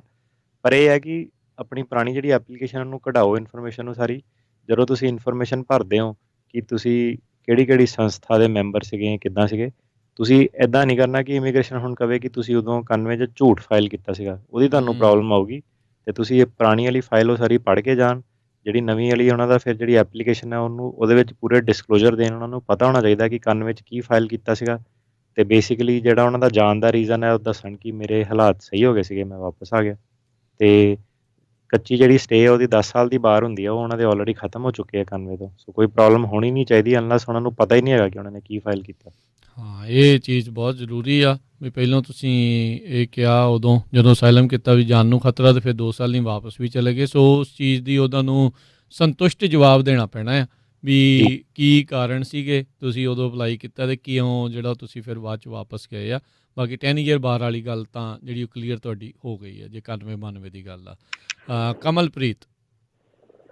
ਹਾਂਜੀ, ਸਤਿ ਸ਼੍ਰੀ ਅਕਾਲ ਭਾਜੀ ਦੋਨਾਂ ਵੀਰਾਂ ਨੂੰ ਜੀ। ਸਤਿ ਸ਼੍ਰੀ ਅਕਾਲ ਭਾਜੀ। ਮੈਂ ਲਾਸਟ ਵੀਕ ਵੀ ਸਵਾਲ ਪੁੱਛਿਆ ਸੀਗਾ ਅਤੇ ਮੇਰੇ ਦੋਸਤ ਦੀ ਵੀ ਸੇਮ ਹੀ, ਅਸੀਂ ਇਕੱਠੇ ਹੀ ਆਏ ਸੀਗੇ, ਅਤੇ ਪਰ ਉਸਨੇ ਆਪਣੇ ਵਕੀਲ ਨੂੰ ਪੁੱਛਿਆ ਸੀ ਗੱਲ, ਮੈਂ ਉਹਨੂੰ ਦੱਸੀ ਸੀ ਗੱਲ, ਮੇਰੀ ਤੁਹਾਡੇ ਨਾਲ ਗੱਲ ਹੋਈ ਸੀਗੀ ਪੰਜਾਬੀ ਰੇਡੀਓ USA 'ਤੇ ਵੀ ਅਸੀਂ ਇਕੱਠੇ ਆਏ ਸੀ, ਸਾਨੂੰ 12 ਸਾਲ ਹੋ ਗਏ ਆਇਆਂ ਨੂੰ, ਅਤੇ ਪਰ ਉਹਦੀ ਵਾਈਫ ਅਤੇ ਬੱਚੇ ਉਹਦੇ ਵੀ, ਅਤੇ ਮੈਂ ਵੀ ਉਹਨੂੰ ਇਹ ਗੱਲ ਆਖੀ ਸੀ। ਉਹਦਾ ਬ੍ਰਦਰ ਵੀ ਆਲਰੇਡੀ ਇੱਥੇ ਹੈ, ਤਾਂ ਉਹਨੇ ਬ੍ਰਦਰ ਕੋਲ ਤਾਂ ਹੈਗੇ ਆ, ਉਹਨਾਂ ਨੇ ਬੌਬ ਨਾਲ ਗੱਲ ਕੀਤੀ ਸੀ, ਉਹ ਕਹਿੰਦਾ ਸੀ ਵੀ ਇੱਦਾਂ ਦਾ ਕੋਈ ਕਾਨੂੰਨ ਨਹੀਂ ਹੈ ਕਿ ਤੁਸੀਂ ਨਹੀਂ ਇੱਦਾਂ ਅਪਲਾਈ ਕਰ ਸਕਦੇ। ਮੈਂ ਇਹਦੇ ਬਾਰੇ ਦੂਰੀ ਵਾਰ ਪੁੱਛਣਾ ਚਾਹੁੰਦਾ ਤੁਹਾਨੂੰ। ਭਾਅ ਜੀ ਕਿਸੇ ਵਕੀਲ ਬਾਰੇ ਮੈਂ ਕੋਈ ਕਮੈਂਟ ਨਹੀਂ ਦਊਂਗਾ। ਗੂਗਲ ਤੁਹਾਡੇ ਮੂਹਰੇ ਹੈ, NIZ ਨੀਜ਼ ਸ਼ਾਵੇਜ਼ ਸੁਪਰੀਮ ਕੋਰਟ ਦਾ ਕੇਸ ਪੜ੍ਹੋ ਅਤੇ ਦੇਖੋ ਉਹਦੇ ਵਿੱਚ ਕੀ ਲਿਖਿਆ। ਆਪਾਂ ਜੋ ਕਹਿਣਾ ਸੀ ਕਹਿ ਦਿੱਤਾ ਨਾ। ਠੀਕ ਹੈ। NIZ ਤੁਸੀਂ ਸਾਡਾ ਐਪੀਸੋਡ ਸੁਣੋ ਪਿਛਲਾ ਤੇ ਉਤੋਂ ਪਿਛਲੇ ਵਾਲਾ ਪਤਾ ਲੱਗ ਜਾਣਾ ਜਾਂ ਪਿਛਲੇ 2 ਐਪੀਸੋਡ ਜਿਹੜੇ ਉਹ ਸੁਣ ਲਓ ਤੁਸੀਂ ਤੇ ਤੁਹਾਨੂੰ ਪਤਾ ਲੱਗ ਜਾਏਗਾ। ਠੀਕ ਹੈ ਭਾਜੀ, ਥੈਂਕ ਯੂ, ਮਿਹਰਬਾਨੀ ਜੀ। ਨਾਲੇ ਦੇਖੋ ਜਦੋਂ ਆਪਾਂ ਇੱਥੇ ਬਾਰ-ਬਾਰ ਕਹਿ ਰਹੇ ਹਾਂ, ਜੇ ਇਹ ਹੁੰਦਾ ਨਾ ਵੀ ਹਾਂ ਮੈਨੂੰ ਉਹਨਾਂ ਨੇ ਕਿਹਾ ਆ ਅਤੇ ਦੂਜੇ ਨੇ ਨਹੀਂ ਕਿਹਾ ਆ, ਹੁਣ ਤੁਹਾਡੀ ਮਰਜ਼ੀ ਹੈ ਵੀ ਤੁਸੀਂ ਕਿਹਦੀ ਮੰਨਣੀ ਆ, ਕਿਹਦੀ ਨਹੀਂ ਮੰਨਣੀ। ਜੇ ਤੁਹਾਨੂੰ ਲੱਗਦਾ ਆ ਵੀ ਉਹ ਬੰਦਾ ਝੂਠ ਬੋਲਦਾ ਆ, ਜੇ ਤੁਹਾਨੂੰ ਲੱਗਦਾ ਆ ਵੀ ਇਹ ਇੱਧਰੋਂ ਗਲਤ ਇਨਫੋਰਮੇਸ਼ਨ ਆ ਰਹੀ ਹੈ, ਫਿਰ ਉਹ ਪਾਸੇ ਛੱਡ ਦਿਓ। ਜਿਹੜਾ ਤੁਹਾਨੂੰ ਲੱਗਦਾ ਹੈ ਵੀ ਸਹੀ ਅਤੇ ਤੁਹਾਨੂੰ ਸਹੀ ਜਿਹੜੀ ਇਨਫੋਰਮੇਸ਼ਨ ਦੇ ਰਿਹਾ ਅਤੇ ਉਹਦੀ ਗੱਲ ਸੁਣ ਲਓ, ਅਤੇ ਬਾਕੀ ਅਦਰਵਾਈਜ਼ ਗੂਗਲ ਤੁਹਾਡੇ ਸਾਹਮਣੇ ਆ, ਜਿੱਦਾਂ ਟਿੜਕੀਆਣਾ ਹੁਣ ਨੇ ਦੱਸਿਆ ਜੀ। ਨਾਲੇ ਨਾ ਹੁਣ ਜਿੱਦਾਂ ਸੀਗੇ, ਦੇਖੋ ਕਿੰਨੇ ਬੰਦੇ ਸੀਗੇ, ਕਿੰਨੇ ਕਲਾਇੰਟ ਮੇਰੇ ਕੋਲ ਆਏ, ਕਹਿੰਦੇ ਆਪਾਂ 5 ਵਕੀਲਾਂ ਕੋਲ ਚੱਲ ਗਏ। ਮੈਂ ਕਿਹਾ 5 ਤੋਂ ਤੁਹਾਨੂੰ ਕਿਸੇ ਨੇ ਨਹੀਂ ਦੱਸਿਆ ਕਿ ਇਹ ਕੈਂਸਲੇਸ਼ਨ ਦਾ ਵੀ ਰਿਲੀਫ ਹੈਗਾ ਵਾ। ਕਹਿੰਦੇ ਨਹੀਂ, ਸਾਨੂੰ ਕਿਸੇ ਨੇ ਨਹੀਂ ਦੱਸਿਆ, ਸਾਨੂੰ ਕਿਸੇ ਨੇ ਕਿਹਾ ਅਸਾਈਲਮ ਫਾਈਲ ਕਰ ਲਓ। ਜਦੋਂ ਕੰਧਾਂ 'ਤੇ ਪੋਸਟਰ ਚਪਕਾ ਕੇ 2 ਵਾਰੀ ਕੁੱਟ ਮਰਾ ਕੇ ਅਸਾਈਲਮ ਜੇ ਕੰਮ ਹੀ ਉਨਾ ਕੁ ਕਰਨਾ ਵਾ, ਫਿਰ ਕਿੱਥੋਂ ਪਤਾ ਲੱਗਣਾ ਅੱਗੇ ਕੀ ਹੈਗਾ। ਜੀ ਜੀ ਜੀ। ਸੋ ਧਿਆਨ ਰੱਖਿਆ ਕਰੋ ਜਿਹਨੂੰ ਵਕੀਲ ਦੀ ਵੀ, ਹੁਣ ਤੁਸੀਂ ਦੇਖੋ ਵੀ ਕੀ ਪਤਾ ਹੁਣ ਤੁਸੀਂ ਵਕੀਲ ਨੂੰ ਪੈਰਾਲੀਗਲ ਨੂੰ ਹੀ ਵਕੀਲ ਆਖੀ ਜਾ ਰਹੇ ਹੋ ਜਾਂ ਐਕਚੁਅਲ ਵਕੀਲ 'ਚ ਵੀ ਜਾ ਕੇ ਆਏ ਹੋ। ਸੋ ਉਹ ਸੁਪਰੀਮ ਕੋਰਟ ਨੇ ਫੈਸਲਾ ਦਿੱਤਾ, ਆਪਾਂ ਕਿਹੜਾ ਮੈਂ ਕਿਹਾ ਆਪਣੇ ਵੱਲੋਂ ਬਣਾ ਕੇ ਬੋਲਣਾ ਵਾ, ਉੱਥੇ ਇੰਟਰਨੈਟ 'ਤੇ ਪਿਆ ਹੋਇਆ, ਤੁਸੀਂ ਜ਼ਿਆਦਾ ਤੁਹਾਨੂੰ ਹੈ ਤੁਸੀਂ ਜਾ ਕੇ ਉਹਨੂੰ ਗੂਗਲ ਕਰ ਲਓ, ਹੈ ਨਾ ਜੀ। ਬਿਲਕੁਲ। ਅਤੇ ਅਗਲੇ ਜਿਹੜੇ ਕਾਲਰ ਨੇ ਸੁਮਨ। ਹੈਲੋ, ਸਤਿ ਸ਼੍ਰੀ ਅਕਾਲ ਜੀ। ਸਤਿ ਸ਼੍ਰੀ ਅਕਾਲ ਜੀ। ਹਾਂਜੀ, ਮੇਰਾ ਕੁਐਸਚਨ ਸੀਗਾ, ਪੁੱਛਣਾ ਸੀਗਾ ਕਿ ਜਿੱਦਾਂ ਸਟੱਡੀ ਬੇਸ ਜੇ ਉੱਧਰੋਂ ਆਉਣਾ ਹੋਵੇ ਇੱਧਰ ਨੂੰ, ਜਿੱਦਾਂ ਪਹਿਲੀ ਗੱਲ ਤੇ ਟੋਫਲ ਚਾਹੀਦਾ ਆ ਜਾਂ ਆਈਲੈਟਸ ਚਾਹੀਦੀ ਆ, ਤੇ ਦੂਸਰਾ ਵੀ +2 ਤੋਂ ਬਾਅਦ ਆਉਣ ਦੇ ਚਾਂਸਸ ਕਿੰਨੇ ਕੁ ਆ ਜੇ ਸਟੱਡੀ ਕਰਨ ਲਈ ਆਉਣਾ ਹੋਵੇ ਤੇ? ਟੋਫਲ GRE ਦੋਨੋਂ ਚੀਜ਼ਾਂ ਜਿਹੜੀਆਂ ਆ ਉਹ ਤੁਹਾਨੂੰ ਚਾਹੀਦੀਆਂ ਹੁੰਦੀਆਂ ਆ ਇੱਥੇ ਜਿਹੜਾ ਉਹ ਆਉਣ ਦੇ ਲਈ। ਚਾਂਸਿਸ ਤਾਂ ਜਿਹੜੇ ਆ ਦੇਖੋ ਜੀ ਰਹਿੰਦੇ ਹੀ ਆ, +2 ਤੋਂ ਬਾਅਦ ਵਾਲੇ ਵੀ ਇੱਥੇ ਬੈਚਲਰ ਕਰਨ ਵੀ ਆਉਂਦੇ ਆ, ਲੋਕੀ ਮਾਸਟਰ ਕਰਨ ਵੀ ਆਉਂਦੇ ਆ। ਸੋ ਇਹ ਅਪਲਾਈ ਕਿਤੇ ਤੁਹਾਨੂੰ ਪਤਾ ਲੱਗਣਾ ਹੈ ਜੀ। ਇਹਦੇ ਵਿੱਚ ਤੁਸੀਂ ਨਾ ਜਿਹੜੀ ਯੂਨੀਵਰਸਿਟੀ ਨੂੰ ਦੇਖੋ ਉਹਦੀਆਂ ਰਿਕੁਆਇਰਮੈਂਟਸ ਕੀ ਲਿਖੀਆਂ ਹੋਈਆਂ, ਅਤੇ ਟੋਫਲ ਦਾ ਜਿੱਦਾਂ ਹੁਣ ਜੇ ਵੇਵਰ ਹੁੰਦਾ ESL, ਤੁਸੀਂ ਜਿੱਦਾਂ ਇੱਕ ਕੋਰਸ ਹੁੰਦਾ ਉਹ ਕਰ ਸਕਦੇ ਆ ਪਹਿਲਾਂ 6 ਮਹੀਨੇ ਦਾ, ਅਤੇ ਟੋਫਲ ਵੇਵ ਕਰ ਦਿੰਦੇ ਨੇ। ਅਤੇ ਕਈਆਂ ਦੀ ਰਿਕੁਆਇਰਮੈਂਟ ਹੈਗੀ, ਹੁਣ ਲਾਅ ਸਕੂਲ ਜਾਣਾ ਉਹਨਾਂ ਨੇ ਕਹਿਣਾ LSAT ਚਾਹੀਦਾ ਹੈ ਨਾ, ਗ੍ਰੈਜੂਏਟ ਸਕੂਲ ਜਾਣਾ ਉਹਨਾਂ ਨੇ GRE ਵਗੈਰਾ ਮੰਗਣਾ। ਪਰ ਬੋਟਮ ਲਾਈਨ ਇਹਦੀ ਇਹ ਹੈ ਕਿ ਇੰਡੀਆ 'ਚ ਉਹਨਾਂ ਨੇ ਵੀਜ਼ਾ ਉਹਨੂੰ ਹੀ ਦੇਣਾ ਜਿਹੜੇ ਟੋਫਲ ਕਲੀਅਰ ਕਰੂਗੇ, ਅਤੇ ਬਿਨਾਂ ਉਹਦੇ ਜਿਹੜੇ ਦੂਜੇ ਸਿੱਧੇ ਉਹਨਾਂ ਦਾ ਮੁਸ਼ਕਿਲ ਹੋ ਜਾਂਦਾ, ਇੰਪੋਸੀਬਲ ਨਹੀਂ। ਕਈ ਆਉਂਦੇ ਨੇ ਇੰਗਲਿਸ਼ ਲੈਂਗੁਏਜ ਸਕੂਲ 'ਚ ਐਡਮਿਸ਼ਨ ਲੈ ਲੈਂਦੇ ਨੇ। ਸੋ ਤੁਹਾਡੀ ਕੋਰਸ ਦੇ ਉੱਤੇ ਰਿਕੁਆਇਰਮੈਂਟ 'ਤੇ ਡਿਪੈਂਡ ਕਰਦਾ ਕਿ ਕਿਹੜਾ ਵਾਲਾ ਕੋਰਸ ਕਰਨਾ, ਉਹਦੀ ਰਿਕੁਆਇਰਮੈਂਟ ਕੀ ਹੈ। ਸੋ ਜਿਹਨਾਂ ਨੂੰ ਇੰਗਲਿਸ਼ ਵਗੈਰਾ ਨਹੀਂ ਆਉਂਦੀ, ਉਹ ESL English as a second language ਉਹ ਵਾਲੇ ਕੋਰਸ 'ਚ ਐਡਮਿਸ਼ਨ ਲੈਂਦੇ ਨੇ, ਅਤੇ ਫਿਰ ਉਸ ਤੋਂ ਬਾਅਦ ਅੱਗੇ ਉਹ ਜਿਹੜਾ ਜੋ ਵੀ ਗ੍ਰੈਜੂਏਟ ਕੋਰਸ ਵਰਕ ਵਗੈਰਾ ਕਰਨਾ ਉਹ ਕਰਦੇ ਨੇ। ਜੀ। ਅਗਲੇ ਜਿਹੜੇ ਕਾਲਰ ਨੇ ਜੀ ਰਣਜੀਤ ਜੀ। ਹਾਂਜੀ, ਸਤਿ ਸ਼੍ਰੀ ਅਕਾਲ ਜੀ। ਸਤਿ ਸ਼੍ਰੀ ਅਕਾਲ ਜੀ। ਹਾਂਜੀ, ਮੈਂ ਇਹ ਪੁੱਛਣਾ ਸੀ ਜੀ, ਜਿੱਦਾਂ ਮੇਰੇ ਮਦਰ ਡੈਡ ਦਾ ਪਟੀਸ਼ਨ ਫਾਈਲ ਕੀਤਾ ਆ ਤੇ ਉਹਨਾਂ ਦਾ ਸਾਰੇ ਪੇਪਰ ਵਰਕ ਆਪਾਂ ਸਬਮਿਟ ਕਰ ਦਿੱਤੇ ਆਲਰੇਡੀ ਯੂਨੀਵਰਸਿਟੀ ਵਿੱਚ ਨੂੰ। ਸੋ ਉਹਨਾਂ ਦੀ ਈਮੇਲ ਵੀ ਸਾਨੂੰ ਆ ਚੁੱਕੀ ਆ, ਲਾਈਕ ਅਸੀਂ ਤੁਹਾਨੂੰ ਕੰਟੈਕਟ ਕਰਾਂਗੇ। ਸੋ 1 ਸਾਲ ਤੋਂ ਉੱਤੇ ਹੋ ਚੁੱਕਾ। ਹੁਣ ਸਾਨੂੰ ਕੋਈ ਉਹਨਾਂ ਨੂੰ ਕਾਲ ਕਰਨ ਦੀ ਜ਼ਰੂਰਤ ਹੈਗੀ ਆ ਜਾਂ ਕੋਈ ਪੇਪਰ ਅਪਡੇਟ ਕਰਨ ਦੀ ਲੋੜ ਹੈਗੀ ਆ? ਨਹੀਂ, ਜੇ ਤੁਹਾਨੂੰ ਆ ਗਿਆ ਕਿ ਆਊਗਾ ਤੇ ਆ ਜਾਊਗਾ। ਤੁਸੀਂ ਆਪਣੀ ਖਾਨਾ ਪੂਰਤੀ ਲਈ ਕਿ ਸਾਲ ਤੋਂ ਵੱਧ ਗੈਪ ਨਾ ਬਣੇ, ਤੁਸੀਂ ਆਪਣੇ ਅਕਾਊਂਟ 'ਚ ਇੱਕ ਵਾਰੀ ਜ਼ਰੂਰ ਲੌਗਇਨ ਕਰਕੇ ਦੇਖੋ, ਜਾਂ ਤੁਸੀਂ ਉਹਨਾਂ ਨੂੰ ਸਿੰਪਲ ਇੱਕ ਇਨਕੁਆਇਰੀ ਕੰਟੈਕਟ ਅਸ ਪਾ ਦਿਓ। ਲਾਈਕ ਆਨਲਾਈਨ ਜਾ ਕੇ ਅਸੀਂ ਕਰ ਸਕਦੇ ਹਾਂ ਨਾ? ਜੀ, ਕਰ ਸਕਦੇ। ਠੀਕ ਹੈ ਜੀ। ਤੇ ਜਦੋਂ ਕੰਸਲਟੈਂਟ ਖੁੱਲੂਗੇ ਇੰਡੀਆ ਤੋਂ ਉਸ ਤੋਂ ਬਾਅਦ ਵਿੱਚ ਹੀ ਸਾਰਾ ਕੁਝ ਹੋਊਗਾ? ਹਾਂਜੀ, ਉਹ ਤਾਂ ਉਸ ਤੋਂ ਬਾਅਦ ਹੀ ਹੋਣਾ ਜੀ। ਖੁੱਲ ਗਏ ਸੀਗੇ, ਕੋਵਿਡ ਕਰਕੇ ਫੇਰ ਬੰਦ ਹੋ ਗਏ, ਹੁਣ ਖੁੱਲ ਜਾਣੇ ਫੇਰ ਦੁਬਾਰਾ। ਜੀ, ਠੀਕ ਹੈ ਜੀ, ਥੈਂਕ ਯੂ ਜੀ। ਓਕੇ ਜੀ। ਪਹਿਲੇ ਕੋਵਿਡ ਪਹਿਲੀ ਵੇਵ ਕਰਕੇ ਬੰਦ ਹੋਏ, ਫਿਰ ਖੁੱਲ੍ਹੇ, ਫਿਰ ਦੂਜੀ ਵੇਵ ਕਰਕੇ ਬੰਦ ਹੋਏ। ਅਤੇ ਇੱਕ ਵਾਰੀ ਫਿਰ ਆਪਾਂ ਜਿਹੜੇ ਦੱਸ ਦਈਏ ਵੀ ਜਿਹੜੇ ਗ੍ਰੀਨ ਕਾਰਡ ਵਾਲੇ ਉੱਥੇ ਇਹ ਹੁਣ ਕੋਵਿਡ ਦਾ ਬਹਾਨਾ ਵਿਚਾਲੇ ਨਹੀਂ ਮਾਰ ਸਕਦੇ ਵੀ 2 ਸਾਲ ਅਸੀਂ ਜਿਹੜੇ ਜੀ ਉੱਥੇ ਜਿਹੜੇ ਫਸੇ ਰਹਿ ਗਏ ਜੀ, ਸਾਡੇ ਕੋਲ ਆਉਣ ਦਾ ਜਿਹੜਾ ਪ੍ਰਬੰਧ ਨਹੀਂ ਹੋਇਆ। ਇਹ ਕਈ ਵਾਰੀ ਆਪਾਂ ਨੂੰ ਕਾਲਸ ਆਉਂਦੀਆਂ, ਸੋ ਉਹਨਾਂ ਨੂੰ ਇਹ ਤੁਰੰਤ ਚਾਹੀਦਾ ਆ ਵੀ ਆਪੋ ਵਾਪਸ ਰਿਟਰਨਿੰਗ ਵੀਜ਼ੇ ਦੇ ਲਈ ਅਪਲਾਈ ਕਰਨ। ਅਤੇ ਆਪਾਂ ਪਹਿਲਾਂ ਵੀ ਜਿੱਦਾਂ ਦੱਸਿਆ ਸੀਗਾ ਵੀ ਕਈਆਂ ਨੂੰ ਨਾ ਹੋ ਰਹੀ ਆ ਉੱਥੇ। ਸੋ ਇਹ ਨਾ ਸੋਚਣ ਵੀ ਗ੍ਰੀਨ ਕਾਰਡ ਵਾਲੇ ਵੀ ਤੁਸੀਂ ਹੁਣ ਬਚੇ ਹੀ ਬਚੇ ਆ। ਜਿੱਦਾਂ ਇੱਕ ਪਹਿਲੋਂ ਕਾਲਰ ਕਹਿੰਦੇ ਸੀ ਨਾ ਵੀ ਗ੍ਰੀਨ ਕਾਰਡ ਵਾਲੇ ਅਸੀਂ ਫਿਰ ਸਿਟੀਜ਼ਨਸ਼ਿਪ ਰਹਿਣ ਦੀਏ ਕਿ ਨਾ ਰਹਿਣ ਦੀਏ, ਇਹੋ ਜਿਹੇ ਮਸਲਿਆਂ ਦੇ ਵਿੱਚ ਫਿਰ ਪਤਾ ਲੱਗਦਾ ਆ ਵੀ ਸਿਟੀਜ਼ਨ ਦਾ ਅਤੇ ਗ੍ਰੀਨ ਕਾਰਡ ਦਾ ਅਸਲ ਫਰਕ ਜਿਹੜਾ ਉਹ ਕੀ ਹੁੰਦਾ ਆ।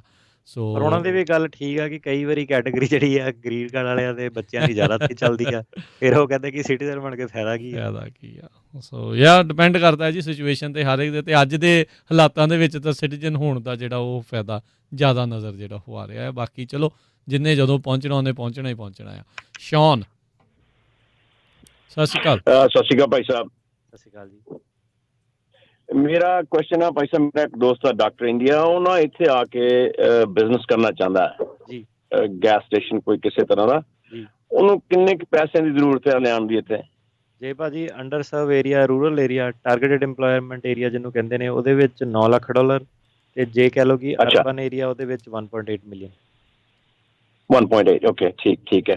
ਇੱਕ ਮੇਰਾ ਸੈਕੰਡ ਕੁਐਸਚਨ ਹੈ, ਮੇਰੀ ਡੇਟ ਆਫ ਬਰਥ ਜਿਹੜੀ ਉਹ 2 ਸਾਲ ਪਿੱਛੇ ਕਰ ਦਿੱਤੀ ਗਈ ਜਦੋਂ ਮੈਂ ਇੰਡੀਆ ਤੋਂ ਆਇਆ 78 ਜੀ। ਤਾਂ ਉਹ ਮੈਂ ਆਪਣੇ ਸਰਟੀਫਿਕੇਟ ਵਗੈਰਾ ਉੱਥੋਂ ਲੀਗਲ ਬਣਵਾ ਕੇ ਲੈਂਦੇ ਕੋਰਟ ਹਾਊਸ ਚੋਂ, ਇੰਡੀਆ ਚੋਂ ਜੀ, ਲੁਧਿਆਣੇ ਤੋਂ, ਉਹ ਆਪਾਂ ਜੁਆਇਨ ਕਰਾ ਸਕਦੇ ਇਮੀਗ੍ਰੇਸ਼ਨ ਤੋਂ ਕਿ ਨਹੀਂ? ਤੁਸੀਂ ਗ੍ਰੀਨ ਕਾਰਡ ਕਿੱਦਾਂ ਲਿਆ ਸੀਗਾ? ਮੈਂ ਤਾਂ ਲੀਗਲ ਆਇਆ ਸੀ, ਮੇਰੀ ਸਿਸਟਰ ਨੇ ਸਾਡਾ ਅਪਲਾਈ ਕੀਤਾ ਸੀ, ਉਹ ਮੈਰਿਜ ਬੇਸ ਤੇ ਆਇਆ ਸੀ 72 ਚ। ਤੁਹਾਨੂੰ ਦੇਖਣਾ ਪੈਣਾ ਕਿ ਜਿਹੜੇ ਫਾਰਮਸ ਵਗੈਰਾ ਸੀਗੇ ਨਾ, ਉਹਦੇ ਵਿੱਚ ਤੁਸੀਂ ਆਪ ਡੇਟ ਲਿਖ ਕੇ, ਸਾਰੀ ਡੇਟ ਆਫ ਬਰਥ ਲਿਖ ਕੇ ਸਾਈਨ ਵਗੈਰਾ ਕੀਤੇ ਹੁੰਦੇ ਪੈਨਲਟੀ ਆਫ ਪਰਜਰੀ ਤੇ, ਹੈ ਨਾ। ਫਿਰ ਇਮੀਗ੍ਰੇਸ਼ਨ ਤੇ ਫਿਰ ਤੁਸੀਂ ਜਦੋਂ ਨੈਚੁਰਲਾਈਜ਼ ਵੀ ਹੋਏ ਉਦੋਂ ਵੀ ਤੁਸੀਂ ਆਪਣੀ ਇੱਕ ਡੇਟ ਆਫ ਬਰਥ ਦੱਸੀ। ਹੁਣ ਤੁਸੀਂ ਉਹਨਾਂ ਨੂੰ date of birth coffee major ਚੀਜ਼ ਆ ਜਾਂਦੀ ਆ, ਹੁਣ ਤੁਸੀਂ ਰਿਵਰਸਲ ਕਰ ਰਹੇ ਹੋ ਨਾ, so that can go against you. So ਤੁਸੀਂ ਦੇਖ ਕੇ ਕਰੋ ਉਹ ਕਿੱਦਾਂ ਕਰਨਾ ਜੀ।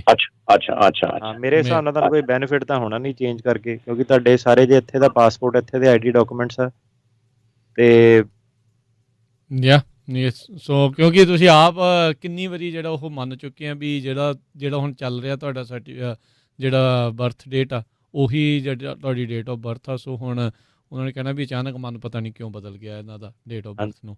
ਨਾਲੇ ਇੱਥੇ ਤਾਂ ਕੋਈ ਇੱਦਾਂ ਦੀ ਕੋਈ ਖਾਸ ਗੱਲ ਨਹੀਂ ਆ ਵੀ 2 ਸਾਲ ਅੱਗੇ ਪਿੱਛੇ ਕਰਕੇ ਵੀ ਸਰਕਾਰੀ ਜੌਬ ਦੇ ਵਿੱਚ ਵੱਧ ਲਾਉਣ ਨੂੰ ਜਿਹੜਾ ਉਹ ਮਿਲ ਜਾਣਗੇ। ਇੱਥੇ ਤਾਂ ਜਿਹੜਾ ਕੰਮ ਉਹ ਤੁਹਾਡਾ ਬਰਾਬਰ ਹੀ ਹੈ ਜੇ ਤੁਸੀਂ ਆਪਣੀ ਪ੍ਰਾਈਵੇਟ ਜਿਹੜਾ ਉਹ ਕੰਮ ਜਿਹੜਾ ਉਹ ਕਰ ਰਹੇ ਹੈਗੇ ਆ ਜੀ। ਮਨਪ੍ਰੀਤ ਜੀ, ਸਤਿ ਸ਼੍ਰੀ ਅਕਾਲ। ਹੈਲੋ, ਸਤਿ ਸ਼੍ਰੀ ਅਕਾਲ। ਸਤਿ ਸ਼੍ਰੀ ਅਕਾਲ। ਹਾਂਜੀ, ਮੈਂ ਪੁੱਛਣਾ ਸੀ ਜੀ, ਮੈਂ ਵਰਕ ਪਰਮਿਟ ਅਪਲਾਈ ਕਰੇ ਨੂੰ 2 ਮਹੀਨੇ ਹੋ ਗਏ ਜੀ, ਰਿਸਿਪਟ ਆ ਗਈ ਸੀ, ਪਹਿਲੀ ਵਾਰ ਕਰਿਆ ਜੀ, ਕਿੰਨਾ ਟਾਈਮ ਲੱਗੂਗਾ? 11 ਮਹੀਨੇ ਲੱਗ। ਅਸਾਈਲਮ ਵਾਲਾ ਤਾਂ 11 ਕੁ ਮਹੀਨੇ ਲੱਗ ਰਹੇ ਨੇ ਜੀ। ਹਾਂਜੀ, ਅਸਾਈਲਮ ਦਾ ਹੀ ਹੈ ਜੀ, ਫਸਟ ਟਾਈਮ ਕਰਿਆ ਜੀ। ਨਹੀਂ, ਫਸਟ ਟਾਈਮ ਵਾਲਾ ਤਾਂ ਫਿਰ ਤੁਸੀਂ ਕੈਸਾ ਤੇ ਅਸੈਪ ਦੀ ਮੈਂਬਰਸ਼ਿਪ ਲੈ ਕੇ ਕੀਤਾ ਸੀਗਾ ਕਿ ਬਿਨਾਂ ਉਹਦੇ ਕੀਤਾ ਸੀਗਾ? ਨਹੀਂ ਜੀ, ਅਸੈਪ ਦੀ ਮੈਂਬਰਸ਼ਿਪ ਹੈਗੀ ਸੀ ਜੀ ਉਹਨਾਂ ਨੇ। ਹਾਂ, ਫਿਰ ਤੁਹਾਡਾ ਛੇਤੀ ਆ ਸਕਦਾ ਥੋੜਾ ਜੀ। ਇਹ ਵੀ ਦੱਸ ਦਿਓ ਜੀ ਕੀ ਇਹ ਮਸਲਾ ਆ, ਇਹ ਜਿਹੜਾ ਕੈਸਾ ਤੇ ਅਸੈਪ ਵਾਲਾ? ਜੀ। ਉਹ ਜੀ ਆਪਣਾ ਪਹਿਲਾਂ ਆਪਾਂ ਕਾਫੀ ਵਾਰੀ ਡਿਸਕਸ ਵੀ ਕੀਤਾ ਵੈਸੇ ਕਿ ਉਹਨੇ ਟਰੰਪ ਨੇ ਕਿਹਾ ਸੀ ਕਿ 365 ਦਿਨ ਵੇਟ ਕਰਨੀ ਪੈਣੀ ਆ, ਪਰਮਿਟ ਕਰ ਨਹੀਂ ਸਕਦੇ, ਤੇ ਉਹਨੂੰ ਟਾਈਮ ਲਾਉਂਦੇ ਸੀਗੇ। ਤੇ ਫਿਰ ਇਹਨਾਂ ਦੇ ਲਾਅ ਸੂਟ ਵਗੈਰਾ ਹੋਏ ਤੇ ਕੈਸਾ ਤੇ ਏਸੈਪ ਜਿਹੜੀ ਉਹ ਹੈਗੀ ਆ, ਉਹ ਉਹਨਾਂ ਨੇ ਨਾਨ ਪ੍ਰੋਫਿਟ ਸੰਸਥਾਵਾਂ, ਉਹਨਾਂ ਨੇ ਕੇਸ ਕੀਤਾ ਟਰੰਪ ਐਡਮਿਨਿਸਟ੍ਰੇਸ਼ਨ ਦੇ ਖਿਲਾਫ।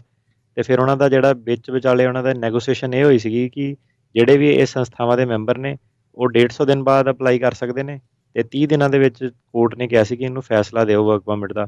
ਹੁਣ ਉਹ 150 ਦਿਨ ਬਾਅਦ ਅਪਲਾਈ ਕਰਨ ਵਾਲਾ ਤਾਂ ਇਮੀਗ੍ਰੇਸ਼ਨ ਮੰਨ ਲੈਂਦੀ ਹੈ, ਪਰ ਜਿਹੜਾ 30 ਦਿਨਾਂ ਦੇ ਵਿੱਚ ਅਪਰੂਵ ਕਰਨ ਵਾਲਾ ਉਹ ਨਹੀਂ ਸਾਰਿਆਂ ਦਾ ਮੰਨਦੀ, ਉਹਨੂੰ ਉਹ ਟਾਈਮ ਲਾ ਰਹੇ ਨੇ।